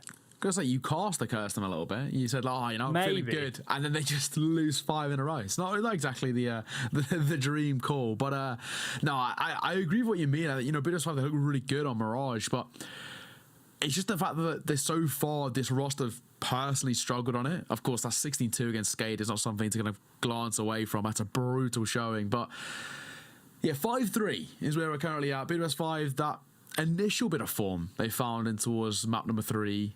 Sort of dwindling now. And Aaron is he's changing his keyboard. That's where we're in a tech pause. Nice to know. Not often you hear that, changing your keyboard. Yeah. That sounds like wireless keyboard, maybe? The Mountain Dew has gone into the keyboard by the sound of it. Or he gets, you know, dinked by B-sticks on his 3K going for a 4K, and potentially, you know, a couple of keycaps get missing in a spite of anger. Who knows? Could be the case. Doesn't change the fact, though, that Budapest 5 off the pause. Economy's in the bin, and they said best we can muster is a few pistols, a little bit of armor, some utility as well, and they're going to rush actually straight through Connector. Forzy hearing them, backs off, and he needs a teammate. He's the only player on this side of the map. Gives a lot of ground. Scorched Earth policy. Finds the first as well. Great defense so far from Forzy. B6 here just in time, and scary for a few seconds. He was getting rushed down, but holding well now are Sinners. Yeah, I mean, now was looking a little bit scary, as you mentioned, with the initial bit of aggression, and now it's very comfortable. Should be closed off pretty comfortably. Yeah, it will. All down to one man, Aaron. Keyboard has changed. Will it make a difference? Unfortunately not. Tom at range finds Sinners their 6th as they double the rounds of Budapest 5 now, and started to bridge a relatively notable gap, actually. Yeah, it's getting a little bit nerve-wracking now. It's where we'd like to see a few pauses as well from this T side, just to discuss these gun rounds. What's been going wrong? And really try and find a route back into this Fleeve as well. Yeah. He's had great points in this series, but they need him now. They need him now to find some openings, because as soon as these rounds are going late, Sinners are just finding so many advantages. They're always in good positions. Their rotates are solid, and yeah, Budapest 5, any opening picks would be gold dust right now. Exactly that. Well, B-Stick playing slightly aggro over towards Party. So far, not too much spotted off, but he will hear the sound cues for sure. He knows all too aware that's potential for this rotation through Playground, and he might get a bit of timing to work with. Swinging in, looking for something, but his duo's coming on top. Good for the first. B-Stick will fall. Now, numbers favouring Budapest 5 as they just flood up long. Forzy sticking around here in toilets. He knows his job. Got to seek out frags and even this up. Gives up space, though, as his teammate instead is the one fighting long. That's Tom Keys. Does get a kill, but is swiftly traded, but actually Forzy's ready to help. Equally, though, falls by the wayside. It's left just on the one player. That's going to be Shock. But actually, look at this. Look at this from Zedko. Look at this flank. This could be everything. Oh, no. He could be able to catch something here. He might get timing in his favour. All he has to do is just keep shift walking his way through. They're never going to expect that flank all the way through Fountain. He surely gets timing in his favour now. Oh no, look at that. Gets the kill and the information. He knows they're going towards A. He can tell Shock where they are. 27 seconds remaining, and look at this. Budapest 5 caught in two minds. Do you go back and clear? Do you commit onto the bomb site? And with 20 seconds remaining, they're running out of options. They're running out of time, and they need to speed up. Molotov's going to go onto the stairs, but Shock's in the open. He's playing it wide, and they're not going to clear it. Shock gets the first. Swiftly traded, though, in the end. And bomb can indeed get planted. And my God, this Heavy God, the namesake, have to win this one-on-one. 1 versus 1. Heavy God playing back in towards Dice. And he finds spotting out something, and Heavy God comes out on top in the 1 versus 1, just about by a slither of HP. 8 points to clutch that one out to keep Budapest 5 in the conversation. That was down to the wire. It needed something special, and Heavy God delivers. Amazing stuff, amazing stuff. Right on the edge, the whole way through. Felt like Zedko done enough on the flank. The Heavy God bails them out in the end. Budapest 5 up to 4 in what has been a troublesome T side. They might have 1 pistol and got the 2 conversions following it, but since then, it's been all Sinners. It's been all for the Czech team in Org.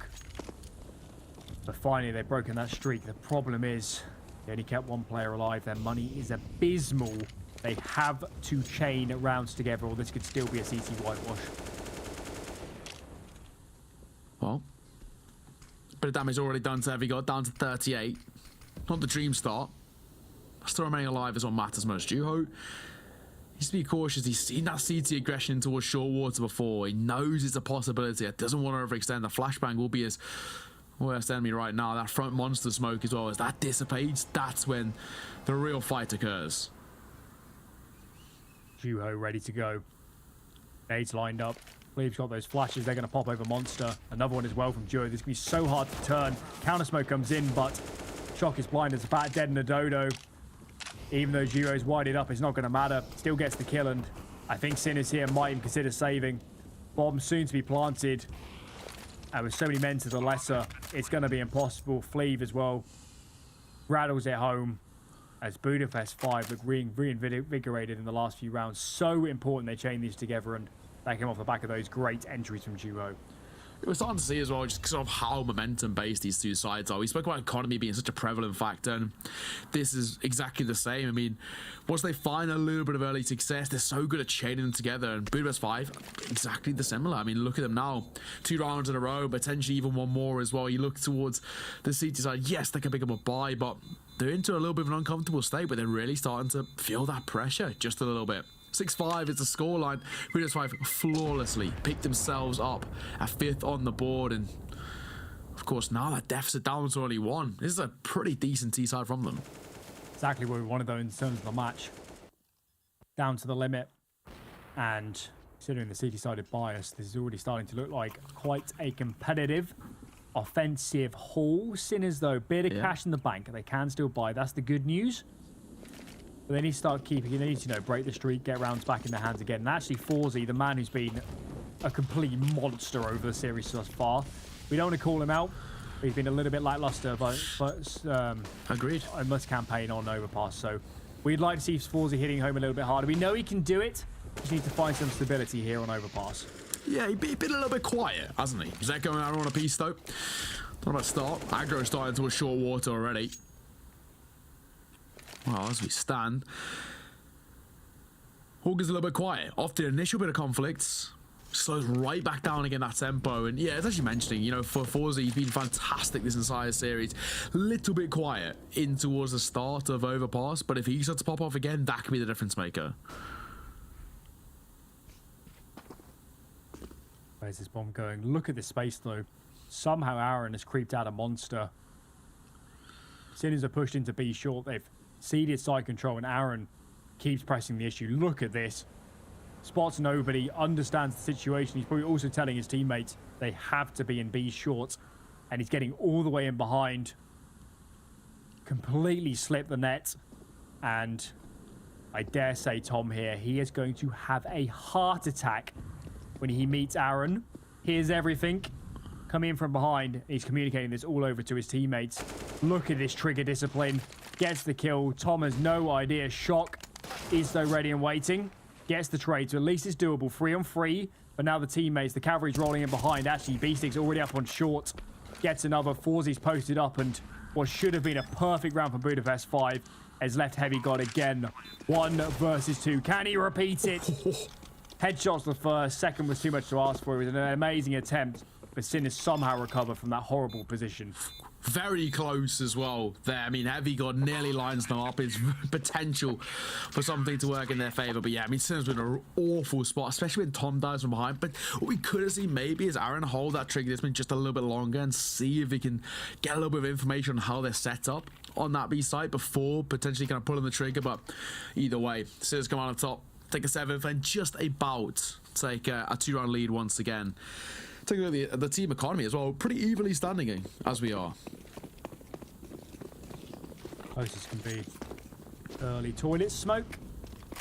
It is so often these days on Overpass, but a mainstay of those have been around a little bit longer. And actually, it's an A fake. Look at this. It's just pressure. They're just trying to apply pressure. 5 groups up on B. The problem is, look at Sinners. 3 committed, 1 close on the rotates. This could be an excellent setup to deal with the aggression as they're starting to group up outside a monster. Flash is ready to go. One comes through the pipe as Heavy God sprints in. Shock spotted out early, drops the smoke, trying to buy some space, but his teammates are doing so much work. Short players are dead immediately. They got pinched. The angle was nice from Shock, actually, but he still gets killed. 3 on 3. Really tense scenario, and this duel could be everything. Zedko gets the kill, and now, how on earth do you break the crossfires? Yeah, I mean, B-Stick tucked into all sandbags. Fleeve has to do something special here to left eye peek as well. Not exactly his best friend, but looking the wrong way. B-Stick just about dodging a bullet there. Will he be able to find anything more is the question. Damage on towards him, down to 46 as he's think, but Heavy God, they know exactly where he's coming from. They need to follow suit, drops into 27 points of HP, and now he's in a 1 versus 3 with just a sliver of HP to work with. And this one might be done unless he can do something special. Zeko swinging forward, seals the deal. That's an 8 on the board, Sinners. At the very least, guarantee at the half, they'll be in the lead. It's a question of what more can they find. Can they even get to double digits? Look at the cash here, though, for Budapest 5. What do they choose to do? It looks like a force buy. Here we can see in this round, that's what I was mentioning. Those players were so close in connector, they could just pinch short immediately and stifle the offense. They all had to come through Monster, a bit of a kind of funneling action, and defenders hold firm. Here's that buy then. Galil. Deagle. Utility's okay, but not all the bells and whistles, so they've struggled a little bit on the full buy rounds, and this is going to make it even tougher. Yeah, early bets and 8 coming through as well.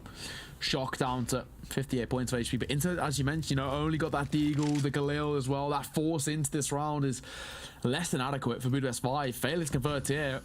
Scissors take 9, and of course go into the final round. Oh, hang on, I'll hold my point. Forzy, what is that shot? Aaron, good night. He is destroyed. AK dropped in the hands of Insert, but I don't think he wants it. Map control again on B from Sinners.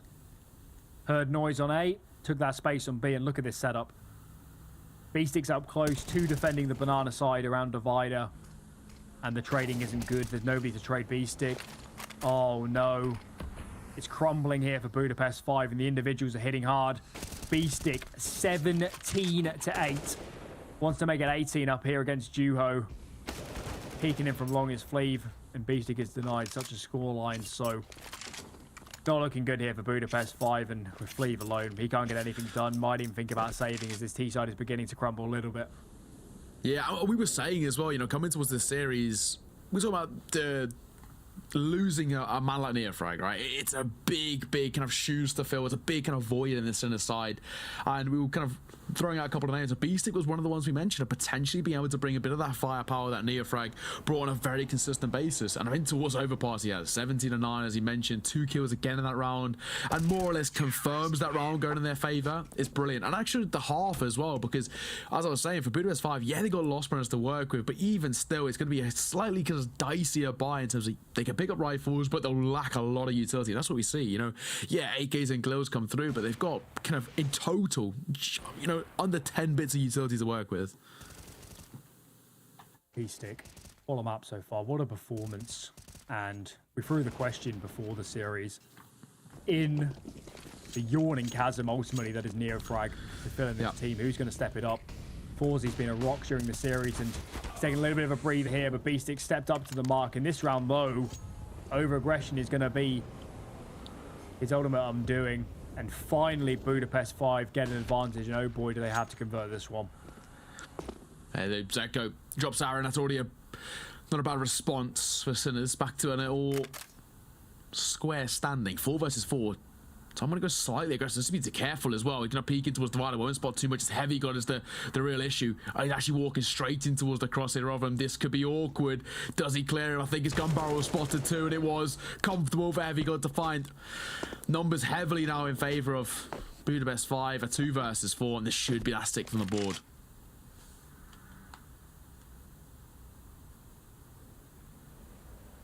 Zedko.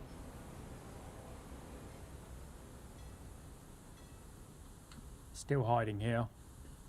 This players work their way down connector. He's actually going to get spotted. He does get cleared. Falls by the wayside. Now it's just Forzy. Wants to during the series, but this would be quite the highlight play. Can't connect with the first, and now he's going to get swarmed. Looking all over the place, and Budapest 5. Little recovery at the end. They make it up to 6, but considering they got pistol and converted it, Could have been better on the T side, but at least it's doable going into this all-important second half. So not too shabby. For Sinners, your prediction's looking pretty good, I'll be honest. Yeah, I mean, it was looking dire when things started out, that 3-0. It was really not looking too comfortable. But, I mean, at the very least, they found that security once again. We've seen moments of brilliance from Budapest 5, but it's been sporadic, hasn't it? It's not been that consistent kind of Budapest 5 that we saw quite well on Mirage, right? And this is where now potentially things get a little bit uncomfortable. On towards the CT side, the Budapest 5 on a much better side. And a good start here of a pistol, which they've been pretty good on. Could be the start of something new. Heavy God, nice opener too. So much space here on A. Sinners react, they say, we've seen too much A aggression, we'll take B instead.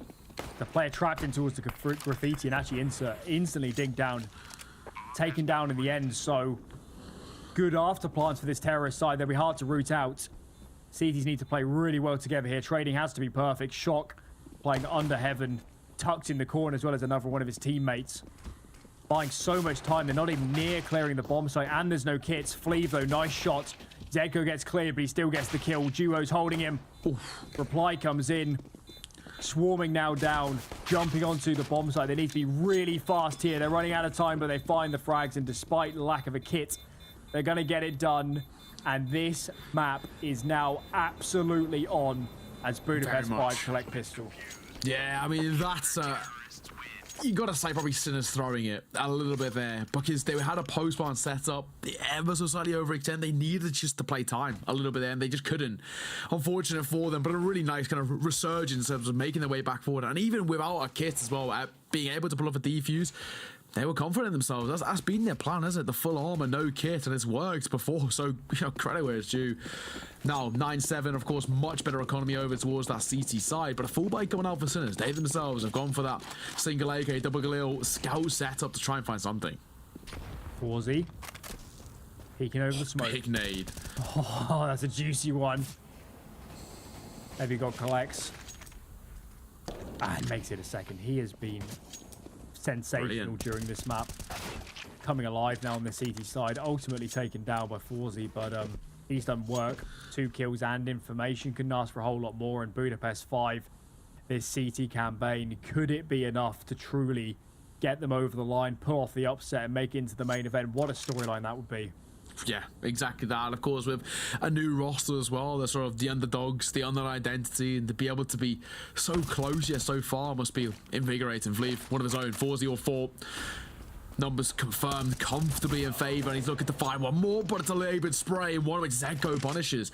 Now down to a 2 versus 3, there's room to work with, especially with the overextension of Aaron. Hang on a second. Maybe this story isn't quite done as of yet. Gaining ground, scaling up.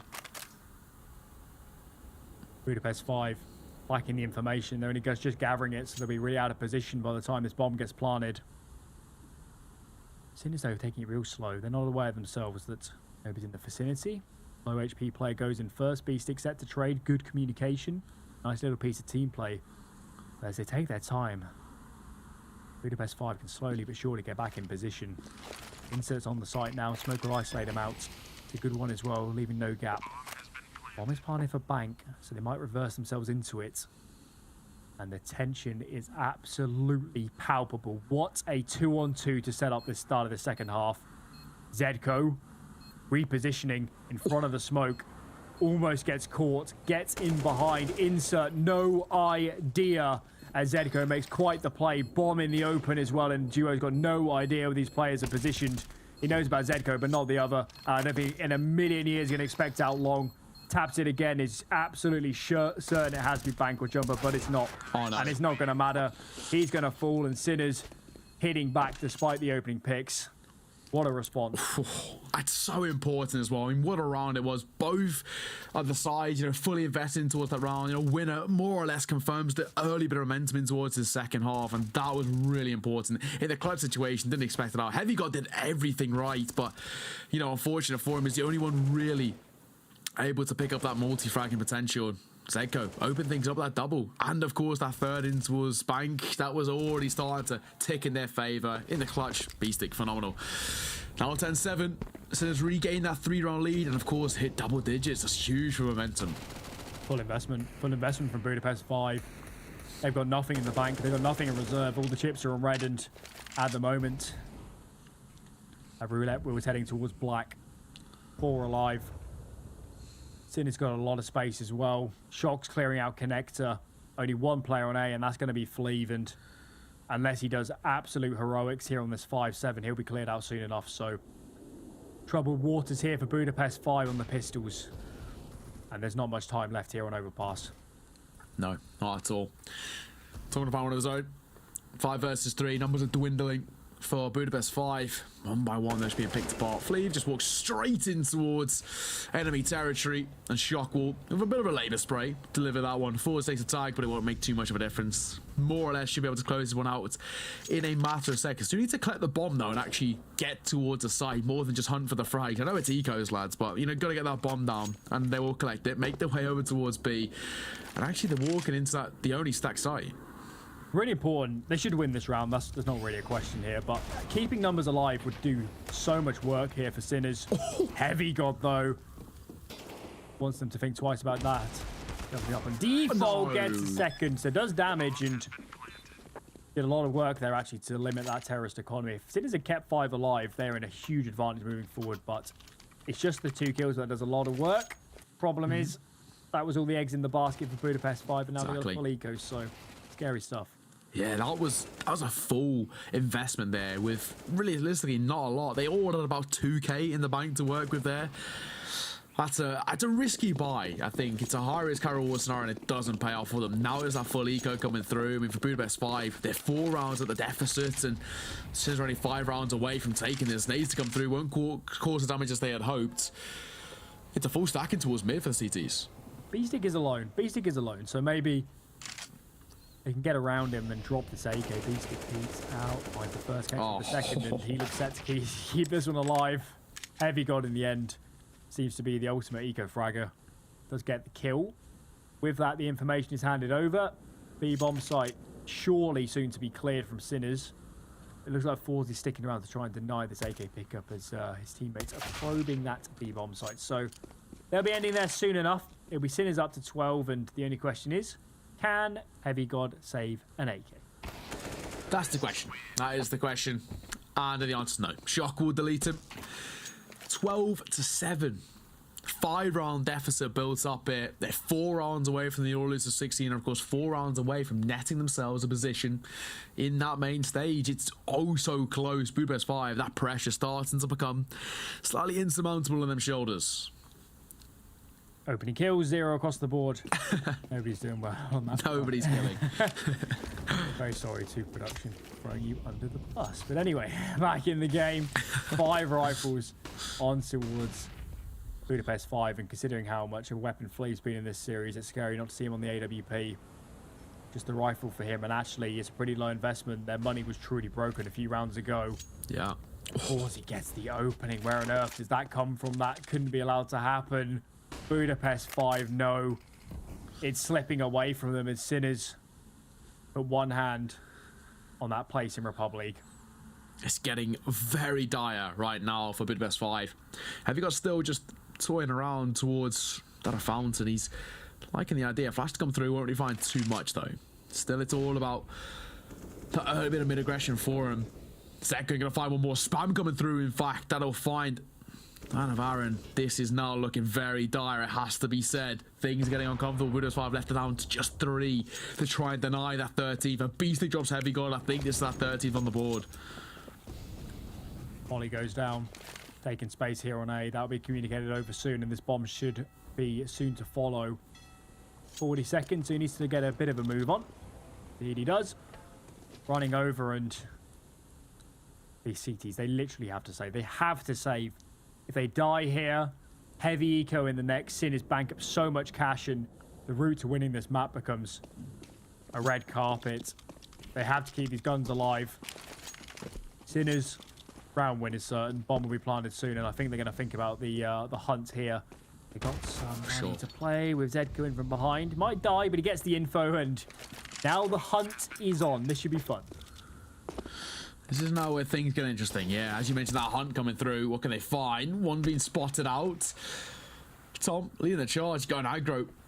Fleeve and Insert desperately trying to keep hold of them rifles, and I don't think they're going to be living for too much longer. They are being pincered.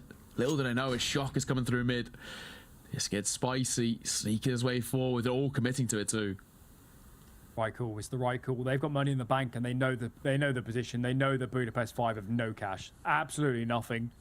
If you get these rifles away, the investment in the next round is going to be literally Deagle, no armor, this sort of buy. They'd oh so love these frags. Peeking out, Fleeve does get one. Doesn't actually get traded. Will be in the end. Insert though looks set to stay alive. A shock peeks out, denies just that with the headshot. It might just be hunting down some saves, but that is crucial. And look at this now. Just a few Deagles in the mix as Sinners look set for 14. Yeah, that's stunning. I mean, that is a really good hunt. It's textbook. I mean, they only lose 2 to drop the 2 remaining alive. Spam coming through as well. Love that from REPUBLEAGUE. Brilliant stuff in terms of the overlays there. Now, 13 to 7. 6-round deficits, and Sinners only need half of those to close out this map and this series. We are getting in the dying embers now to see who will close things out between Sinners and Budapest 5. And as you mentioned, unfortunately for Budapest 5, they've only got Deagles to work with. And of course, even still, the long-term economy isn't great.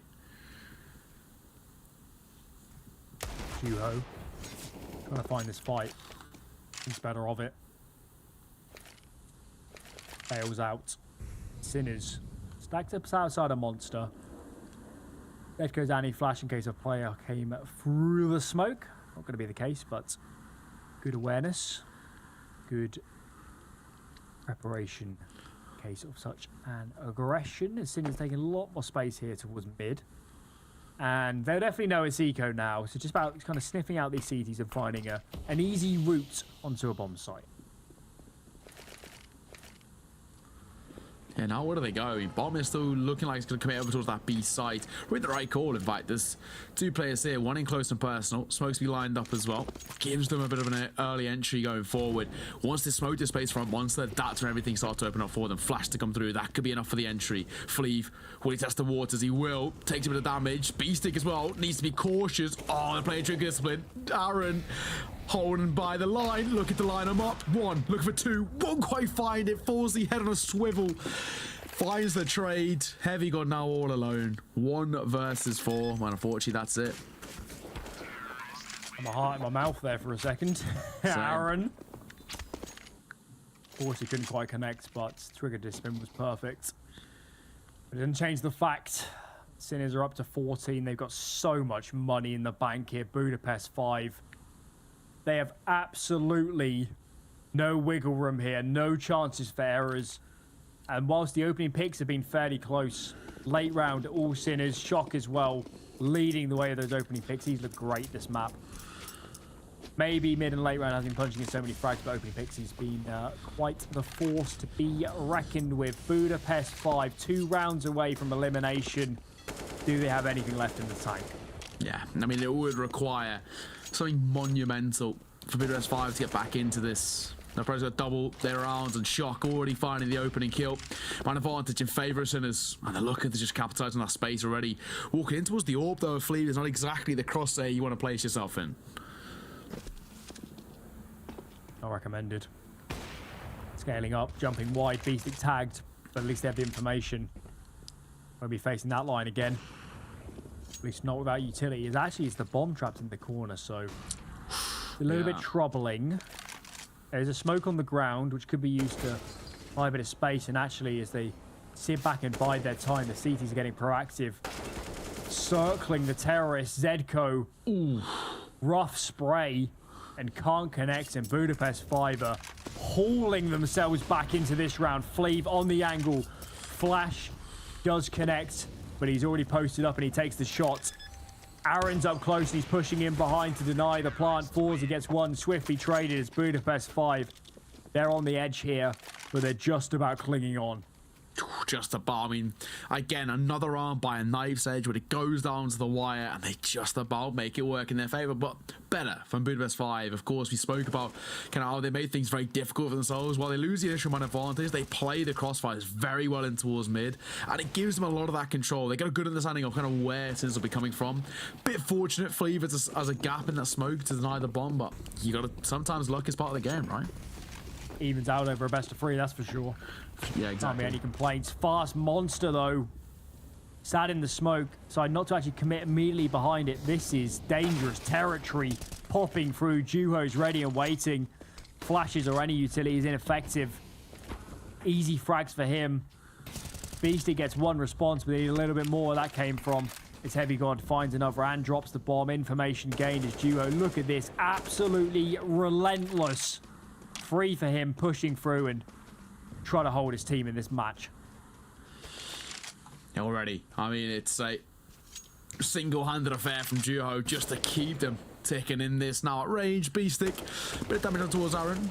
Testing the waters, Aaron's very aggressive as he just gets pretty comfortably deleted, tapped away. 1 versus 3 though. I mean, this should only go one way. 50 seconds to work with.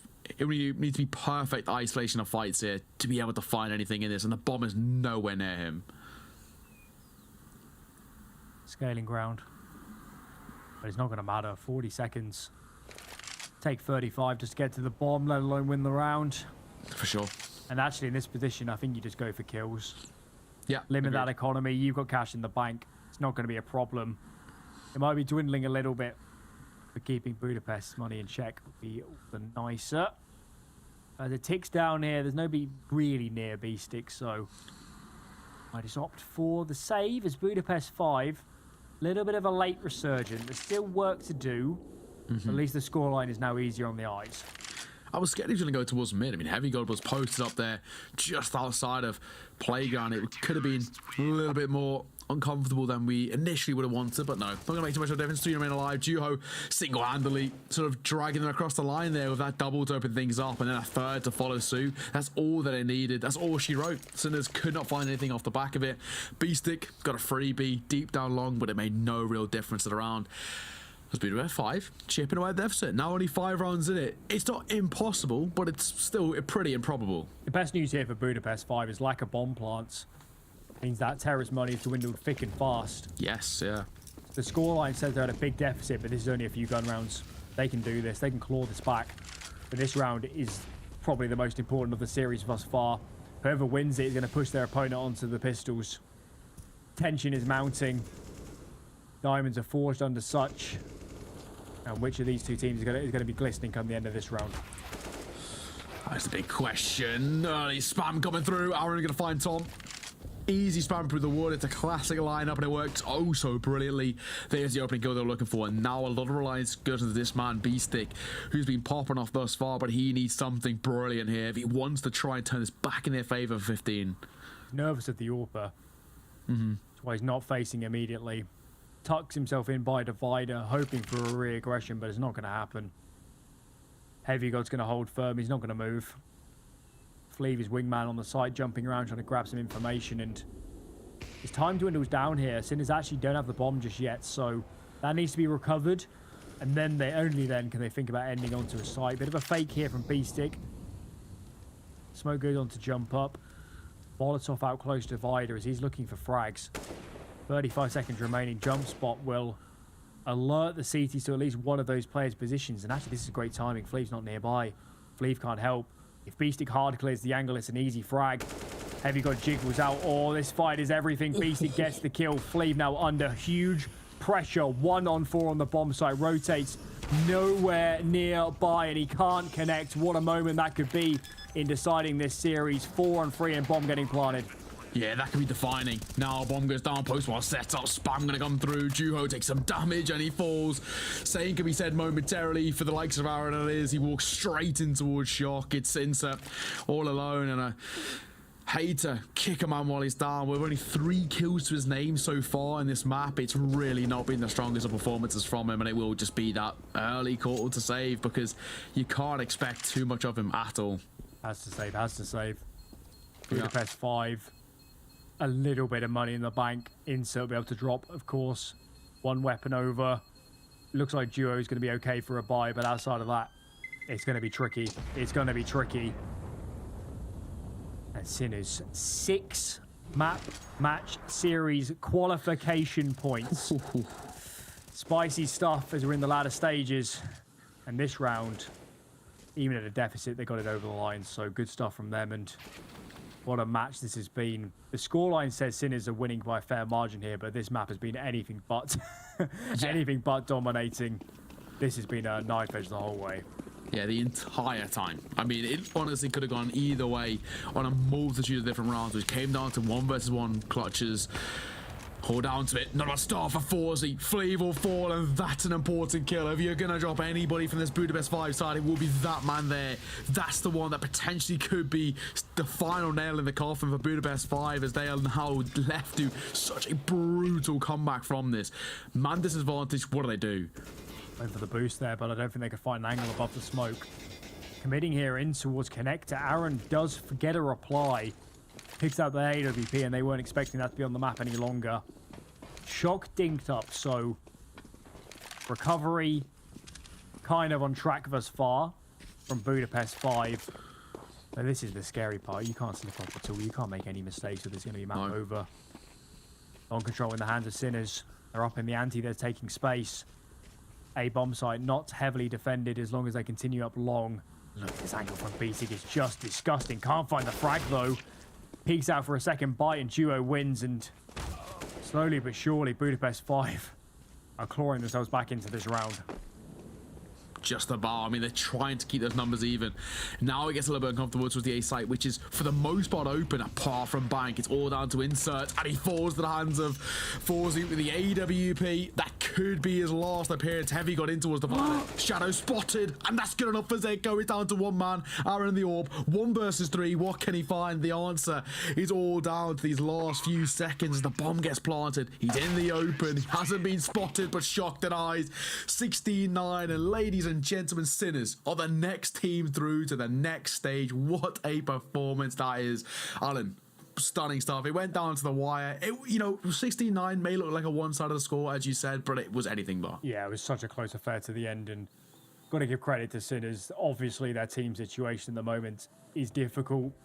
Have to respect that. Obviously, they wanted to hold on to a player of Neofrag's caliber, but he went on to greener pastures, so they're in a tough limbo spot now, using Tom as their coach, playing. It was always going to be difficult, and they fought well. They called some good rounds. They played as good a Counter-Strike as I probably think they could have, given the situation. So a lot of credit to Sinners, where other teams would have fumbled, would have made bigger mistakes, would have just crumbled, knowing what a tough spot they are in as a team overall. So huge respect to them, and I can imagine for a team like Sinners, knowing now you have REPUBLEAGUE to play in, that's something to build towards, especially if potentially, they might even have their new player in by then. Hopefully they do, and it'd be a good opportunity to kind of break the ice and get rolling with that new lineup.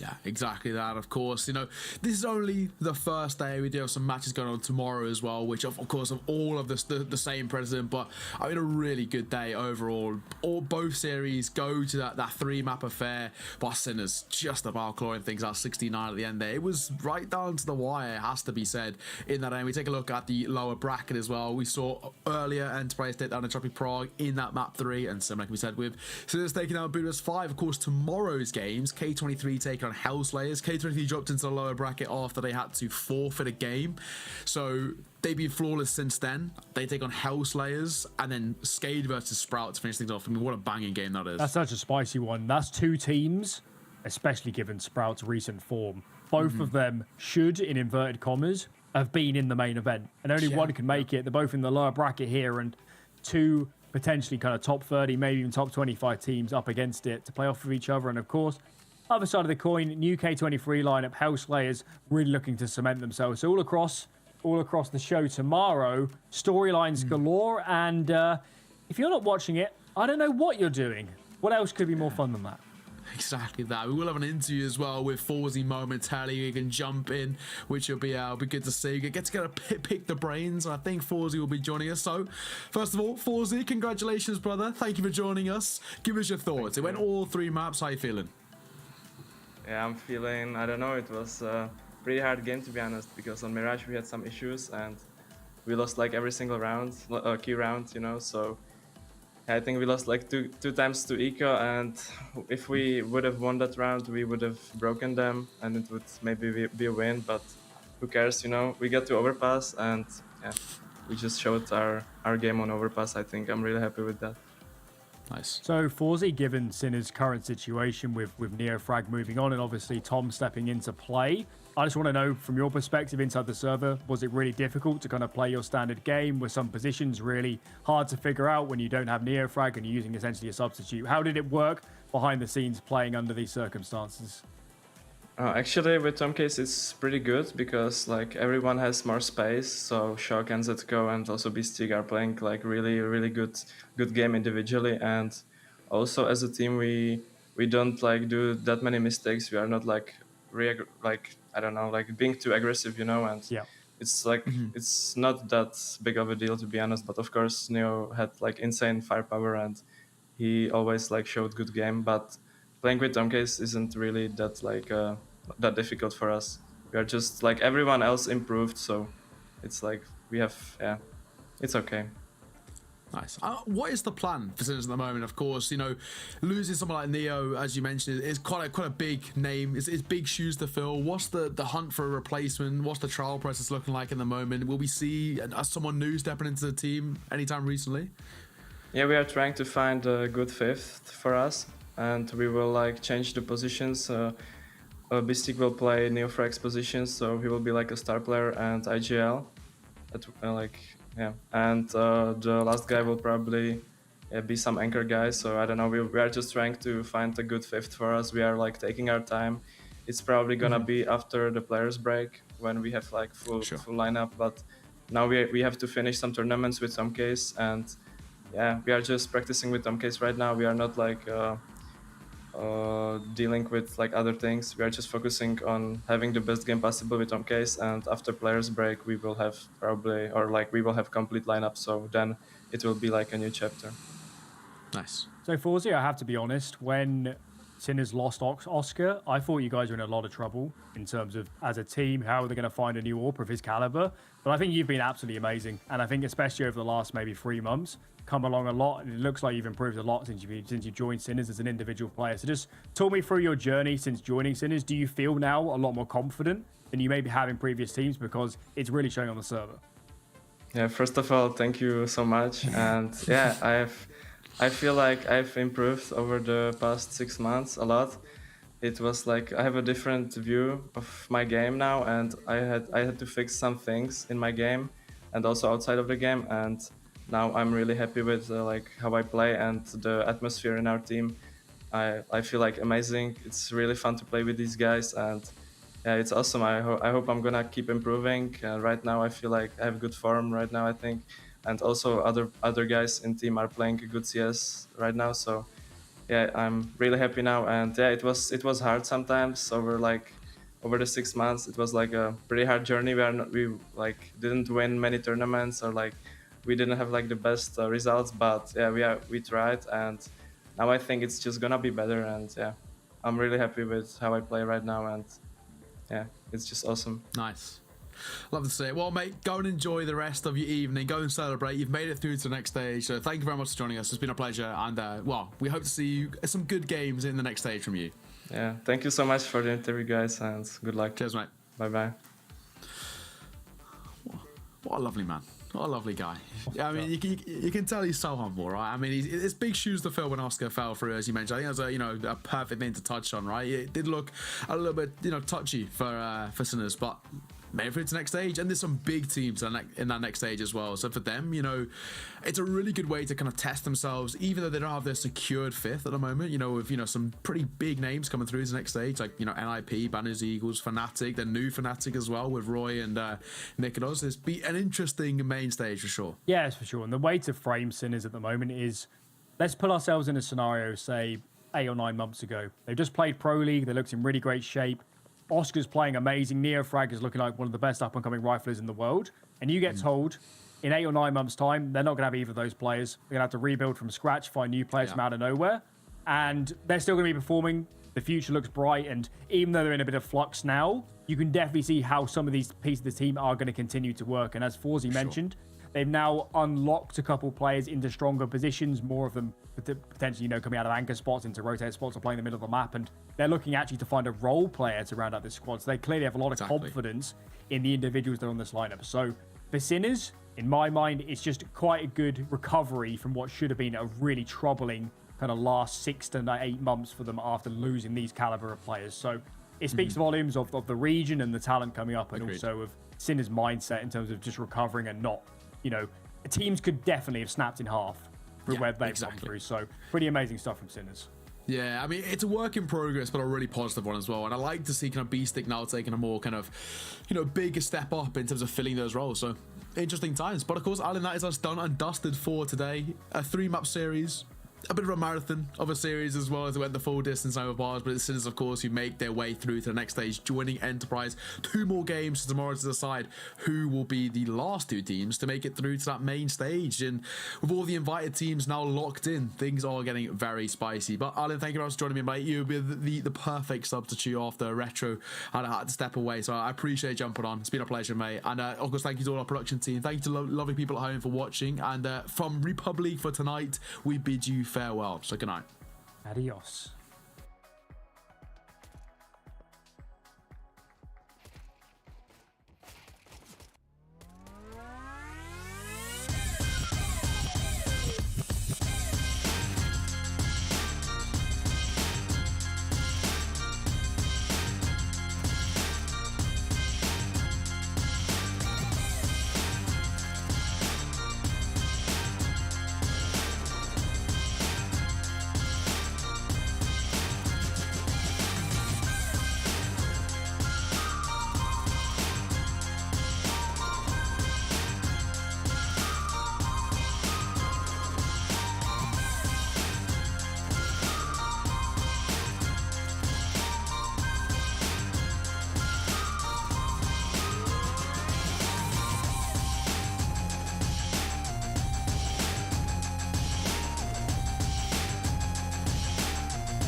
slam the door. I messed up on the bedroom floor. What the hell do we do this for? I push you out, but you come back. That attraction, we can't fight that. Oh, keep telling myself that I should let go, but I hold on.